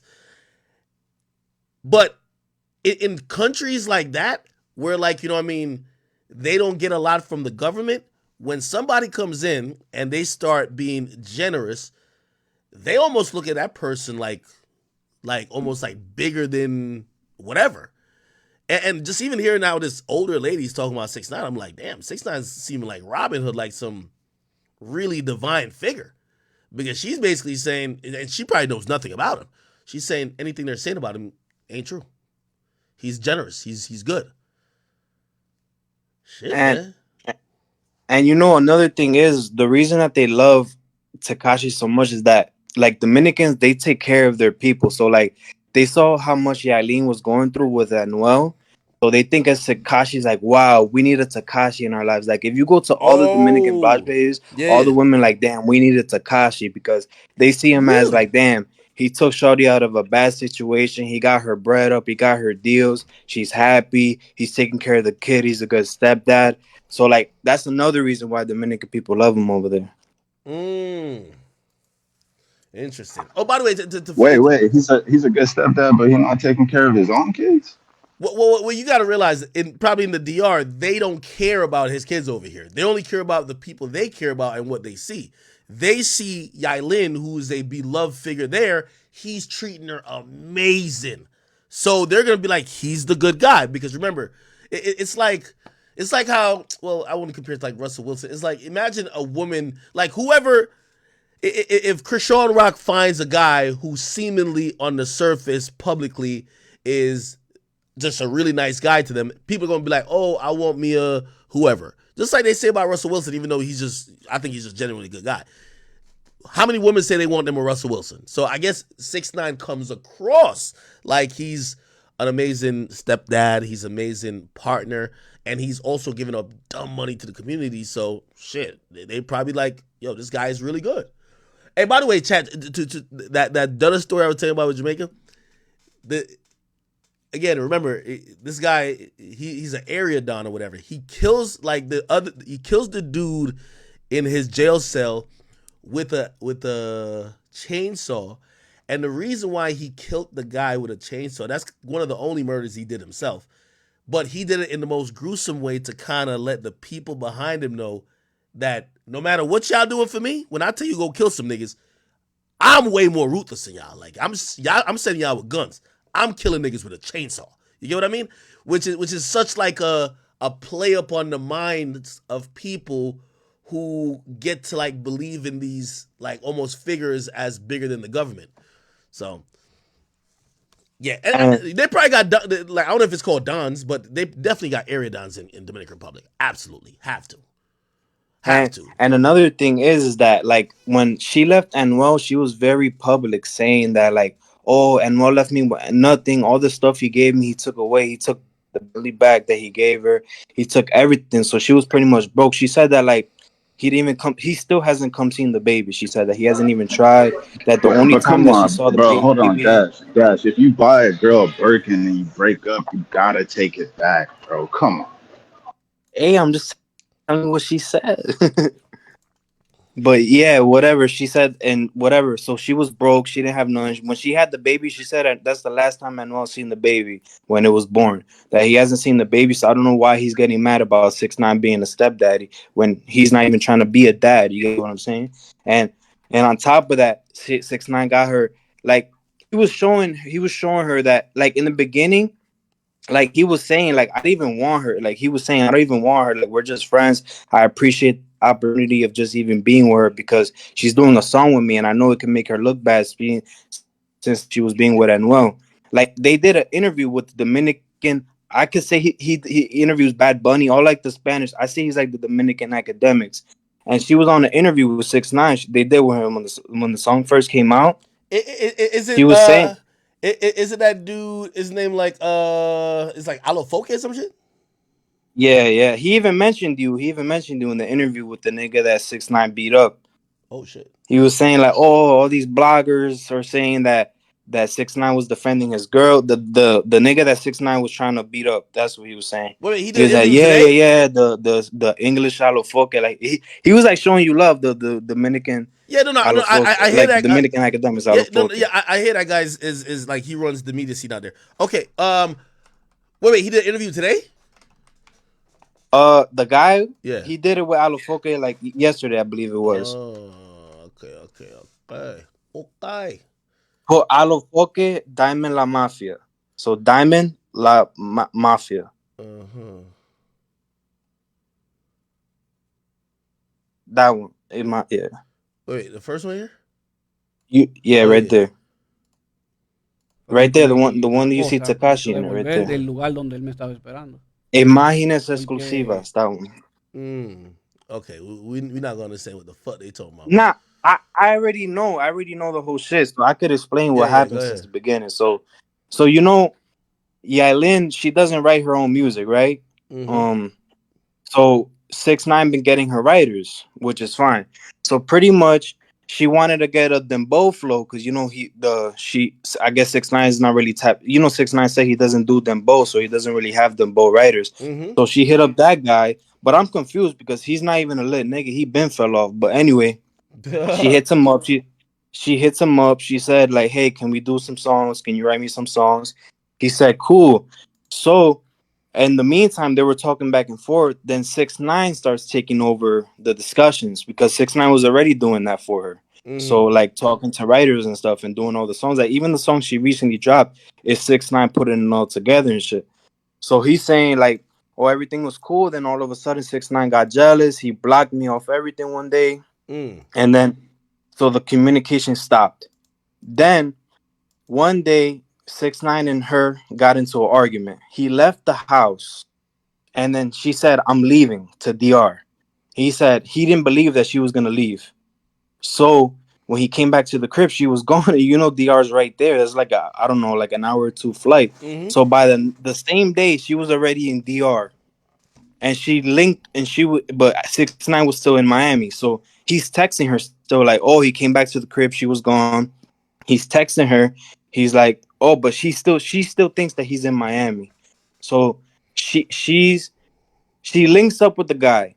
Mind you, she thinks 6ix9ine's in Miami still. So she sends the Addy to where she's at. I guess 6ix9ine was trying to pull up, trying to catch her in the act, maybe. Because she didn't know that he actually left Miami on a jet to actually go see where she was at. Yeah. So he pulls up, but she doesn't know. She's just sending her Addy like none. By the time he pulls up, she's gone, but he doesn't know that. Well, I can't assume that he knew that she was gone because how is he gonna know? But he pulls up, that's when he tells the guy on the bike, he's like, hey, can you bring me upstairs? He goes upstairs, and that's when the problem started. But according to the lawyer, they said that the guy came at him first, and then then he put the beats on him, and then they dipped. And then right after that, he said that that 6ix9ine linked up with his shorty right there, like he found her like a block away or something, and that he was threatening the nigga saying like, "Oh, you a bitch! I got guns. You got guns too." Like the guy Diamond, if you go to his page, he has a picture with guns on. So 6ix9ine's like, oh, what happened? You was talking all that shit, and now you're not on it. Like, I don't understand. And whatever, they was going back and forth. And then that's when a day later, like, because DR, like I said, it Yo, spreads why like somebody wildfire, the says six media. nine turned So into I a guess passport boy? 6ix9ine. Yo, hold on. Why somebody say 6ix9ine turned into a passport boy? A passport bro. A passport bro. Go ahead. Yeah. So 6ix9ine links up with the shorty, and then now he's speaking to the guy through his phone, because he broke her phone, according to the guy. 6ix9ine broke the phone. So 6ix9ine starting the guy, he's saying what's up. After he beat up the niggas. So 6ix9ine beat up the niggas, but he said he was defending himself. But he beat up the niggas, he left. Then he starts calling the nigga like, yo, I want to link up with you personally. I want to link up with you. And the guy's like, nah, I don't want no problems. And at first he was saying that, yeah, I was with it, but then he said, I'm scared, I don't want no problems. And then after that, I guess when the guy went on live, he started saying all that. I guess 6ix9ine noticed like, oh shit, this nigga like telling the whole world. And DR spreads like wildfire with the news. Mm-hmm. Like they have like the Dominican no jumpers and type shit like that, academics, Vlads and stuff like that. So he saw it, he's hit up the niggas like, yo, I gave you bread, just chill, don't go crazy about this stuff. And they were like, nah, we, like you said before, oh, we want justice, we don't want bread. And that's when this is all what the nigga said in the interview. Now the niggas on Despierta America, he's on all that shit. And niggas is like, yo, if that nigga beat you up, why you on all over the world trying to get clout off the shit? Just go to court, do your shit, and that's it. I don't understand why you doing all that extra shit. Yeah. Yeah, and then And now he says, all right, cool. I'm gonna just go get this dude locked up. yeah, and then but in the interview he's saying like, oh, and I'm scared for Yailin. I have mad respect for the nigga that 6ix9ine was trying to beat up. That, oh, I have mad respect for Yailin.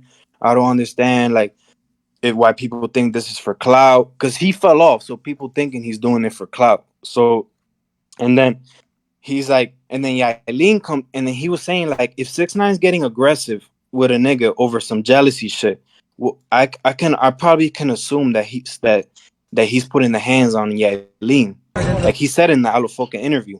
And then Yailin came out and said, I'm still with 6ix9ine. I'm just focused on my music. Nobody's putting hands on me. I'm good. And then the guy comes out like, oh, you're gonna make me say I'm a liar and shit like that. And then like a day later, the guy posts like, oh, so the government's not gonna arrest 6ix9ine. He's still in the country. I keep seeing reports that he's arrested, but he's not arrested. Like he was just crying and shit on his page. And when there's people that don't So like he was 6ix9ine, Josh because there's snitching on still 6ix9ine. media bloggers love to talk. So So he was media Josh snitching on bloggers, 6ix9ine. go ahead. You heard what I said? So he basically was kind of like Josh snitching a little bit on 6. Yeah, yeah. But if you go to this guy's page, he probably got like 3 automatic guns on his page. So it's like that's why people are not really fucking him. Like people in DR, like he probably got a couple. Like he went from like 450K followers to I think like 550 right now.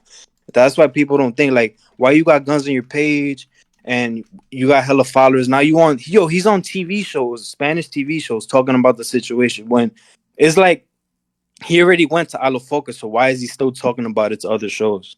Yeah. He's trying to get some clout, clearly. Wow, interesting. All right. Yeah, I don't know the laws of how the Dominican Republic does stuff, but here's the thing. You see, this becomes a very interesting situation. Like, for example, in Jamaica, right? Again, they could hold you up to 90 days if you're a person of interest in a crime. However, if you are an American citizen, this is what I was saying yesterday, a lot of people, a lot of Americans, I don't know if y'all know y'all privileged or not, but y'all go to most of these countries, you got to use that goddamn passport to wave around and let niggas know, hey, you know which country I'm from. I'll tell you what that matters. For example, Jamaica holds you for a crime. Now, if you kill somebody, like, come on, bro, like, America can't help you out. Now, if they're holding you, like, if this shit happened in Jamaica and they hold you, right? You get in contact with the U.S. Embassy, they're going to be a representative, you're out of there. You're out of there. Facts. Like, you got to realize the U.S. like dick slaps all these little countries around. So once the U.S. usually says what's up, they got to figure some shit out. They're not going to treat you like their own citizens, just lock you away for 90 days. Remember, you're not a citizen of the Dominican Republic or Jamaica or some other country. You're a citizen of the United States. So I'm pretty sure his lawyers he's probably have multiple lawyers that's probably going to deal with the actual case, lawyers that's probably going to be working with immigration, right? And trying to like leverage whatever to get him out of jail quickly. That's just the reality of it, right? So we will see what actually ends up happening. If he stays in custody longer than a week, I think his lawyer says tomorrow. I don't know about tomorrow. I think the end of this week he should be out. And I'm not saying out like this case or this situation doesn't matter anymore, but he should be at least, even if he has to stay countryside, he should be out of detention where he's getting handcuffed and dragged all over the place like cattle. You know what I mean? What do you think about that? Not yet, and right now he's in interrogation. So right now he's separated. They're just trying to figure out what's going on, like what actually happened of the story. Like they're bringing. You saw the accused guy acting like, because I can't find the video of what they originally posted, but the guy, you've seen the picture where he's bloody, right? Mm-hmm. So now he didn't. Why does he have a neck brace on and all that? But you just want justice, like you were saying earlier. So now it's like he's trying to make it a worse case than what it is. So right now they're just really investigating. He's arrested, but they're just investigating right now. So really, the magistrate said that that she's gonna be serious about this because she doesn't take assault like as a game. Like there was a lawyer on Alofoque saying that he could get 3 to 10 years, but that's if he's found guilty on something like that. Like Alofoque brought like a Dominican lawyer on, and he said that. Yeah. So And by the way, I seen someone in like my chat, and salute to the Academy YouTube channel. Who said that? Let me see if I can shout your name out. JMJ92 said, "Yo, Act telling us about how jail works as well." So I'm not really saying about how jail works. I'm just telling you how usually the legal system maneuvers itself. We've seen these situations already. Like tourists, like unfortunately, go to countries, and they usually get slapped on the wrist for something that a local would get harder time for, to be honest. And especially if you have money and fame, you kind of get out of a lot more shit. For example, like, you know what I mean? I've showed you this example. If you get caught with a goddamn gun in Jamaica, like guns aren't legal in Jamaica. You get what I mean? They catch you hook, line, and sinker. You know what I mean? Plus, they catch you at the airport with a gun. Like, brother, like, come on, you're going to jail. Like, you're going to jail for a while. They caught Lil Baby's girlfriend. They just deported her and just sent her back to the United States and said, don't come back here for like a year or so. You know what I mean? So no more vacations for a year, but you're not doing no real jail time. Jada Chiefs, Jamaica gun. I'm telling you, literally, she basically didn't get any type of punishment. But why? It's because she's a U.S. citizen. Like, well, if this was a local that got caught with 2 9mm pistols and 15 ammunition, no, like you're gonna be in jail. So again, you have to realize sometimes the privilege that comes with not only being a United States citizen, but also sometimes just not being a local of the area. Because those usually, especially if you're high profile, that government or that arresting body has to think about the place that the passport that you hold. Just reality of it. Now, granted, if they catch you in the Middle East don't give a fuck. You know what I mean? The Middle East, they on some shit like, man, fuck all y'all niggas over there. We don't even like y'all. Anyway, but like Jamaica and places like that, like, come on, bro. Like, come on. Right? And 6ix9ine, like I'm telling you, DR never had somebody so big. Cause Rochi, like he went to jail like automatic. Like the girl's mom, cause he was fucking with a minor. The girl's mom went to the things, and right away, cause like the media makes it worse. So the police are like, they work on the media. So if the media's talking about it, then they're gonna do it faster because they like to look good in front of the public eye. So Rochi went to jail automatic, and he had to wait for his case. Like he was in jail, like with the rest of the people. Like that's what I'm saying. I don't know if 6ix9ine is gonna get a different privilege, but there's nobody bigger profile than him that's ever been arrested in DR for something like that. Yeah, Eileen, she actually put the beats on the shorty, and the same lawyer that 6ix9ine has, they resolved it, and nothing ever happened to her. So I don't know. 6ix9ine might be different though. I don't know. And by the way, that's what I was saying to some of the people who were saying, because they're like, yo, look at this video. They're gonna say the camera follows him all the way in the back. I seen somebody joke. They were like, yo, the cameraman must got the backstage pass. No, I think, to be honest, if you watch this whole video here, this is, I agree with you in saying that the police realize that this is probably the highest profile situation they have. They're allowing the media access to shit that they probably shouldn't have access to. Like, nobody, if this is the police station, right? And you can see up at the top it says Regional La Vega. I'm guessing that's the police station, right? With all due respect to the media and the press and anybody with a camera, them niggas should have been locked out at the door. But you see everybody running up in there. And it's probably also because they realize it's a huge spectacle. You know what I mean? They're allowing everybody in there. It looked like there was a worker with his camera out. You get what I mean? You know that guy, you see that tag reconocidos.net? Yeah, yeah. They're like, so Alofoque, there's like certain power. They're like, so Alofoque is probably, let's say, Akademiks. Reconocidos is like the they were every artist. Like if a famous athlete or somebody goes to DR, they get like certain privileges. Like there's certain people in DR that have certain privileges to see certain things. Like they know somebody like Reconocidos, which is like a company in DR. They know they're not gonna be on bullshit, so they get a little bit extra access than somebody else would. You know, it's like if you like, they would give somebody. Let's say if you were Alofoque, like they will give Alofoque extra access compared to a regular reporter. Yeah. Nah, makes sense. Makes sense. I know some people are confused, but like, again, they also do shit very differently in other countries, man. You know, I always tell people, I'm like, again, some of y'all might be well-traveled, maybe some of y'all not. Man, if you're only used to the United States and you think that this is like sometimes the most, either the worst place or whatever you might have in your mind that you think of it, you got to travel a little bit. And you'll realize that some of the laws and rights you have, again, right, there's no official charge I think has been laid down on him, but they're just going to detain him, and they probably could detain him up to weeks, right? Like, I don't think you could detain anyone legally. I think there's even a Constitution amendment that actually states it, that you can't detain someone, you know, without pressing charges for over, like, I forgot, it's like 48 hours or some shit like that. So, you know, if it was in the United States and he's not charged with any actual, he's not charged with the actual crime they suspect him of, they would have to release him. They would have to charge him and release him. Right now, they could just hold him, investigate, do all type of shit, and who knows? Yeah, it's the complete opposite.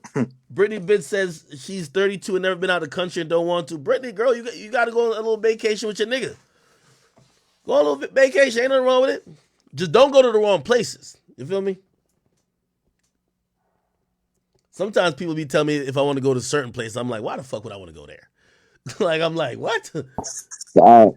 It was a girl recently in the news act. I think she got locked up for like touching a TSA agent arm or some shit in Dubai. Yeah. She gotta do like a year in jail for that. Yeah, I seen that story too.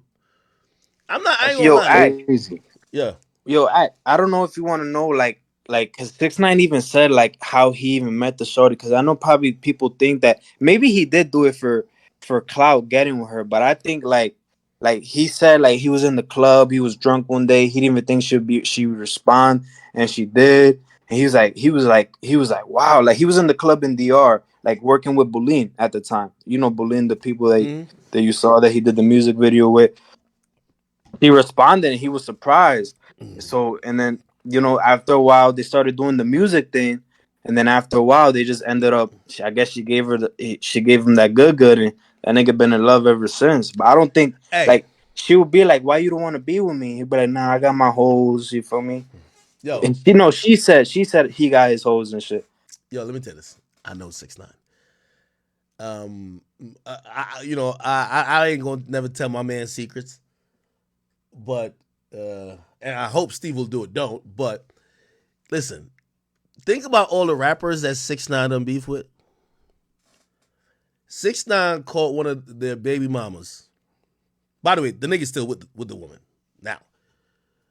Caught one of their baby mamas. Play this. This is how this. Just to tell you what type of nigga 6ix9ine is. Granted, everybody has an angle here. I think the girl is mad at her baby daddy, right? She's mad at her nigga and her baby daddy. That's why she's even giving 6ix9ine attention.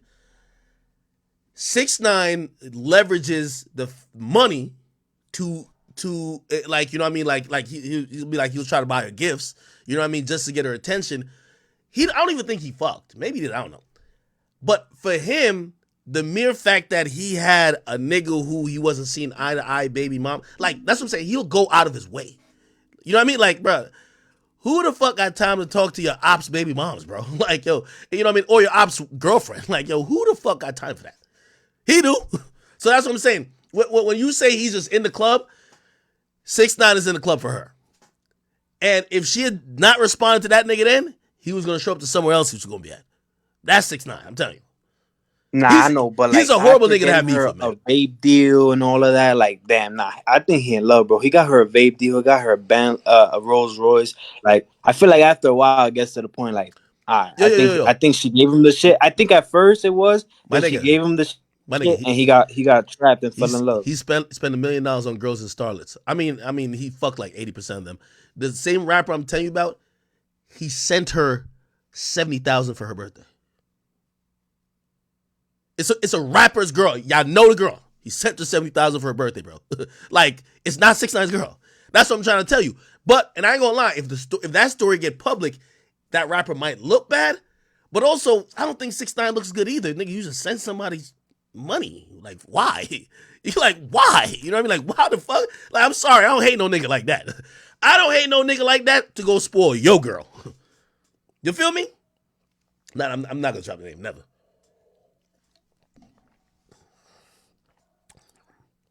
But that person, I don't know, man. No, yeah, I can't give them more hints. Y'all would get it.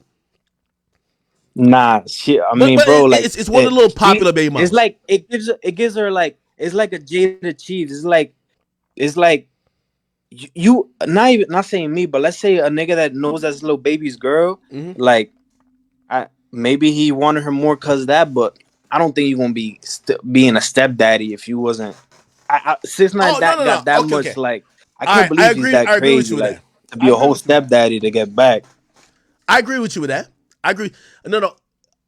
His initial motive, what that happens all the time. Women do that too. I know we got a decent amount of females in here that watch these days.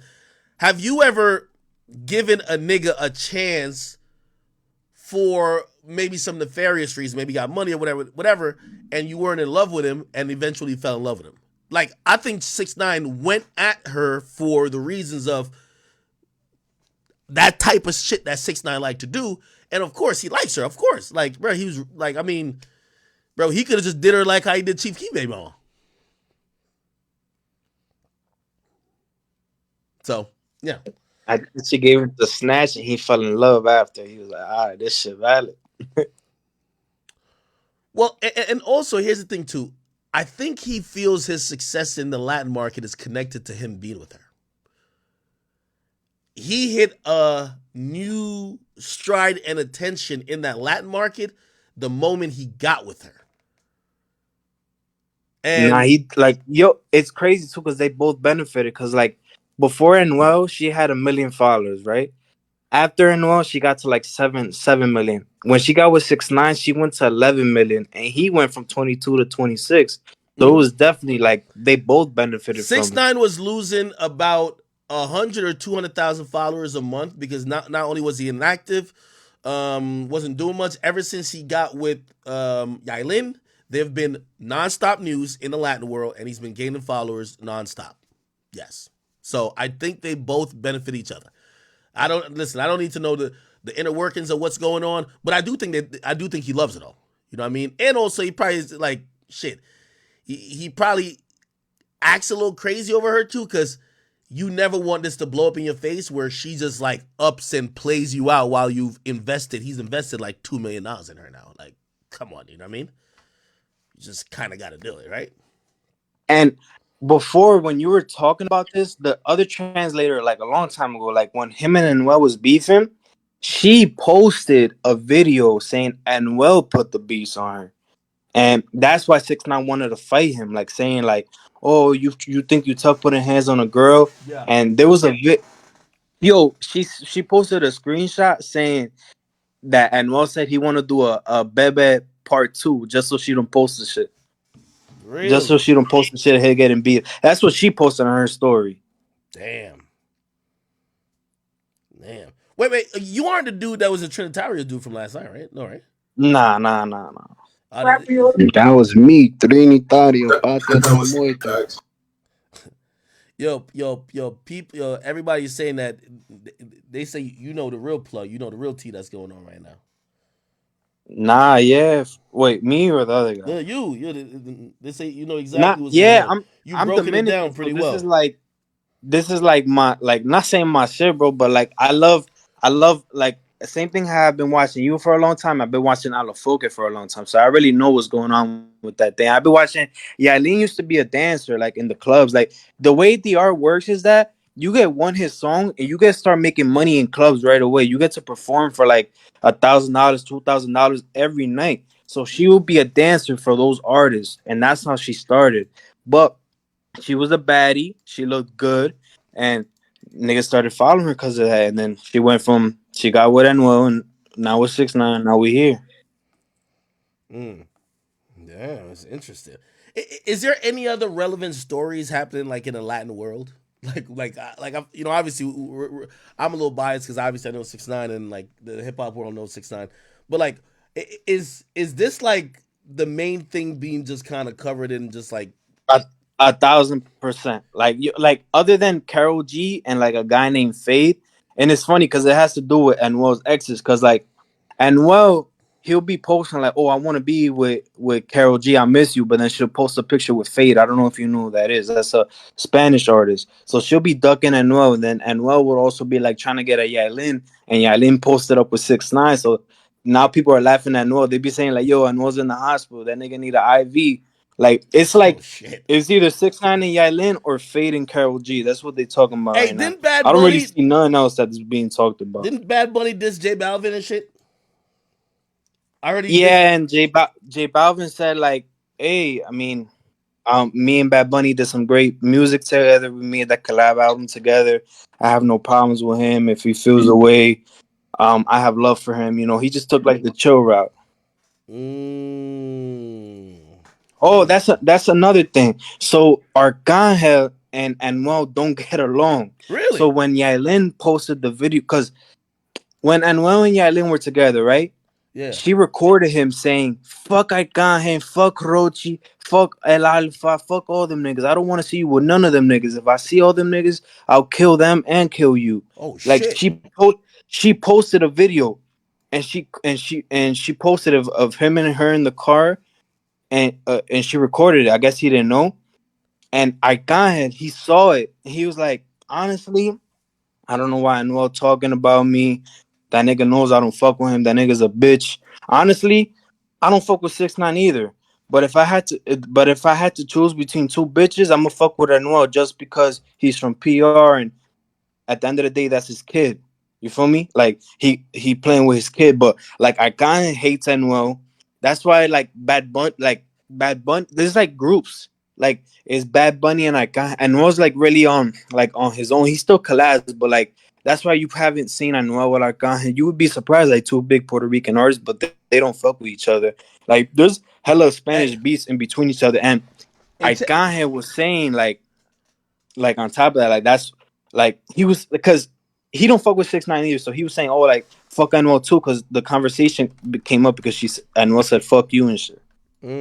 Hey, chat. All I know about Anuel is that if y'all think these U.S. artists making money, fuck all. Oh, by the way, he wasn't in the hospital. Did he get IV for real? What the fuck? No, they were saying before that. Now he just got a surgery because they said he needed an emergency surgery. Oh, is he good? He hasn't posted nothing else about that, but he just said that he needed emergency surgery, and thank God that he's fine. If you scroll, you see that picture right there that he's smiling on the boat. Look, scroll down right there. You're looking right at it. He's on the boat right there with the brown shirt. Yeah. Now you just had it, the brown shirt.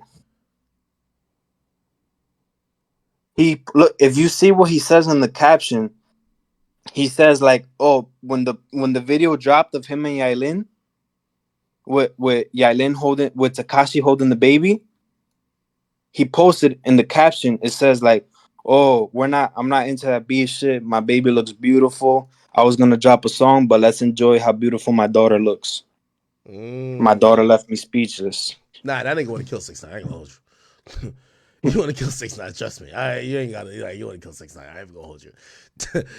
Yo, all I know though is that this nigga, like, listen, and some people might be, yo, this Latin, all these Latin artists get way more money than English artists. Yo, you know this nigga got like he got a Bugatti. And he be doing hella tours, bro. Like tours at the ass, stadiums, bro. Spanish artists do stadiums, And when he come to bro. New York, he does like the Garden or some shit like that.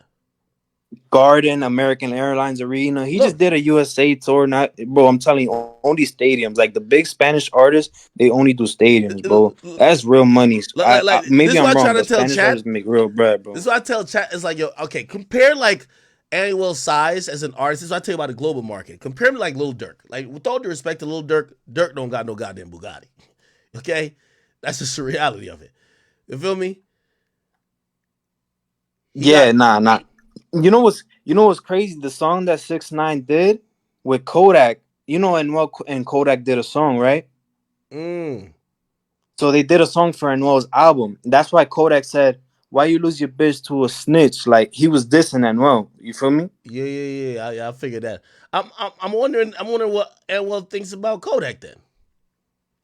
Oh, these are I Anwell's don't. cars? Oh, goddamn, 3 milli. Is that the Aventador? That's probably $500,000 right there, and then that's a Urus, right? The other side. That's 300, 300. So that's probably He depending on got what year an that Amiri Bugatti deal. is. Yeah, depending on that's probably like $4 million in car right here. If the Bugatti's like 3, but if the Bugatti's 2, it would be 3 million cars. Damn, fire! This nigga's rich as shit. I know he owns. I don't want to dox him, but he owns a $5 million condo in the same building that Birdman owns his condo in, and the same building that motherfucking ex's mom got the bread. She owned a $5 million condo too. Yeah, these motherfuckers rich as shit. He got an Amiri deal. He said that Mary's paying him to put on Amiri clothes, and he got a steak deal too. Yeah, I seen him post the steak shit. I know he get into that bag. But that's 6ix9ine was saying like he when they was beef, he's like, yo, I got more money than you, bro. I give out bread to people. Yo, I got whatever you got on your chains and shit on my Richard Mills. You know, 6ix9ine got that video with like 10 Richard Mills. So I don't know. I don't be knowing who Richard because 6ix9ine be making it look good, bro. Nah, 6ix9ine ain't got my money. I ain't gonna lie, bro. 6 my nigga though. Nah. Let me think. Here's the problem. Here's what. So like, I know y'all.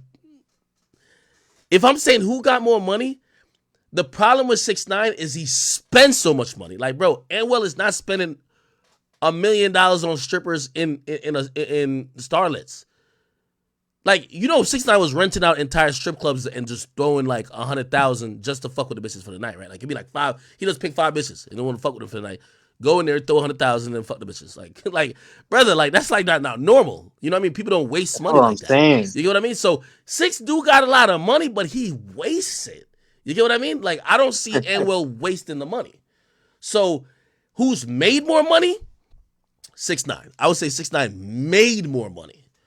But who has more money? I would say Anwell. Because I think Anwell at least doesn't waste it. Like, if you if you're a woman around 6ix9ine, like, bro, 6ix9ine is gonna give you everything you want and more. Like, 6ix9ine even calls himself a trick. He openly says it. He's like, yeah, of course I'll trick, but I'm a fuck. Like, he don't mind if you call him a trick as long as you're giving him the pussy. He's not gonna buy you shit and you don't fuck. So that's his type of deal. It is what it is.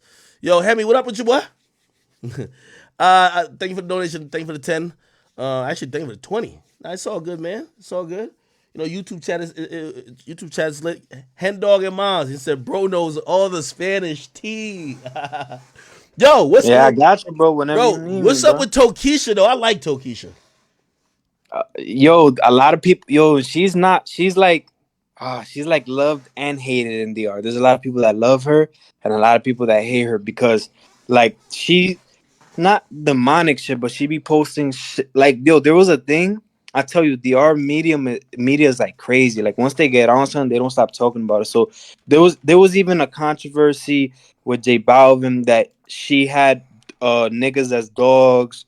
There's her imagery in her music and the way she talks. People, a lot of old heads in DR, they don't fuck with it because they think like in DR when something's popping, it's on all the streets. Like if you walk in DR, if something's popping, you gonna hear it on the street.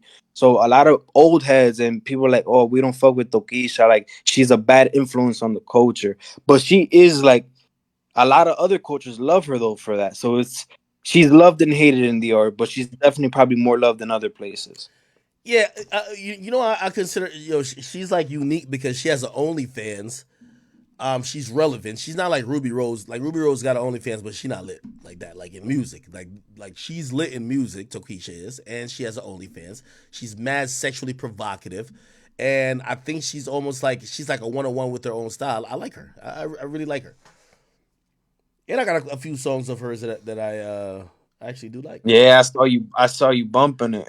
Hey, okay. So speak a little bit more to me about the new Spanish Treyway, the Dominican Treyway. Yo, it's crazy because like a reporter. I like to compare so people can like understand. He's like Tasha K. That nigga be saying some real shit, but sometimes he'll probably be capping. I don't know. I assume that's how Tasha K is, but he said like, "Oh, 6ix9ine got a band of gangs beating up people that whoever worked with Yailin," but that's not really credible because even the guy that 6ix9ine tried to beat up, he was like, "Damn, I didn't even know that." But again, a lot of media in the DR like to clickbait and shit. So who knows if that's true or not? That 6ix9ine got gangs and shit over there. That he got hella people. Like they said that he got bands of gangs, like different groups that he got of people just beating up people. I don't think that's true. And by the way, I can't really say exact figures. 6ix9ine through certain deals he has, at least according to him, he makes just off like one or two deals makes easily over $1 million a month. That's what he told me. So once he said that, I was like, I see why you don't give two fucks about what Steve was talking about. I'm like, $2 million for the year, you're making $1 million a month. All right, I get you. Okay, cool. But yeah, you know the guy that 6ix9ine said paid for the feature for Kodak. Mm-hmm. That's the same guy that signed Yailin to a multi-million-dollar vape deal. Like she's gonna have her own vapes under the Fume Vape brand. That's the same guy that paid for the Kodak feature. You tapped in. Okay, I know who you're talking about, and you're right. Yailin did some shit. Like, yeah, you're definitely right about that. Yeah, 6ix9ine has a huge deal with them as well. Holy shit. God damn. And he got the dummy vapes with that guy on your screen, Neil. Yeah. Which ironically is like odd because it's two competing brands. I would imagine. You know what I mean? Imagine me repping Coke and Pepsi. Yeah, I was surprised, man. I guess they really You know just what I fucking. But 6ix9ine be chilling with them people. Yo, Like it's like me having an endorsement deal with Monster and Red Bull. They close, bro. Like Yailin be chilling with the nigga's wife and shit. Like they be mad close with these people. I guess they just love each other. I guess that they don't care. Fresh About the Bank says, yo, Ack, you got to bring homie on for every Spanish topic. He really know what's going on. Let me know, brother. I got you. I was the guy that told you that I pumped your gas in 2016. You had a blue Audi coupe, bro. Really? Where? Wawa, Woodbridge. Woodbridge? Really? Yeah, Woodbridge, Wawa. It's not like on the highway. Yeah. You work there?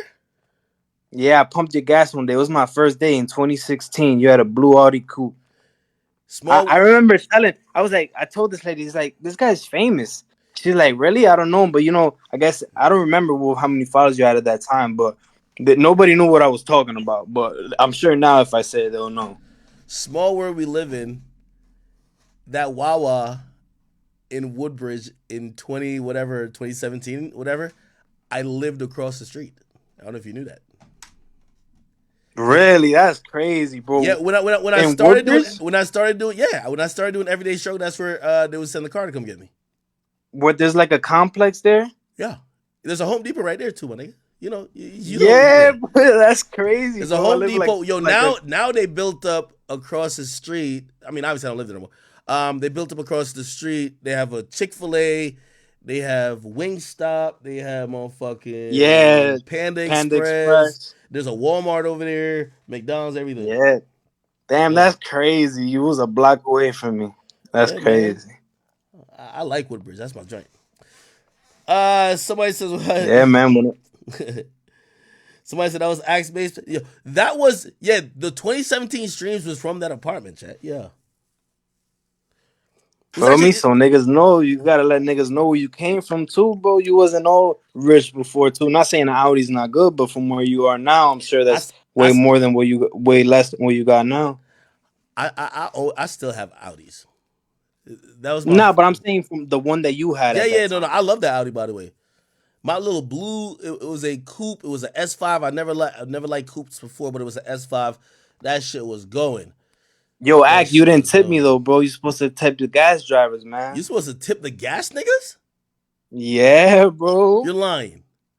Niggas in hell in fumes all day. I don't do that shit no more, but when I go, Wait, I tip them they $1 tip too. the gas attendants? Nigga, that's their problem. Them niggas supposed. Ain't nobody Yo, telling this them to nigga pick that job. fat. Yo, It's a service. It's a service. Yo. So in Jersey, it's illegal to pump your own gas. So there's always a gas attendant that got to pump your gas. I never knew they tipped you, like you tipped them though. I never knew that. I'm gonna be honest. Yeah, Nigga, man. gas. Yo, Give them gas $1 is too, dog. We're $4, the only bro. Well, people you know, I doing it. usually tipping them pay. I niggas, usually bro. pay with a card. Now that I know that you could tip them, like, I'll definitely start. When I start tipping the gas attendant, it's because of you. Yeah, you already know. Shout out my gas niggas. You're welcome. Yo, yeah. So this was a video I think where 6ix9ine was supposed to have bought like this G wagon for Yailin. I don't think it was for Yailin though. I think it was for him. Nah, the G wagon. No, not G She wagon. was. The Cullinan. It's on the Nah, she screen. got a G wagon though. For like, yo, the people that gave her the vape deal. Yeah. She was linking with them, right? And she's like, "Wow, I like this. I like this G wagon." 6ix9ine told the guy, and he gave her the G wagon. This is like separate from the Cullinan that he got her. So she got a G wagon and the Cullinan that he got her. Would you My man, if you're I got a quick question. Go ahead. Hey, do you? So I'm in Jersey right now. Do I supposed to tip the niggas at the toll? Like this shit new to me. Nah. You I don't tipping the know toll booth? about that. Oh, nah, you niggas is wildin'. No, like the I'm at the toll. toll. Like I'm at the toll right now. Like I'm in Jersey. Like do I supposed to tip the niggas? I just treat them nice. Like, thank you for doing your job, because that shit is a hard job. Just standing there all day, fucking handing out quarters and shit. Nigga, ain't nobody tell you to pick that job, bro. The fuck? You better tell Nah. I know about gas. I don't know about nothing else. Yo, I ain't gonna lie, bro. This shit weird. Like not pumping your own gas, bro. Like come on, guys. Feel me? That's a service, dog. They doing you that favor. You don't gotta get out the car. You got a little $1 ain't gonna hurt. How you doing? What the fuck is this?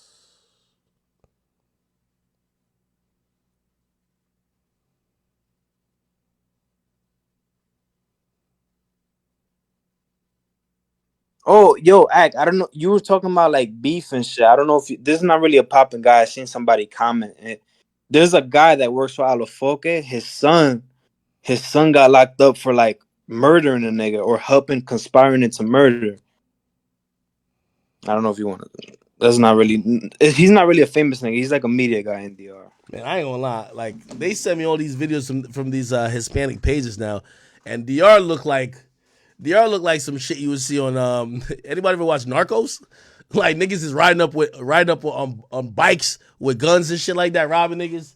Hilarious. Like this is crazy. Yeah, shit dangerous, bro. For me, if you good over there, you'll be good. But it's dangerous everywhere. But there's definitely like niggas be robbing women, kids. Like they don't be giving a fuck. You gotta be on 50 out there. It's like I'd say it's like kind of like California, as if like on Melrose type stuff. Like you gotta be on point.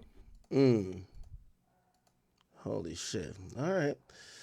Chat, what else is going on, man? People put me on game. Somebody said I thought it was against the law to pump your own gas. Yes, in Jersey, it's against the law. That's it. It's only in Jersey. I think it's only Jersey and one other state. In other states, certain places, you can't pump your own gas, but it's never a state law. In Jersey, it's a state law. You can't pump your own gas.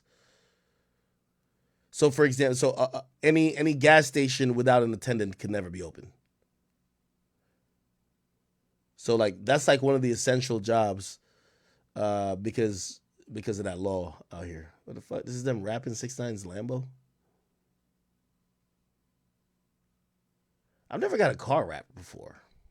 Yo, Ak, you know what's crazy, man? Stevie even spoke about it, that 6ix9ine has a deal with Dummy Vapes with Neil, but then Steve is close with Neil. So it's like, how does that work with type business stuff? Yeah, well, 6ix9ine is clout. You know what I mean? Again, from what I hear, 6ix9ine helps move a lot of Oh, this is how they painted the car? No fucking way. This is how they painted. Oh, 6ix9ine helps move a lot of vapes.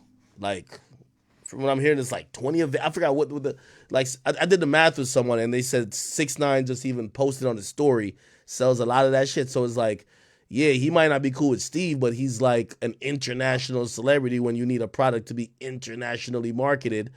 And yeah, like they kind of just match it around his brand, and apparently sells a lot. I don't know. Nah, he def do. A lot of people in DR be like in the comments of Dummy Vapes, you'll see like, yo, we need them in DR or DR media. They'd be like, we need the vapes of 6ix9ine here. There'd be a lot of Dominicans vaping that shit. They don't care about what 6ix9ine done over here, bro. That shit like irrelevant to them. Wait, do you live in the DR or do you live in the United States? I was born over there, but I live in Jersey. Ah, okay. I live by that. Hey, chill, bro. Do not dox yourself, bro. Come on.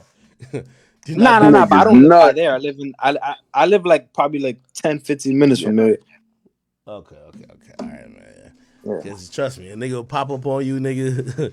You do not want to be telling people where you actually really be at. Nah, we good. Somebody said talk sales. We could talk sales. What else is going on before I do talk sales? I'm around the corner from that Wawa right now, nigga. I'm about to pull up on you. He's not there. He's not there. I ain't by there, bro. I'm like 10, 15 away. You talk about Drake, Michael Jackson yet? Somebody said Chris Shaw was on live talking shit about me. And what I got to do with her situation? She got to talk about Wack. Hey, Ak, you saw Chris Shaw Rock was with little Maple, the white dude. She said that's her new boo. That's true. They was all she violated Bruh, she was combing it. She was brushing this white dude hair and everything. And he was in the studio, like I guess he was writing for her, and he was like saying, "Yo, you gotta say it with your chest or your fuck blue face." Like, what's going on there?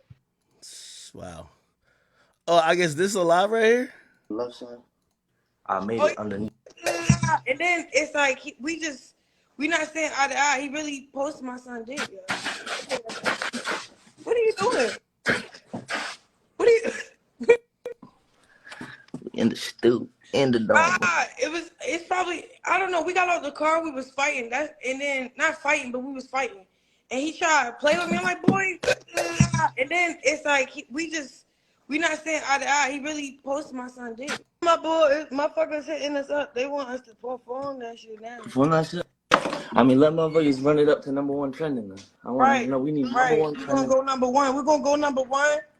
And then after we go number one, after we go number one, we're gonna drag. Oh yeah, and I got some shit going on with I ain't ready to name drop. I'm just glad everybody wanna collab with the Rock. Damn, pretty good views for like 2-3 hours or 4 hours or whatever. 500,000. Who do you think is more lit, this Lil Mabu nigga or Krishan? Right now. Yeah. Lil Mabu definitely way more lit than she is. Yo, I'm gonna be honest with you. I think Wack and Blueface gotta be tight. Bro, Krishan ended this situation like snatching all the clout from them, bro. You gotta be tight of that.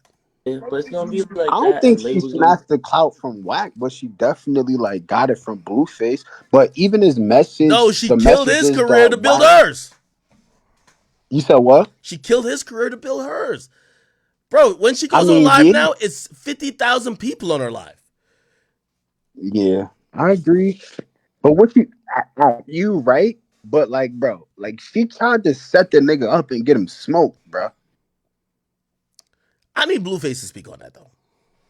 I'm gonna be honest. Yeah, that's fucked up. Like that's crazy. Like no matter what anybody did, like you trying to get this man smoked is wild, and she's still gonna get supported from all the girls.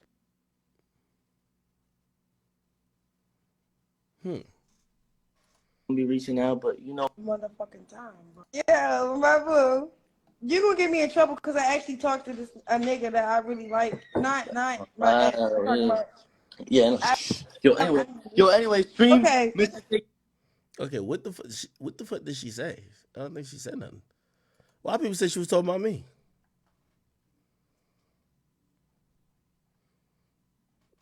Chat, was she talking about me? All right, never mind. Somebody said she's bigger than XQC, 50K on live. Someone said Mabu got one with Sexy Red. Yeah, I ain't gonna lie to you. Women don't care that other women try to set dudes up. Like women just, if you tell a woman, hey, this girl tried to set up this guy to get robbed and killed, you know what the woman's gonna say to the other woman? Damn, sis, what'd he do to you? Or they'll ask the question, be like, damn, he must have did some fucked up shit. That's how women kind of feel about, for the most part. For the most part. Not every woman, but still. So I said the fact that Blueface still with, that's what I'm saying. I need Blueface to talk about it because screenshots was, oh no. Oh no. Like, here's the thing though. But here's the thing, right? If you didn't bring this up all along, why bring it up now after y'all forgave her? Y'all had a baby with her. Like, that is a little odd, right? Like, so you didn't bring it up when it happened. Now you bring it up when clearly y'all must have forgave her. She kept living with Blueface or staying with him. They're traveling together dolo, right? So she has opportunity to do this many times again, right? And y'all just now bringing it up? Why? I mean, Wax said it. Like he like Blueface. At the end of the day, Blueface is Wack boss, right? Like he manages him. So Blueface is the boss. So I feel like Wack was just going off of protecting Blueface and wanting Blueface to feel comfortable and not going against him. And I'm saying, even though Wack knew that he should have like just deaded that situation. Wack just wanted to make Blueface comfortable, and I guess him having Krishan around was just making him comfortable type shit. You feel me? But that's fucked up. Like no matter what, that's crazy. You don't line a nigga, bro. No, I agree with you. I mean, I'm absolutely agreeing with you. You know, like anybody who even participated in stuff like that, I really believe, you know what I mean, those people should go to jail or get killed. You know what I mean? And I'm talking about everybody involved. If you the person running down on somebody in a crib, somebody setting it up, you know, like at that point you can't really, like those are the worst type of people, man. They'll let you walk into your grave. Krishan said she left her ring in the car during an argument. Let me hear this. I need my ring. Why are you trying to punch again? Nah, I got in a little sticky situation with the other day. Oh. When I was arguing with a nigga. I think it's in the car. For real shit. Man really was going at it cause Yeah, I'm gonna be honest with you. The more I see this Blueface and Krishan shit, even with like, I'm really starting to think this whole thing is scripted. I think Wack Call Me Today was scripted. Him sending me those messages was scripted. She going on live was scripted. Them dropping the song was scripted. They got some other shit going on scripted. She clearly still fucks with him. She says she's leaving her ring in his car. Like this kind of just feels scripted, dog. And it feels like we're the suckers. It feels like they're saying, like, I don't know who their writer is for all this drama, but they got new storyline after new storyline. It constantly forces us to turn our head, and they're cashing out. You know who the writer is? the top writer, producer at Zeus. Who? That nigga a genius. Who? The top producer at Zeus. Who's the top producer? And when it's like, I forgot the dude's name. Natalie, It's like Natalie, the top producer. yeah, that's the top producer. That's right. She the one writing all the hits. I don't think this shit's scripted, bro. I don't think that and this is respectfully, Bro. I don't think that It's they just no smart way enough to how take every the messages. day there's constant back and forth and drama. Bro, this is no way. It's been like this every day for the last fucking year. Are you serious? Yo, Act, they just living publicly, Act. Their life is in the public. That's why it's like that. Like, So the we baby know is scripted? we go through shit every day with our girls. You feel me? If it was public, it'd be different. So the baby is scripted? I think the baby's a casualty of content. Yeah, then you say the baby ain't real. It's like a little robot baby. Shit, I do think so, man. Somebody said Southside responded to Funny Marco. How could I find his response? Did he respond on Twitter? Like, what was that? Hey, Ack, you saw the blogs going at facts. Did you see that? Where? New York. It's on IG. It's called New York Drill Official. I guess for a lot of these people, like the top people in New York and stuff, and facts been beefing. It's been getting lit on the ground with all these blog pages and stuff on against facts. Oh shit! Send me the link. I want to see it. Hold on, let me see what Southside said to Funny Marco. Here we go. Accused of breaking his wall. Like, you know what I'm saying? Like, this is why I stay off this shit, because no matter what it is, make me the bad guy on this month. When it come to whatever, when it come to bitches, when it come to niggas, when it come to, you feel me? Like, whatever it come to, they make me the bad guy. Y'all stop being stop throwing rock and high y'all hands, bro. That go for rap niggas, that go for comedians, that go for moguls, that go for whoever. I'm on his ass, bro. I don't want to hear that shit. I done let a lot of shit go. I just let shit go. Like, you know, I don't even get in the middle of shit no more. Like, and I'm still sitting here laughing right now. If you a bitch ass, just stay the from around me.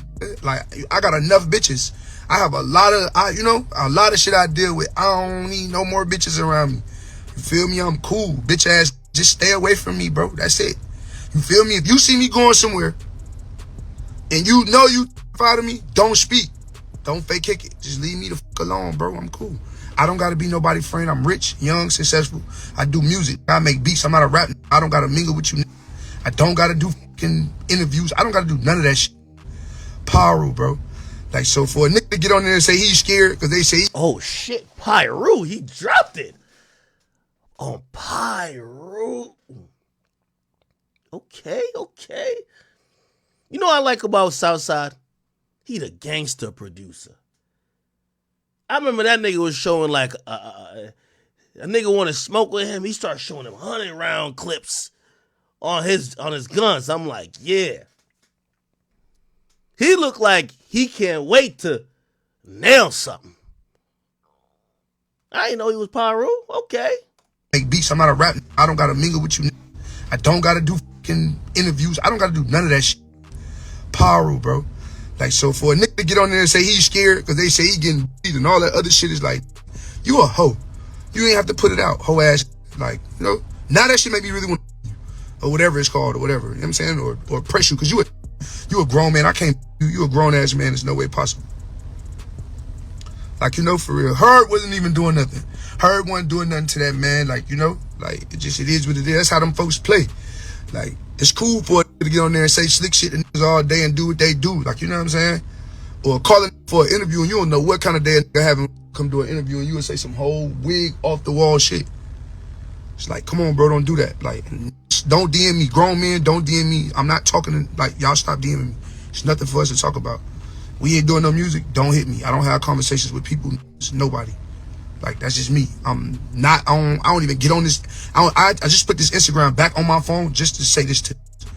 Like, leave me the fuck alone. Like, period, point blank. And all. Leave me alone about, I don't want to hear nothing about no bitches. What bitches doing what doing what. I don't give a fuck. Because whatever y'all think it is, it's never that. You know what I'm saying?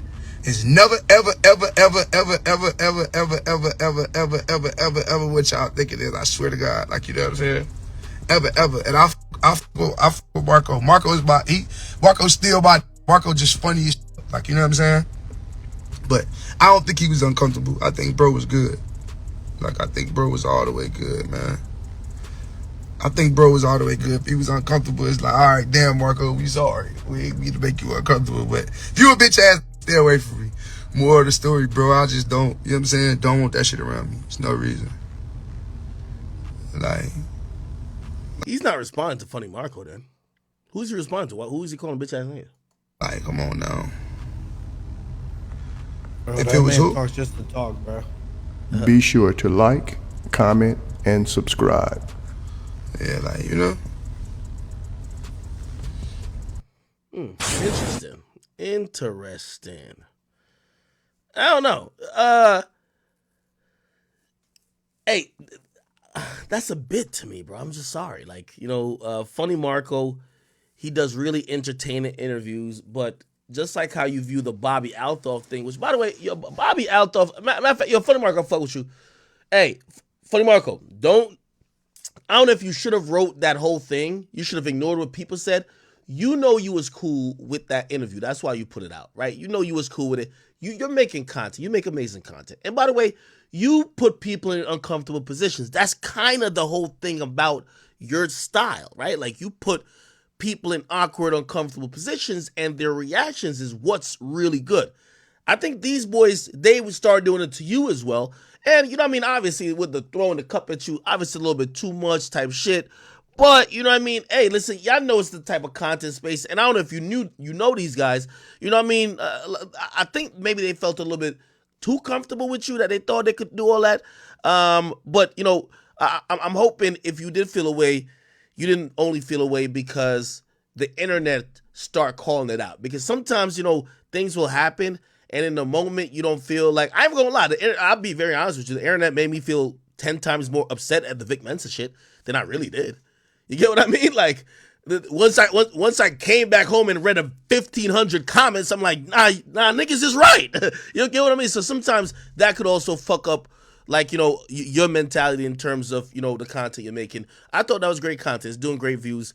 Unless you genuinely felt offended at the time, you know, I think writing all that type of stuff, because now you kind of look like a victim, and these guys now look like assholes. Now they got to come out and speak, and, you know, it kind of ruins that moment. But it is what it is. What I'll say is that, let me get on to somebody else. Bobby Althoff. Yo, Bobby, you one goddamn fraud. I ain't even gonna hold you. Did y'all see Bobby Althoff? She just did a podcast. Oh, it didn't even come out yet, right? Did it come out yet? It ain't come out yet. That's Maluma. That's, y'all have to see. Let me go to Twitter. She did one with Bobby Althoff with Scarlett Johansson. And the interesting part about this whole thing is that, you feel me? You use this yeah, stuff? it's all I use. That's it? Yeah. It's in that bag over there if you want to take anything else out of it. Feel free. Thank you so much. Yeah. They were telling me there's like something for slicked back.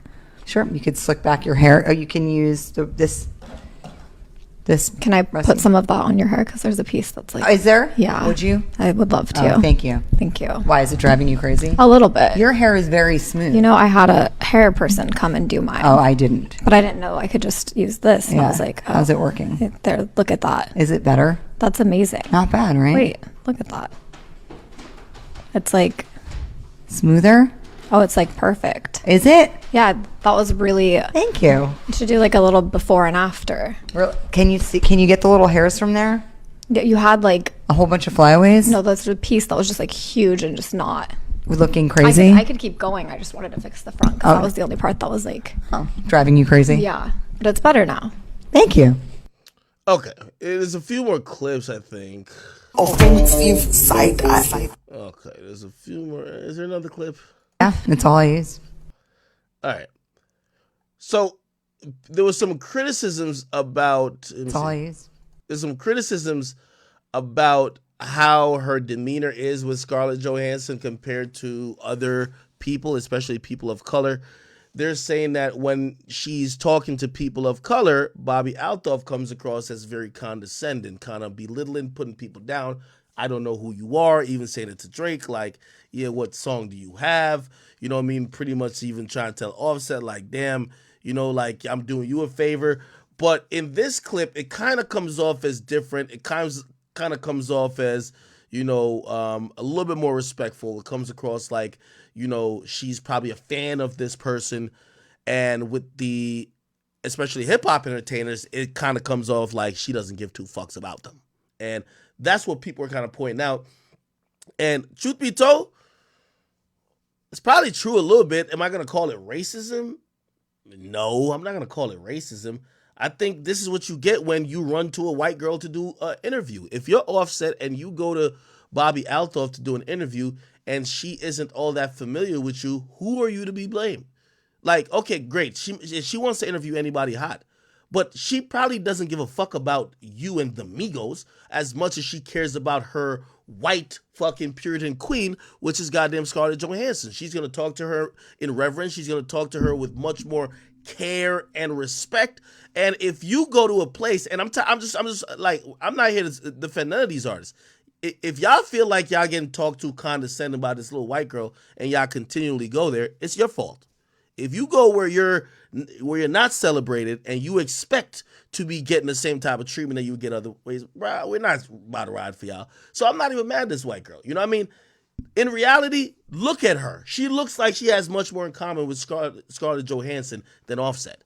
Yes, she probably doesn't care about Offset that much. She probably is talking to Offset hey, we're going to get some clicks for this, but that's all about it. With Scarlett Johansson, she'd probably be like, hey, I probably looked up to you. Oh, yeah, you're beautiful, blah, blah, blah. I'm a white girl. You're a white girl. We kind of have the same hair. This is kind of good. She probably has a little bit more in common. Drake, you want to go lay down on the bed with Shorty and talk about a bunch of nothing?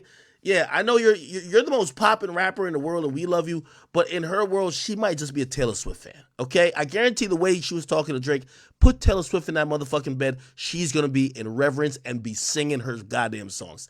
Again, these artists are going to places and going to sit with people who don't even give a fuck about him. Why? It's all in the name of clout. People who never respected the game of streaming, never liked Twitch. If they could get a couple of viewers, couple extra eyeballs, ears, attention, hopefully on their music, they're going to go sit down with a streamer, okay? They're going to do things, and this is an indictment on the artists themselves.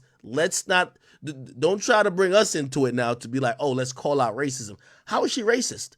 She's sitting with the niggas and the white people. Oh, because she's not into the nigga shit as much as she's into shit that you could clearly tell. Why did you think she was into nigga shit? Why did you think that she's ever bumping Amigos? Why did you think she's ever bumping Drake? It looks like she's watched all the Scarlett Johansson movies. Looks like she watches The Office all day. It looks like she has a type of particular interest that I do interviews myself. When I interview somebody who I really like, I'm pepped up and perked up, and just happy to engage with that person, as opposed to somebody who I don't know too much about, don't really care, but I know it makes some good numbers, but I'll sit there and do it because it's a chore. Yes, you niggas run into Bobby, you're a chore. Surprise. She don't like y'all. It's not that she's racist. Y'all are not what she's into, but you need her and she needs y'all. It's a symbiotic relationship. It's the longest ongoing thing where the media and also entertainers sometimes, look, Donald Trump don't like Tucker Carlson, but Tucker Carlson got the audience. Donald Trump needs the votes and eyes and attention. Y'all gonna sit down. It is what it is. She's not motherfucking racist, okay? If y'all don't like how she talks to y'all, don't go there. She doesn't like your music. She ain't into you. She barely knows anything about you, and she's gonna be condescending the whole time. She's not racist. You're just dumb, okay? I'm gonna leave it at that.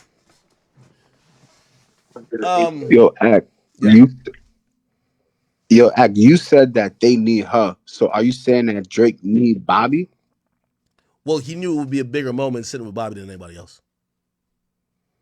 That or he's trying to listen. That's not true. So you saying that Bobby bigger than you? No. Let me adjust what I'm saying. The look that they want a look of, let's show a different side of my personality. Let's attract that TikTok audience.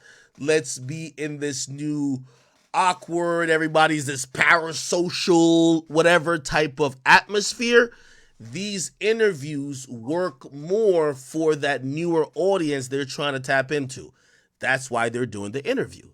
Like, they're not doing the interview just because they like her. So, again, that's what they want to, that's the angle they want to attack.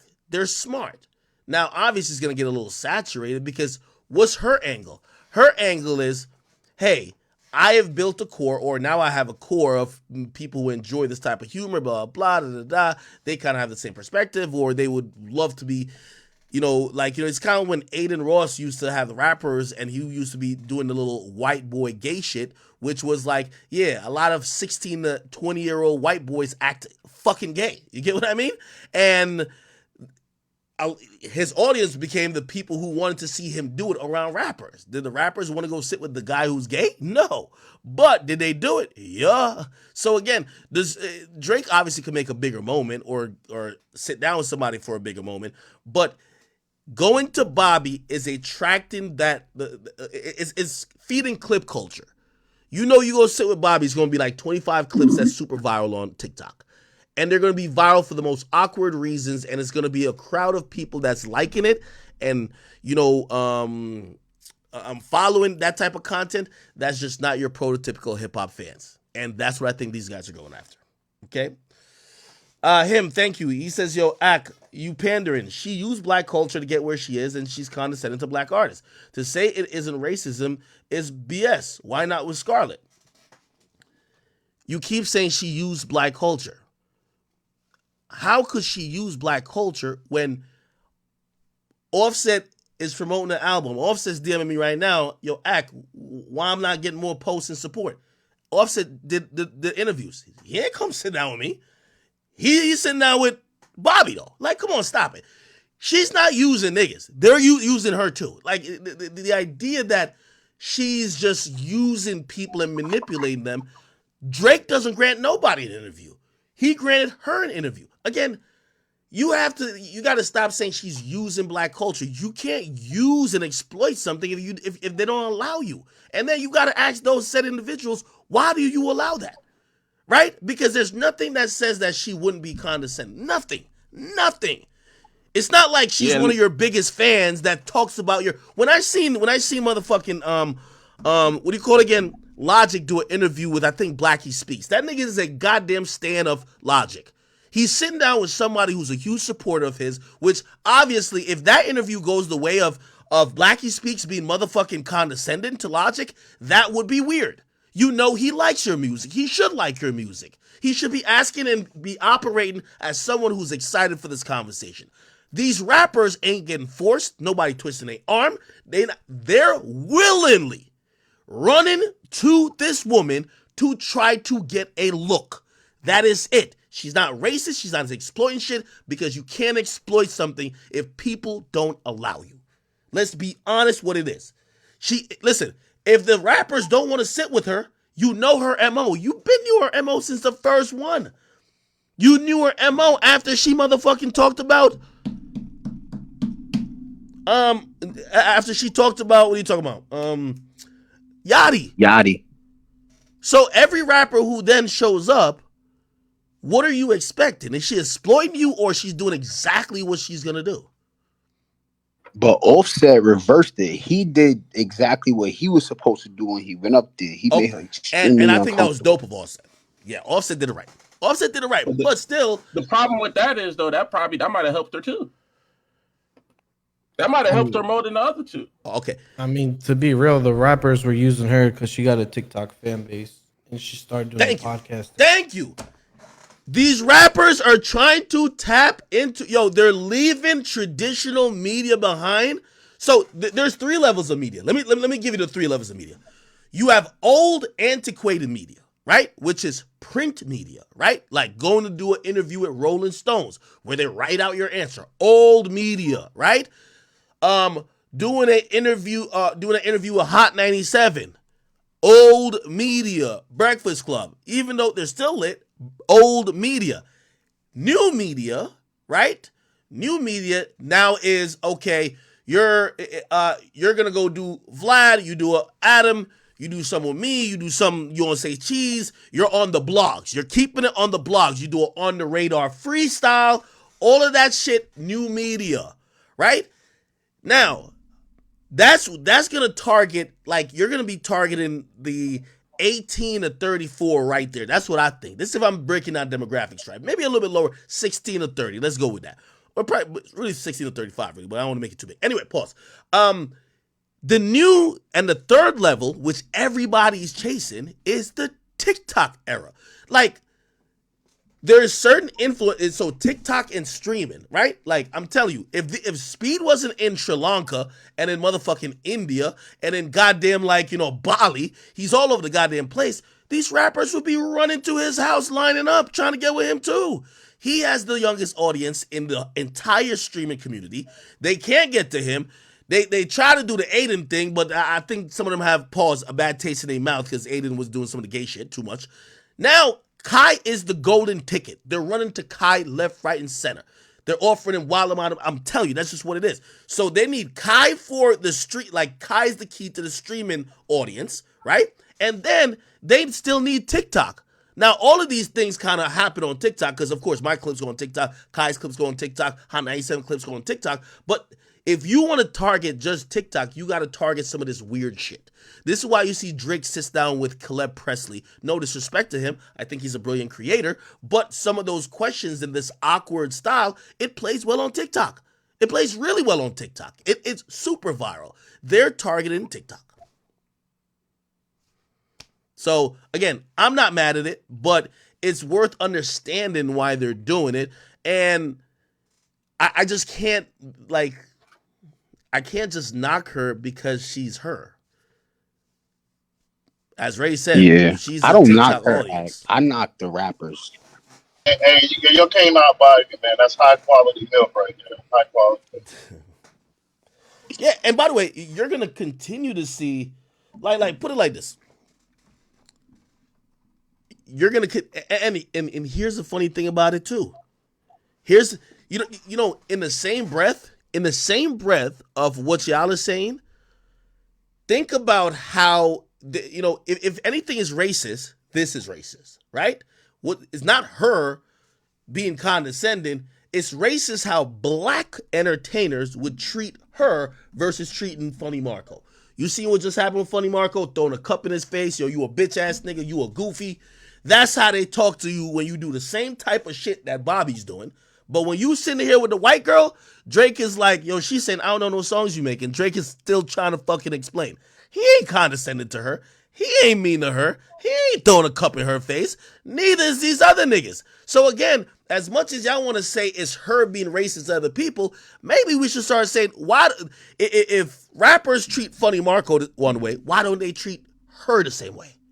You know why? That's that lily white girl, and you want her audience. You know what she stands for. You know what she stands for.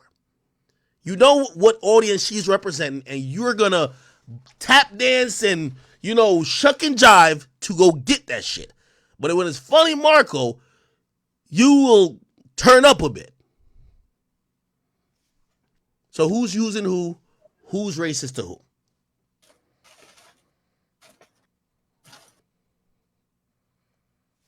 Think about it. Yo, Jess, thank you for the thank you for the dollar. It says, oh, okay.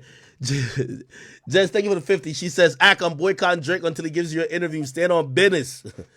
This is insulting. That's a fact. Talk that shit, Jess. You know that. You know that, Jess. Yeah. Nobody fucking bigger, Jess. Jess, I appreciate you. I keep telling you, I have low expectations from, again, everybody is on their own mission. And truthfully, I really don't get upset at when they go to other outlets or when they're trying to attract other audiences. I think most of these rappers are self-centered. It kind of takes a narcissistic personality to be like really one of the top rappers. And it's more about checking boxes, and when it comes to promotion, hey, do I have the love of these people? Do I have the love of these people? Do I have the love of these people? And I think these days, I feel like there is a, there's a rush for everybody to try to get this TikTok audience. You know what I mean? And again, I don't personally, I don't think they should be isolating other people, but you know what I mean? Dog, I really just don't care, bro. I don't care, bro. Like, I feel the point. I feel the point that I care. I feel the point that I care. I'm gonna end up in the position like how I've seen, like, say, a Hot 97 is, whereas like you're upset that people aren't stopping by you and choosing newer or other outlets, and again, you either have to adapt or die, right? It was like, hey, listen, you know why they're going to those outlets. They're going to those outlets because they want that audience.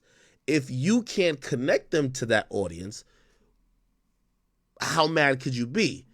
How about you try to figure out how to get that audience and they'll come to you if you care that much about them coming to you, right? And for me, I'm like, you know, I think it's an experiment happening now. I think all these people that's chasing this TikTok shit, they don't realize that that TikTok shit I've never seen it affect. Listen, with all due respect to even Offset, he has been completely lit on Kai's stream, on the Bobby shit. He's been knocking it out of the park. That is not going to sell the music. It's only the music's going to sell the music. So again, I think we're in an experimentative phase where everybody's trying this new way. Like, hey, let me pander to TikTok. Let me use new flows. Let me do this to attract to the youngest of kids, and let's see if it's going to result in streams. I have yet to see it work. You could tell me if you think it works. Now, it does work when it's organic and natural, and it just happened to happen, but not when people target it to do it. Gunna, fuck you mean? That blows up on TikTok. That's one of the reasons it's really successful. Did he come out and be like, oh, no, let me just do a Bobby Altoff interview. Let me check the boxes of how I could appeal to TikTok for the record to work? No, it either worked or not. So again, I don't think most of this shit works, if you ask me. So it sounds like you saying, and I just want to be clear, but it sounds like you saying like artists will go places where they aren't really supported, other than places where they are supported. Well, no. Well, in plain terms, I'm saying artists aren't loyal to the platforms who have ever supported them or who still support them. Artists are always trying to connect with new audiences. You get what I mean?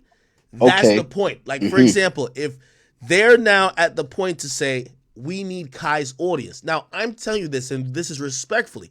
Kai's audience is not a music audience, right? They're not there saying, hey, we're just here to find new music. Think about this. We have a stream where we've been on for 6 hours. We're talking music the entire time, or we're talking about musicians. That's not what Kai's audience is. So now here's the thing. You go do a collab with Kai, yes, you got a lot of attention, but how many of those people then get converted to listening consumers of your art that you're really trying to sell? If these guys are trying to be like social media personalities, yes, it's amazing. I think they're slowly realizing that, hey, listen, it don't matter if Kai has 1 million people watching you and him on stream. They're just fans of the content that y'all made on stream. They're not gonna go love your music. It just doesn't work like that. Like, we're in that phase of people realizing it. If it did work like that when Blueface went on Aiden's stream and they had 300,000 people watching live, Blueface's music would have been all over the charts. This ain't like the Super Bowl. You know when it says like Mary J. Blige shows up on the Super Bowl, performs like 2 songs, and Super Bowl halftime show, her music spikes, you know what I mean? Like on iTunes and stuff like that. It doesn't work like that when it comes to, some of this TikTok streaming content. It just doesn't work like that from what I've seen. I wish I could be, if I'm wrong and I see an example I'm wrong, I'll definitely call it out. But you can't tell me that anybody, and I don't care who it is, by being on any of these streams made a sizable or even noticeable difference. And the reason is that most of these people, I keep saying, most of Kai's audience are fans of Kai, and they're not necessarily music fans. It's like if you try to, I don't care if you. It's like how marketing is done.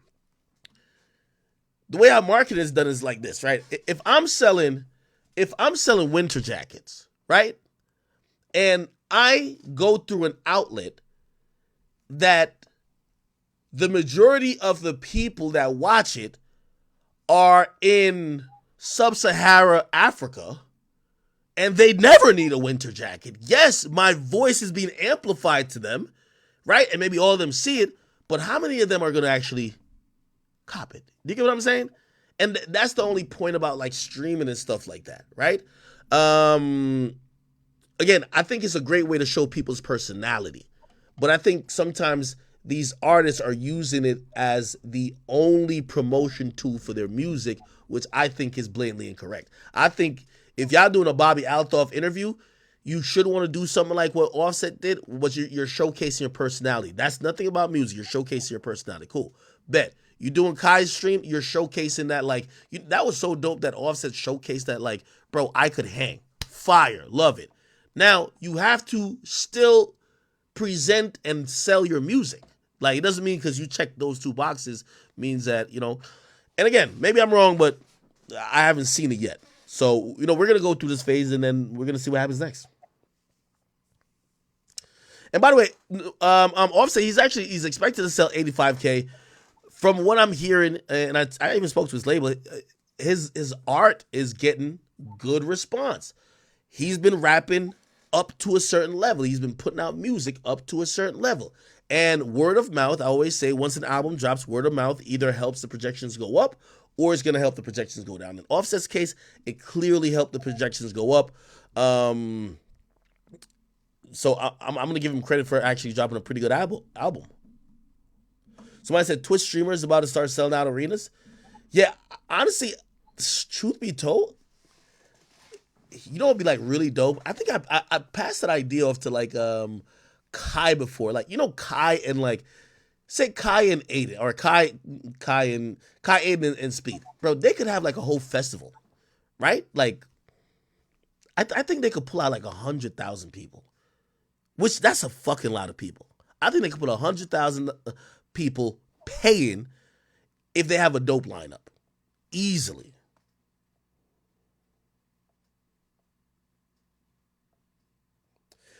Don Snaps, you say rappers are better off having Kai listen to the album on stream. I agree with that too, but here's the thing also with, like, I'm telling you notoriously about Kai's stream, right? This is why, like, when it comes to marketing, I always tell people, I'm like, I don't really compare myself with any other outlet because my outlet is usually a super music-based conversation. And if you're trying to get to music fans, I got the key, right? As opposed to you go to World Star, some niggas might be over there for fights. They might be over there for big booty Instagram models. They might be over there just for car posts and some other dumb shit and skits. Again, Ak is like, we're pretty much keeping music for the most part. Okay. Yeah. Somebody said Kai already do that? I think they could do a lot, man. I think they could do a lot. Oh, no, this is what I was going to say about Kai playing the music, right? Kai's audience, like, what do you think brings us together at this stream, right? Right now, we got about, I don't know, we probably got about like 12,000 people watching from all platforms. What brings us all together is a few things, right? Music, culture, news, celebrity news, whatever. Those are probably like the three big categories, and a lot of things kind of fall all over the place. That brings us all together, right? With Kai's audience, what do you think brings them together? Most of them are young teenagers. Not all, but I'm saying most. But I think the biggest and the majority identifier of Kai's content would be like that they like Kai and Kai's personality. Do you get what I mean? They find him to be entirely entertaining, no matter what he's talking about. So this is what I'm saying about music. I think music works on Kai's stream, and you'll see a spike if Kai likes it. It's not about the music. Like, Kai's audience ain't there to consume shit in a vacuum. Now, if Kai's like this, like, you know how I bump Last all the time, and y'all know it's like one of my favorite songs. If Kai had one song that he said, this is my favorite fucking song, played in every stream, that shit's going crazy. You know why? Because his audience is going to be inclined to like that song. And they're going to like that song. Why? Because they like Kai. That's the point I'm trying to say. I play albums on here that y'all like and I don't like. Y'all don't really look at me to make y'all opinion up. Why? Because y'all are music fans. Debatable. Well, some people might, but I would think to a way lesser degree. Do you get what I mean? I think the real reason I didn't want to bring this up because I was going to bring this up as a topic tomorrow. But like, I feel like you are the grandfather of like black culture streaming, right? You can't even be a black culture streamer, including Aiden, and not admit to that. You know what I'm saying? So like, I just think with you are the reason why those niggas can even do a recap stream, because you're the first person that made niggas want to go watch another nigga listen to an album. For real. Yeah. I'll not to be a glazer, you know what I'm saying? Pause. But like, if you're gonna really think about it, you're the first person you're the reason why niggas anticipate Drake albums the way they do. Remember when you fell asleep on stream? That was a moment in time, not only for Drake, but for music in general, where that became a thing. Yeah, that was definitely a spectacle. Definitely. Yeah, but listen. I think the only reason you don't have that same effect act is because after you did that one time, you went on a kind of like a hiatus due to other business ventures from streaming. No. Hey, listen, you have to realize, I personally don't believe I'll ever even get to the get even within 100 miles of where a person like Kai, Speed, or Aiden is. And the reality is just the reality. Their audience, right? There is some of, like, they're picking up new 16-year-olds every day. That's just what it is. And the amount of 16-year-old like kids that may not be into gaming, that just wants to watch just chatting or IRL streaming, it's way more now than when I started. A 16-year-old now just intuitively is supposed to identify more with Speed, Kai, and Aiden more than me. That's the reality of it. It would be ridiculous. You know what I mean? So really, my ceiling of what I'm doing is it's not how many 16-year-olds it is. It's who likes music that likes to watch live streams, who likes music, or who likes culture, or like celebrity gossip culture, whatever you might call it. So it's like a different bag. They have an audience. There's a 16-year-old every day that has an iPad that wants to watch content, and they're going to be watching Speed just do some shit. You can't compete with them niggas. Like, that's a product of fortunately, their age and where technology is now. There's going to be, like, undoubtedly, there's going to be another 16-year-old, right?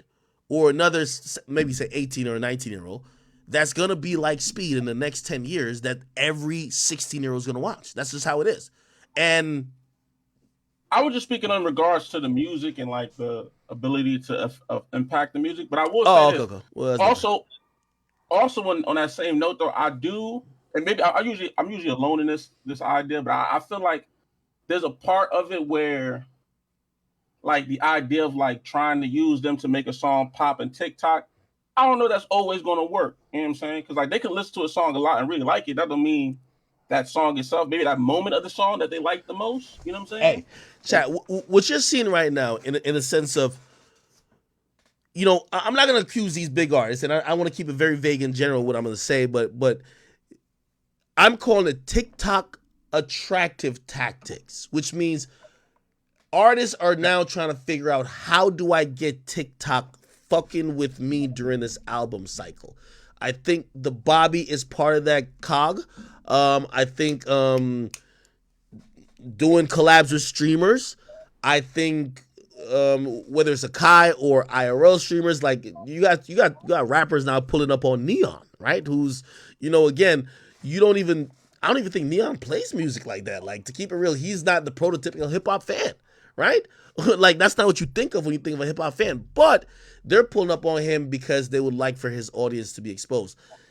the music industry is in a place right now. And remember, I said this before. I was talking with this one executive, and they're like, "Yo, right now, it's hard for labels to give out these deals because they no longer could predict when the hit is. They say everything is down from playlisting. They say even playlisting consumption is down. Like, for example, even Rap Caviar consumption is down. Why? Because these days people will hear a song on TikTok, a little sound or whatever. Sometimes it's a remix of something, but it's really popular. They'll go right to Spotify and just only play. That's the thing about Yeet. Let me tell you something interesting about Yeet. Yeet has the youngest fan base in the whole music game. Yeet. You know what they say? Carl Cherry told me this. Go watch if you've never watched off the record, go watch that Off the Record podcast with me and Carl Cherry. It's mad game, mad gems. If you're an artist, one of the best pods you did. He said this. He said, check this out. He said Yeet doesn't have one of the biggest audience, but they stream his music way more than any other his let me explain right. He says Yeet's fans stream his music almost 10 times more than a fan of another artist streams theirs. Why? Because all they listen to is Yeet. It's the TikTok audience, my nigga. That's why I'm telling you consumption's down. Somebody hears something on TikTok, they go to Spotify, not to play a playlist. They go to play that one song or that one artist all day. That's what's happening now, right? So it's like a really interesting dynamic of how music is now being consumed. Music is still being consumed, but the way how the labels used to push it, that people consumed it, whether it was through, they were pushing it through playlist. They would be like, okay, well, if all the blogs are talking about this, everything is shown to be less effective. The only thing now effective is that when you now look at the TikTok charts and you look at the streaming charts, there is a bigger percent change on when a song is rising on TikTok versus it rising on Spotify. Now, what does that mean? Your song being high up on Rap Caviar or any other playlist doesn't do as much as your song being lit on TikTok. Why? No. So what does that mean? Now, if I'm an artist, I need to try to find a way to get in that algorithm, which, by the way, nobody has solved. That's another reason. Again, the thing with DSPs, the labels own part of DSPs. So we're going to make sure, wink, wink, our guys are on the playlist. TikTok has this algorithm that hasn't really been fully solved, so they can't properly predict it. So it's kind of a little random still. And anytime, put it like this, in any business, I've always said this is why music business is so tough. In any business that that you can't accurately predict or project income and revenue, you're going to fail. Like the music industry, as much as you think, a hit song is elusive, these companies could predict what their revenue is going to be for the next quarter. We're putting out these artists, we know they're going to do this. Hey, when this person, it's usually it's still a business. These days with TikTok, especially for newer artists, you can't tell. You don't know what's going to blow. These days for rollouts, you don't know what's going to catch on TikTok. Like, I'm pretty sure before the album came out, the Her Loss, I don't think Drake and 21's like, yo, damn, when they hear that, 21, can you do something for me? Oh, that's going to be a TikTok trend. They probably didn't know, right? Like, that's kind of the randomness, right? But it's kind of rolling the die a little bit. And I think these guys are trying to sweeten the pot by doing the TikTok, like, trying to check those TikTok boxes. Okay, let's get on Kai shit. Let's blah, blah, blah, blah. Labels already admit that they're paying for, like, they've been trying multiple ways to kind of solve this, like, Rubik's Cube of algorithm on TikTok. Yo, let's pay for dances and challenges. You know the labels are paying for this at this point, right? Like, these little TikTokers, they'll give them, yo, here's $1,000. Yo, just do the dance to this song, make it up, blah, blah. All right, cool. We're going to pay these other 10 creators, and then they're going to use that, get a meme page on motherfucking, or one of these like repost page on Twitter to post it, and then let's try to get it on the blogs on Instagram, and hopefully we'll get some type of traction. That's kind of what's happening right now.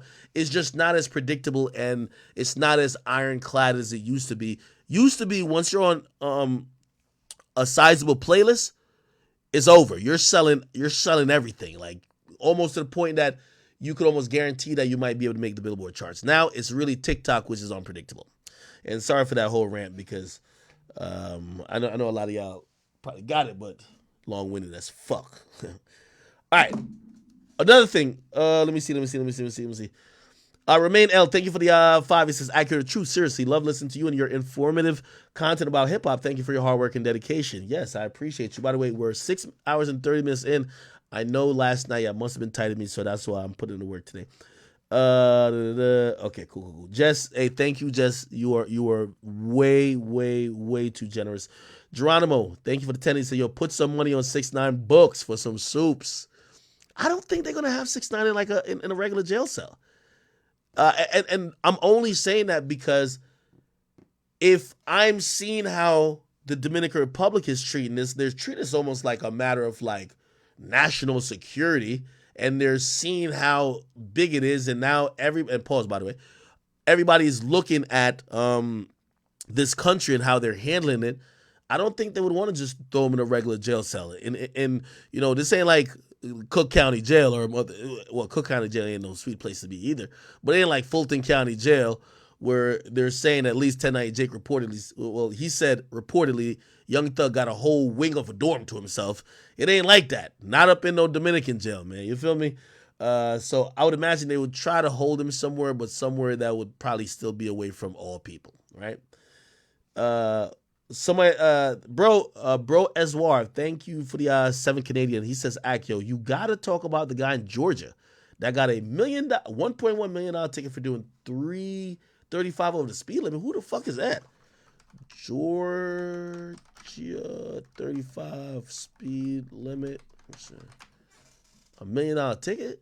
Let me see. Bro, did you just make this up? You got me Googling for no reason. Oh, no, never it's mind. the real It's thing. true. Georgia man got slapped with a $1.4 million speeding ticket for what the fuck? Hold on, I gotta go to another site. I need the backstory to that. No, for real. Like that's what I'm trying to read. A Georgia man was left reeling after receiving a $1.4 million speeding ticket, but city officials say the figure was just a placeholder, not the actual fine. What? What do you mean placeholder? Connor Cater tells WSAV TV in Savannah that he received the citation after getting pulled over in September for driving 90 miles per hour in a 55. Okay. He called the court thinking the figure was a typo, but he says he was told he either had to pay it or appear in court in December. What?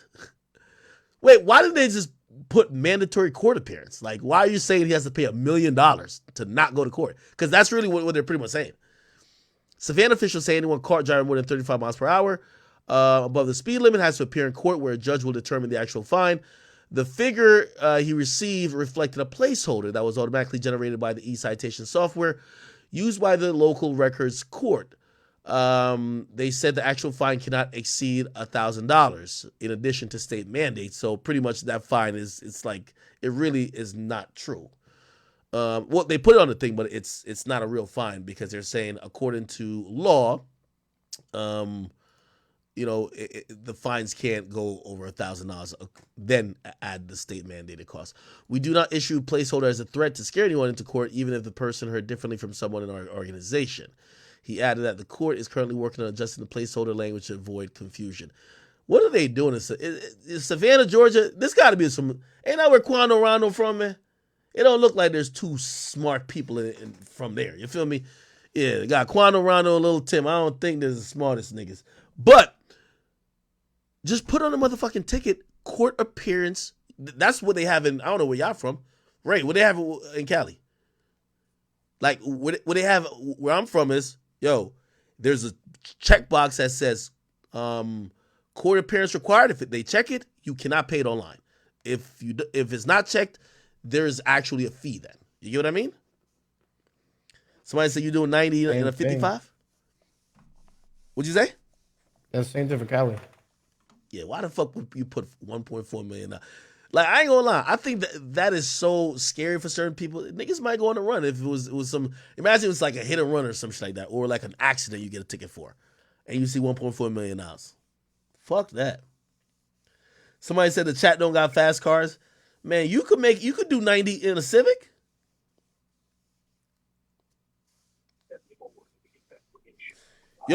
You're Ray, man. Yo, I gotta send you on a mission to get my boy 6ix9ine out, man. That's you. Go DR, go get him. Shit, I don't want him to hold me, nigga. The hell? That's what I'm saying to you. I don't even think 6ix9ine locked up. I don't think he locked up at all. He's definitely locked up. That shit you posted with all the cameras and shit, that shit looked like a movie and a fucking publicity stunt, bro. You think so? Bro. If getting arrested in DR look like that, bro, lock me up. Lock me up in DR. Niggas got the cameras, the It lights. only looked like that because he's a star. You know what I mean? It's like, imagine if I don't know. Imagine if Jack Harlow went there and got arrested, he'd probably be like that too. Somebody said, imagine. Botel, you said podcast with Money Man. Yeah, I'm waiting on him to come to New York, of course. Somebody said SRT Hellcat. Oh, that's what you got? That's Ski Lyrics act. What? What? That's Sexy Red lyrics she was reading. Oh, was it? Okay, my bad. Yo, who you think got Sexy Red pregnant, brother? Drake. Come on, man. I gotta stop with that, brother. Nah, the dude on the Instagram video. He said that's her baby daddy. Yo, I'm gonna be honest with you. Yo, I got a theory about why that guy might have done it. Let me tell you this. Listen, that's just pure jealousy. You know, yo, imagine your little bottom bitch. The bitch you used to, fuck after 3 a.m. You know what I mean? You used to practice your moves on her for your other chick. You know what I mean? Like one of them ones, all you got is hot Cheetos at the crib and she don't want nothing more. Like she one of them bitches. Like the type of chick, like you could go tell her to fuck somebody to make you some bread. You feel me? Like imagine you now see her you see her around Drake and some other niggas. You actually think you finna lose her ass type shit. She's like, damn, she about to stop fucking with me. Nigga. The next time you see her, you probably try to pipe her on some ungodly shit, and then shit. If that don't keep her, you gotta just drop the tape on her shit to ruin her chances with other niggas. You get what I'm saying? If y'all don't understand that shit, like a true hater, if they can't keep the girl, they gotta ruin her chances with other niggas. And you know how you do it? You drop the tape where, you know what I mean, she's not looking in the best light, you know, and anybody who cares that she might have a sex tape in terms of wifing her, they now fall out of the conversation, you keep her. That's how it goes. Somebody said, well, I don't talk about who? RX Poppy and who? RXK Nephew? Who's that? Wait, am I skipping?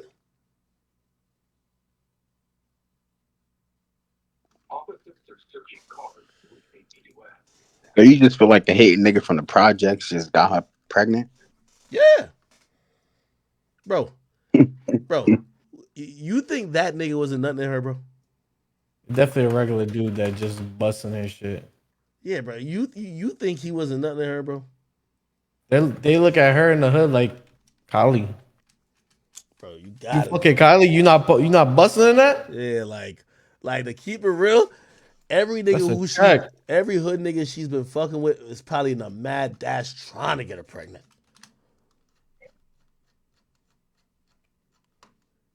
Hey, chat. By the way, some new Omi pieces went up on the auction block. So Omi and the Hellcat, his cars were auctioned off recently, but Omi and the Hellcat, his jewelry actually hit the auction too. So if you ever wanted to cop, you know, some of his jewelry, you could have. All right. Apparently he had a Super Bowl ring. Let me see if I can find it. Where we go? Baby, man. Yeah. Wait, where is it at? All right, here we go. So, let's see. Yeah. So these are Omi in the Hellcat. They said these assets formerly belonging to Bill Omar Castillo. Am I like rolling my... I don't know if I'm speaking Spanish right. Fuck it. Known as Omi in the Hellcat. Okay. So you could get his bracelet right here for $4,550. I got the same bracelet. I think mine might be a little thicker. Pause. Okay. Oh, this is the highest bidder right now. The Rolex right now, the highest bidder is $40,000. What are these? 2 big ass earrings? Well, they look big in this picture. $1,000 bid right now. Then he has a 14K gold tested chain. Damn, 51,000. Okay. Has his other Cuban for 40,000. Right now, it's the highest bidder. Wait, is this how it works? The starting bid was this. Oh, yeah, the current bid is 5,000. Yeah, okay, cool. Oh, the Super Bowl ring. Oh, this is the Eagles Super. When did the Eagles win the Super Bowl? Did they win the Super Bowl? Or did they only went to the Super Bowl, right? Did they get spanked? Maybe this is their conference championship ring. Oh, yeah, I can't see, my bad. This was their conference championship ring, wasn't it? That's definitely not the most recent one. He been locked up, right?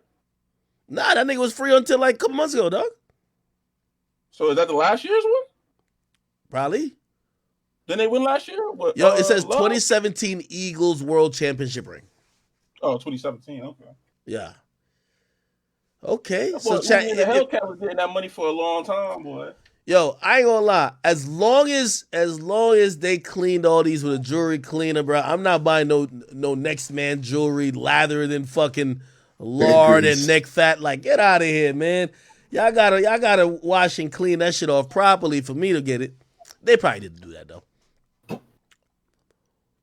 Yo, the feds don't play, man. They really want every goddamn money back from that nigga. They're selling bro. They even selling the pendant with Omi the Hellcat on it, bro. Like, come on, dog. They're just selling, bro. They got no type of respect. Like, yo, bro, nobody's gonna buy a pendant that just says his name. They're like, nah, y'all niggas can get this too. God damn. When his man's gonna buy it back for him and give it to him when he get out? Well, apparently, so. They were saying that Sean Cotton bought some stuff back, bought some cars back. Is this a bullet right here? This is his reloaded chain. Okay. Or his reloaded pendant, actually. Damn. You gotta send me that website. I'm gonna cop a ring. I might get some earrings. I'm gonna clean them. I'm gonna clean them real good. Shit, go cop it, bro.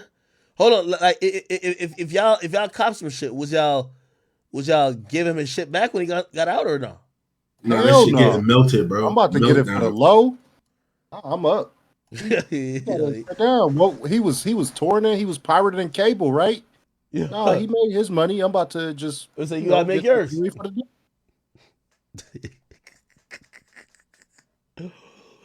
Chad said, "Fuck no." Jesus. Okay. Damn. All right. Look like let me add up the cash real quick. You know I'm a pocket watcher. I just want to count up the current bids to see how much money right now the feds would get from selling all this jewelry. So this is 4,000. Let's call it 5. Let's call it 45, 46, 51, 51 plus 51. That is 102. Then 102 plus 40. That's 142 plus 14. 156.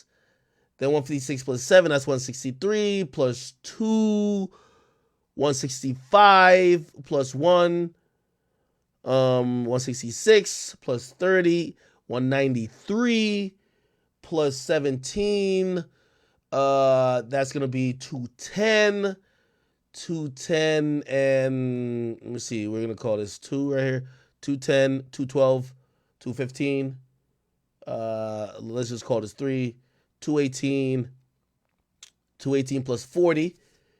What's that? 218 plus 40. That is 258. 258 plus 21. 279. And 279 plus 40 is 319, right? 319 plus 15. She used a calculator. God damn. 319 plus 319 plus 15 is what? 319 plus 15. 334. Yeah, that's 334. 334 plus 7 is 341. 341 plus 13 is 354. And then let's keep going. 354 plus 15 is 354 plus 15. I'm blanking out. See, my brain's tired now. 369, then plus 7, 376 plus 12, 388. Okay, so that's 388K first page. Holy shit. Okay. Jesus Christ, my head hurt me now. All right, 388. We'll start from the bottom here. 388, and then we have 388. That's 390. 390 plus 4. We're just gonna call this 4. 394. 394 plus 9 is 403. 403 plus 4 is 407. We'll just call this 9. 407 plus 9 is 416. 416 plus 8, which is the last thing, is going to be 424. So 424. Okay, so $424,000. The current full bids are for all the jewelry you got. All right.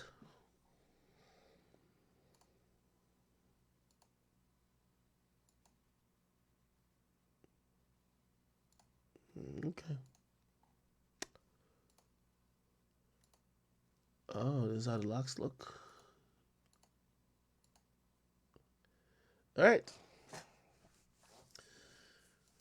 Yeah, so I guess it's like an auction site that the U.S. Marshals use, and they have like a whole bunch of them. So this is what they're selling for him right now. Let's see auctions. There's different auctions though. Police auctions, whatever. Damn, they have a lot of auctions in this bitch. All right. Okay. All good. Alex Garcia, you said I'm lagging, bad audio. I apologize. Is it still happening? By the way, Trucking for Show, thank you for the tweet. It says, yo, Pookie Ray, C Ray, or Peanut got her pregnant. Yeah, and I'm, you know what? I think Cardi B, maybe I'm incorrectly giving credit. I think Cardi B broke the door down and set the mold for women who are pregnant. Usually pregnancy is like, bro, she's at the worst point to get pregnant. Like right now, we need you twerking. You know what I mean? We need you fucking, clapping them booty cheeks. Like we need you fucking, bouncing on the floor with your pussy. We need you doing a handstand, popping the pussy. Like now, if you got a kid in the gut, you know what I mean, that would severely hinder you. Also, sometimes when with women, they used to market attractiveness. Some women, like some people have a fetish for pregnant women, but most men, if you see a woman pregnant, it doesn't increase your attractiveness, so they don't want to market a woman when she's pregnant. These days it's changed because Cardi B did it obviously twice.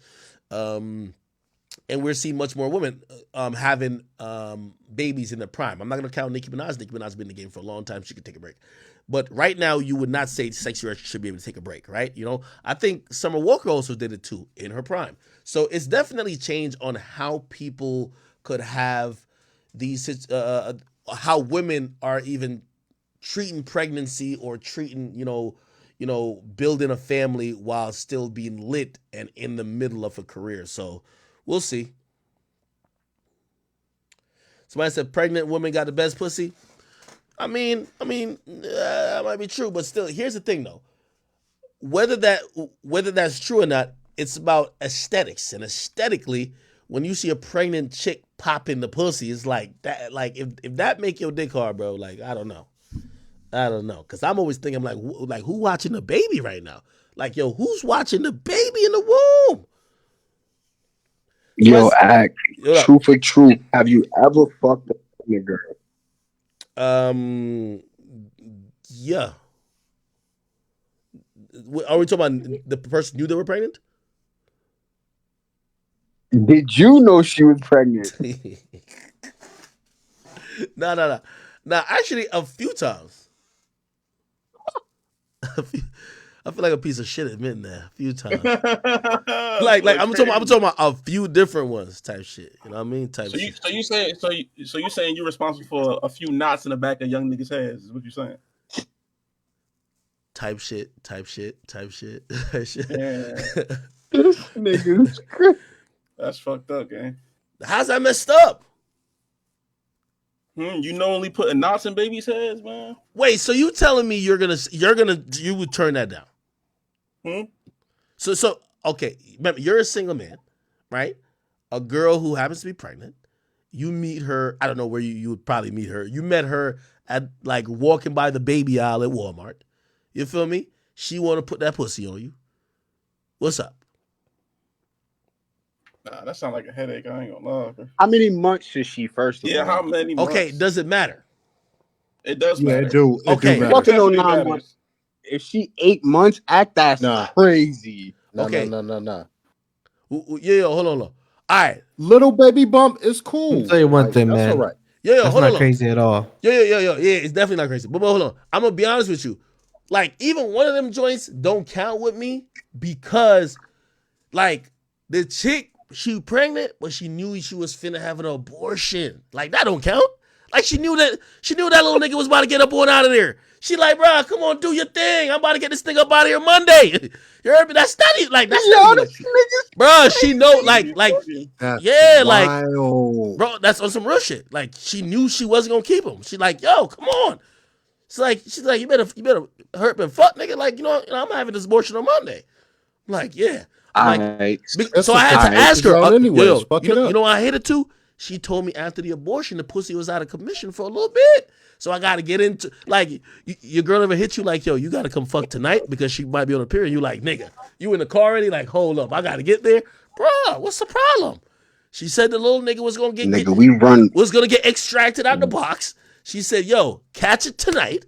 You know what I mean? Because I got to go to the clinic on Monday. Planned Parenthood. What's the problem? All right, so on that note, since she was pregnant and she couldn't get pregnant, I'm going to guess that you didn't use a condom. No, I did. Because hold on. I'm gonna tell you why I did. Extracted like the little toy from Toy Story where you pick this shit up with the claw. Yeah, I'm gonna tell you why I did, nigga. Because I wasn't the father of the kid. Like, nigga, she fuck with other niggas. That's a clear indication she's fucking with other niggas, bro. You know what I mean? Other niggas is up in there, nothing in her. Like, hold on now. Like, nigga, and also, come on, man. Nah, shit. I was just like, let me. You're not a demon like me, man. I'm busting up in that, boy.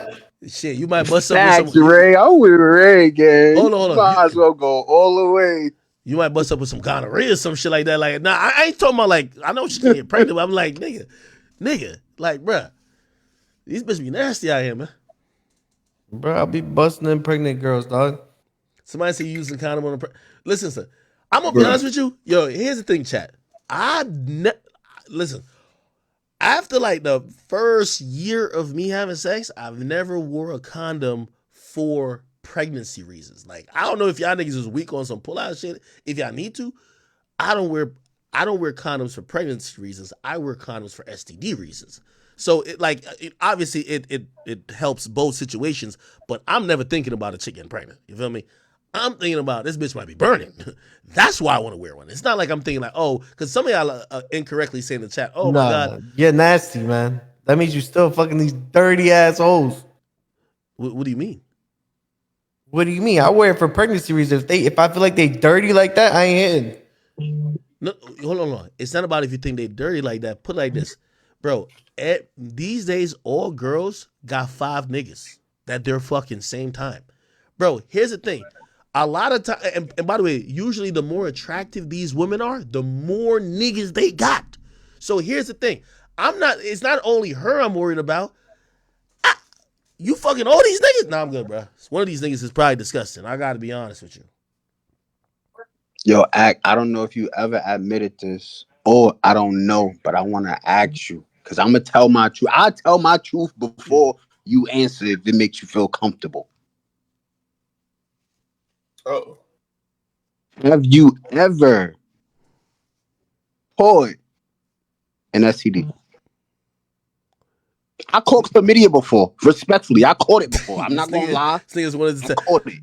Hold on. All right. You was with Sexy Red? For your own safety, I wouldn't even answer that. Just don't even answer. No. I'll answer it. From what I know, no. I'll give you 2 times. No, I'm serious. I'm gonna be honest with you. Good answer, gang. Good answer. No. From what I know, no. Wait. All right. Good answer, gang. So, Good answer. all right. No. That's not. Good answer. Good answer. Nah, that's a He great playing answer. crazy games. Nah. It's a great answer. I'm gonna tell you why.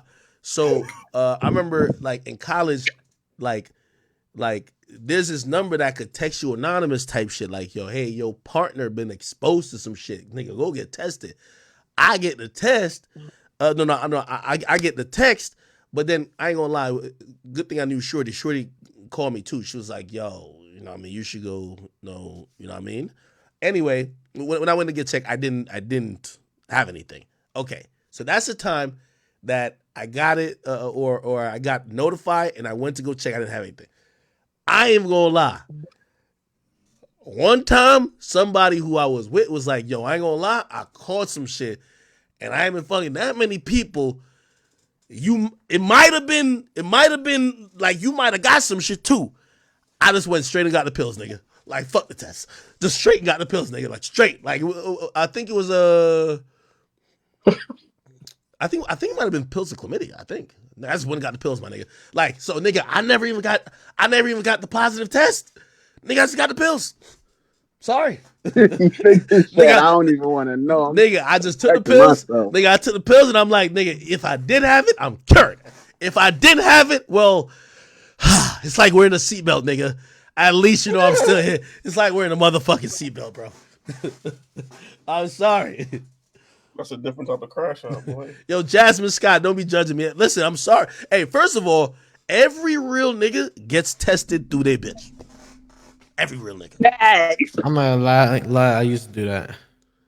Well, you just stop getting tested, period? Like, what you mean you used to? No. I just gotta get tested myself, man. That's too crazy. That's some little kid shit. No. You get tested through your main girl. Not like you gotta get tested through your main girl. Yeah, I know what you're talking about. Oh, okay. So why'd you stop? Because that's wild. What you mean that's wild? Because then that means the only way you're gonna find out is if you fuck her over. Or she tell the truth. That's not. She gotta tell the truth first. That's true. Yo, did you fuck that girl again after she told you that she had that? Like after you cleaned yourself out? The one who told me? Yeah, like did you hit it again after? Is that Ray? Nah, it's Dash, bro. No. I never did, but it's not because I didn't want to. Like, but she had chlamydia, so she got tested for chlamydia. She sent the little texty thingy to me, and I went and got tested. I didn't have it, but she did have that fire box. Like, I know that summer I knew she was fucking, and I knew whoever was fucking with her was probably going raw. And I remember that girl specifically. She used to tell me, she says, I don't like condom sex. Anytime a girl says that, you know she burned. Like she used to tell me, like, I think the first time I had, she was just like, yo, like she one of them girls who just look at you and just ask you. Like, which I'm thinking, I'm like, do you ask every guy? Like, yo, are you sure you're clean? And if you say yes, they'll be like, all right, fuck me, bro, come on. They're like, yo, oh, word? That's all it takes? You don't even ask for a test? They're like, all they do is like, yo, are you sure you're clean? They'll be like, yeah, all right, cool, let's fuck. I'm like, what about them other niggas who don't fuck with you? Anyway, she did have some good box, but unfortunately, I think when I hit it was during her whole phase. I think she fucked up in college, and like, you know when white parents realize that their white daughter is fucking with all niggas, they move them to somewhere far in the West, and I never seen that bitch again. I still like. up until like So you never spin back after after you took the nigga, keep it antibiotics? real. She deleted all her Oh, you shit. got it. She deleted all her shit, and I had to. Like, I think you could only find her on LinkedIn. Like, I think she hoed out in college so bad it was she showed her like born again vibe. Nah, yeah, she had a LinkedIn only. The only thing she got is LinkedIn. She a corporate hoe. Yeah, yeah. Somebody said I hit that salmonella. Holy. Somebody says, ladies, first date to the clinic, mandatory. Hey, y'all don't even need no clinic type shit. Yo, y'all don't even need no clinic type shit. They got the joint at they got the CVS. You said what? They got the test at CVS. They sell Interesting bit of information you STI got there, tests facts. over the counter now. Yeah. All I I'm a know is nasty nigga, bro. you just gotta fuck a bitch raw. Every bitch is supposed to get checked every 90 days. So that's how you I'm gonna a know. nasty nigga, bro. Did you just unzip your pants? Was that a zipper? Yo, wait. Hold on. What does that mean though? Like, explain. What does what mean? No, I'm talking about the facts. Facts say he nasty like facts. What type of nasty you talk about, brother? Bro, I'm from New York. I am from Far Rockaway, Queens. I am a dirty nigga, bro. Respectfully, holy shit. I will go places most people won't go. What does that mean, bro? You know exactly. You know exactly. What I'm taking chances. I'm taking chances, bro. Hey, all right, hold on. All right, hold on. I ask y'all a question. And by the way, this is like some college shit, right? Well, I think it's some college. I don't think grown men are doing this no more. If you were involved in a train, do you go get a?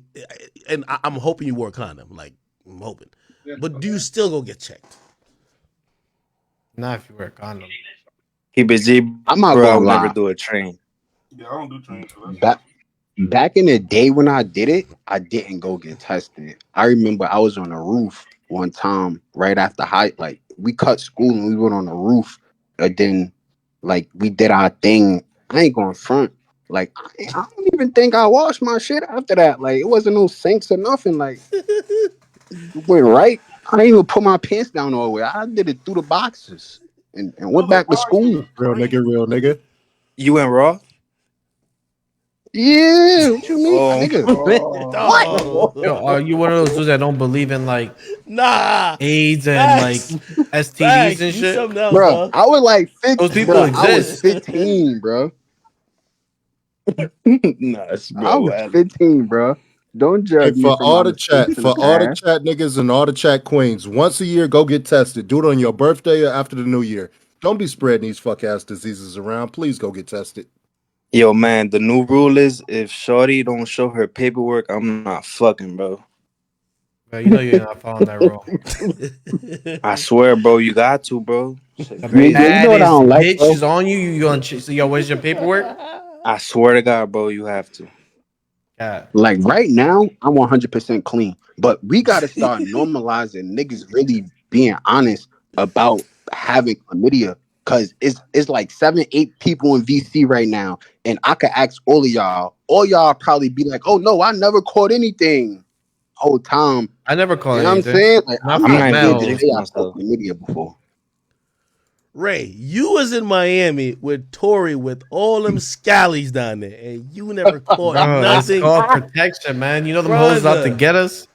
Brother, come, yo, Ray definitely yo, caught chlamydia once or yo. You twice. know, Never. if y'all caught one of them scallies, those are the same chicks who fucking Sway Lee, who fucking half of the Miami, any rapper That's who a come to Miami. fact. That's not a lie. I ain't gonna lie. Maybe you're right because Tori did say Ray go get the condoms. He ain't gonna say. That's a fact. Y'all clearly was all right. We Somebody don't said they play gonna ask. around. We know the girls out for the bread. If you got burnt by someone, would you fuck with them again? Never. I had a girl that she got burnt, and then she came to me like it was me. Then I got tested, and I was clean. So then I bitched it back at her. Yeah. But I never fucked again after that. Okay, all right, Sexy Red, are you smashing? So, I ain't gonna hold you. I fuck a lot of bitches. Hell no. I'm definitely gonna hit. Will you smash? Impressed. Alright. Let me see how wild. Let me see how wild some of y'all niggas are. It's your only chance on earth to fuck Ruby Rose. But she got chlamydia. Nah, I'm not doing it. If I know you got something. Only chlamydia? Can you That should tell? go away, Like, though. is it symptoms or is no symptoms? Because it's Ruby Rose. I mean, What if she tell you straight up, I got chlamydia? I mean, it goes away. yeah, if there's no symptoms, I'm in that, and I'm getting her pregnant. It's Ruby Rose. What is we talking about? Yeah, I'm not gonna lie, bro. I'm taking that chance. One, just cause it's Ruby, and two, just cause it's that. Like, you can't die from that, and you could get that cleared up. I'll take them pills respectfully. Bro, we talked about DDG and Chloe Bailey like trying to marry up and do all that. Yeah, it's just chlamydia, baby. We can get rid of that. It ain't the gift they keep on giving. What would you do, Ak? Hell no. Got wild. What you mean? You already took the medication before? Come on, now. What? I didn't have no symptoms. Those are games you don't play. Somebody said a little clap never. No, some of y'all nasty, man. But anyway, yeah, a little round of applause, man. What else going on in hip hop, man? I've been on this bitch for 7 hours. Yo, how you feel about the lawmakers making a law against AI? What? I don't think it's. Wait, what's the law? They putting a bill out against AI copyrights and shit like that. Oh, well, I mean, I already seen that the Grammy is going to be considering it. I don't know, man. I don't fuck with that shit at all. The AI song That's created. crazy. Like, how? The AI. Go ahead, my The AI song created by that was mimicking Drake and Weeknd. That song got nominated, I believe, or was in consideration for a Grammy. That's amazing. You know, it's crazy. You know, it's something that I never told nobody. Yeah. That guy that made that song What's on? is my client. Really? That Drake in the Weekend song, I work with him. Word. Shit. Ghost? Facts. I never told nobody that, though. Hey, chat, you know who hit me up randomly today? I'm thinking about interviewing him. Should I interview him or this is fucked up? Guess who hit me up today, chat? Remember 6ix9ine's driver who also cooperated?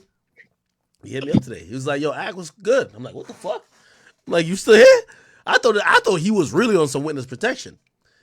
But he was telling me his story. He said, yo, the feds fucked him, like screwed him, bro. He was just like, he's like, after all that cooperation, he said he's still fighting deportation. You know, like, remember, they got him to cooperate because they were like, you're here illegally. We're just gonna, like, deport you. And he was like, all right, cool, I'll cooperate because, like, yo, I'm just a car driver. Like, I'm whatever, I'll do whatever. They put all type of shit in his car. They caught, like, shit on camera, this and third. And, yeah, apparently after that, because I asked him, I said, bro, you not on witness protection? He said, nah, bro, I said, live in the hood. I said, what? he said, I don't drive the car shit no more, but I still live the same place in the hood. So I said, he said the only thing is they played me though because like after I cooperated, they didn't help me with my citizenship at all. They just was just like, all right, catch you. So I don't know. He said he got finessed by the feds. He should have got that shit written in paperwork. That's the guy that was driving 6ix9ine when he got like kidnapped, right? Yeah. Played himself. So I don't know. I was like, should I interview him? Or I'm like, yo, The only thing I be scared of with him, I remember when he was trying to get me to give him or get him in contact, or no, he was trying to get me to get 6ix9ine to rehire him, bro. When he was trying to get me to do that, he was working for the feds already. I guess they lost they were tapping his car was like filled with shit from the feds, and since 6ix9ine fired him, they couldn't get no more wired conversation because the car was wired. And I remember when 6ix9ine was in Dubai for a long ass time and he wouldn't come back. And I remember when he did come back and he was acting like mad weird, and everybody was realizing he was acting weird because he was hanging out with different people. And I remember I asked him, because I called him, I said, bro, like, what the hell happened, man? Like, why did you fire Jorge? And he was just like, bro, he said, right before I went to Dubai, bro, I found out, bro, yo, he's an informant. And I remember I was just quiet on the phone for like a minute. I was just like, first thing I'm thinking, I'm like, this fucking phone call is tapped. But yeah, anyway. It is what it is, man. And anything else going on, man? I'm about to hop off here, man. I've been on here for 7 minutes. Did you see that? That New York is going at it with DJ Ghost right now because he called like New York soft and shit on Yeah, stream? I seen it. Yeah, they tight. I ain't gonna lie. He getting mad death threats, bro. Did he mean it like that though? Yo, I Act, don't did you think talk he about meant it Drake and like Michael that. Jackson? You said what? About Drake and Michael Jackson? But I mean, ain't really much to talk about with it. It's just that Drake tied Michael Jackson. He's officially tied with MJ for having the most number one as a male soloist, right? And yeah, first person shooter. I got one thing. It's Enzo. What up? So Twitch got this new beta, right, where you can do collab streams. Like hip hop had collab albums. Now both streamers can stream on Twitch at the same time. I do think it's gonna change the game and allow for just I don't know everybody to tap in. So I'm looking to tap in with Boom, with Jace AP, with all the chat nigga streams, and take my shit to the next level. I don't know how you feel about collab streams. Shit, I'm pretty sure it'll go up. Like I see Twitch trying to up their game because there's a lot of competitors in the marketplace. Oh But yeah. yeah, they also have like guest stream or guest something. I forgot what it's called. That's it. I Guest got the star. early access. They yeah, so you can have more than one person, but each streamer maintains their own stream. Oh, that's lit. That's not really new though. They always had that with like squad or team view or squad view when you playing like COD or something. Isn't that like adding somebody on Instagram, basically? Yeah, essentially. Yeah, it's kind of like that IG feature, but it's guest streamer. Except, yeah, both of you share an audience and bring your audiences together for a collaboration. No,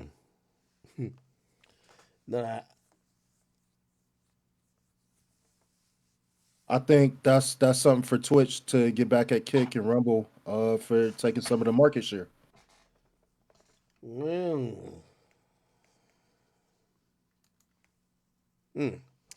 Yeah, I'm gonna look into it. I seen it on my tab, but I think I gotta request access to it. All right, people. I'm probably gonna call it. I'm gonna call it quits for the day. Nice little 7-hour stream.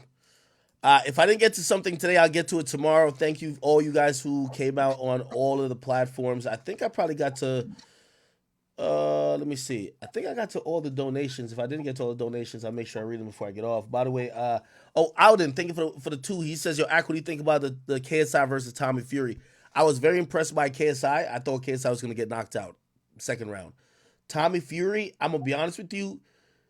I kind of realized that Tommy Fury is a YouTube boxer. Like I thought, like he was.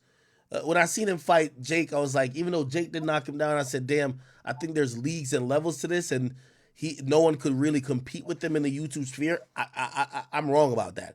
And by the way, I was so impressed by KSI.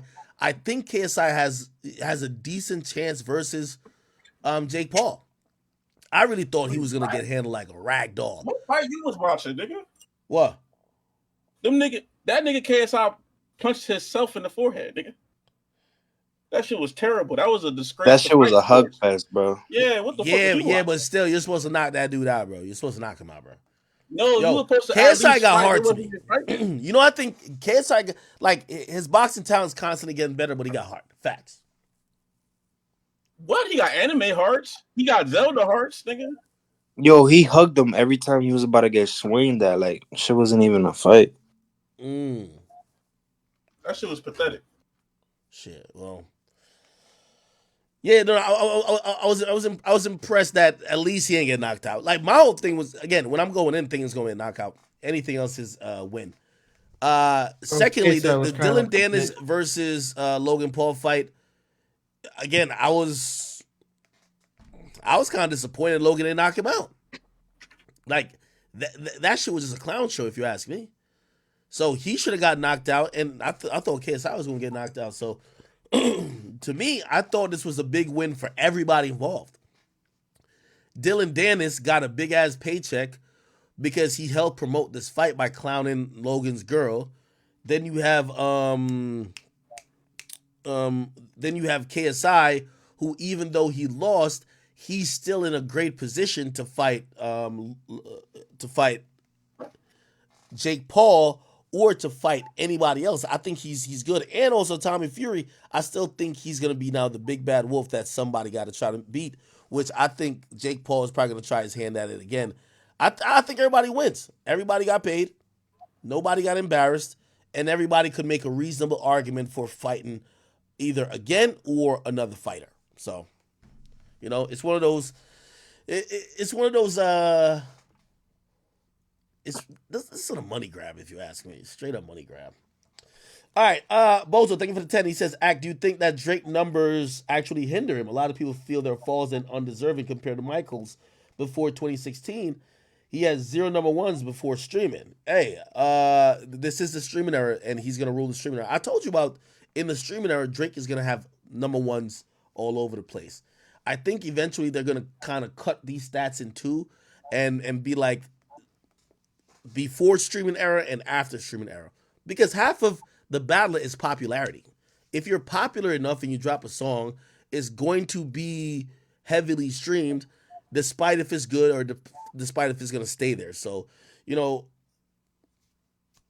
maybe in the future, or maybe people from back in MJ's day will look at Drake's number ones and be like, those are like bubble stats, like, the stats that LeBron got in the bubble or whatever. But I think as time goes on, everything's going to be about streaming. It's never going to go back to physical. So, Drake's numbers are going to continue to be respected. Mod Music, thank you for the 2. He says, do you think Adam is cloud chasing Chicago? I don't think he's cloud chasing Chicago. I think Adam has an insatiable appetite of just gang culture, period. So whether it's LA gang culture, whether it's Chicago BD, GD culture, I think that's what he's kind of carved out a path for. I'm not mad at him at it. Like, I've kind of stayed away from that. Obviously for some of the reasons I might know. And yeah, shit, again, as long as he's not inciting violence, if he's inciting violence and starting wars and pitting this person versus this person, I think that's fucked up. But if he's just like, I think some of the Chicago stuff is him having people on camera telling old stories. I don't see that much of a problem with that. Gabe, thank you for the 2. He says, hey yo. Wait, hold on, finish this. Oh my bad. Gabe says, did Drake give Yeet his highest charted song? That's the stimulus. Yes. Yeet has the number 1 or number 2 song, which the I Don't Give a Fuck song which is Drake and Yeet, and I think deservingly so. Yeet's hot. Yeet has an audience I think Drake's trying to reach, and Drake has everybody else. So them two just being on a track together, I think it should have charted like that. You know what was very surprising, and I think this is indicative of how bad the song was. Drake and Bad Bunny should have been top 10. It's not. Why? Because I don't know what Drake was thinking. He did and picked a horrible song with Bad Bunny. Okay.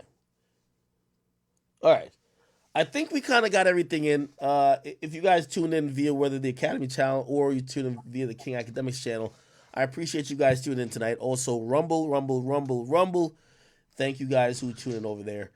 We got some other things coming this week that is going to be kind of Rumble centric, but I'll let you guys know about then. And also Twitch, my loves, my peoples. I'm out of here, man.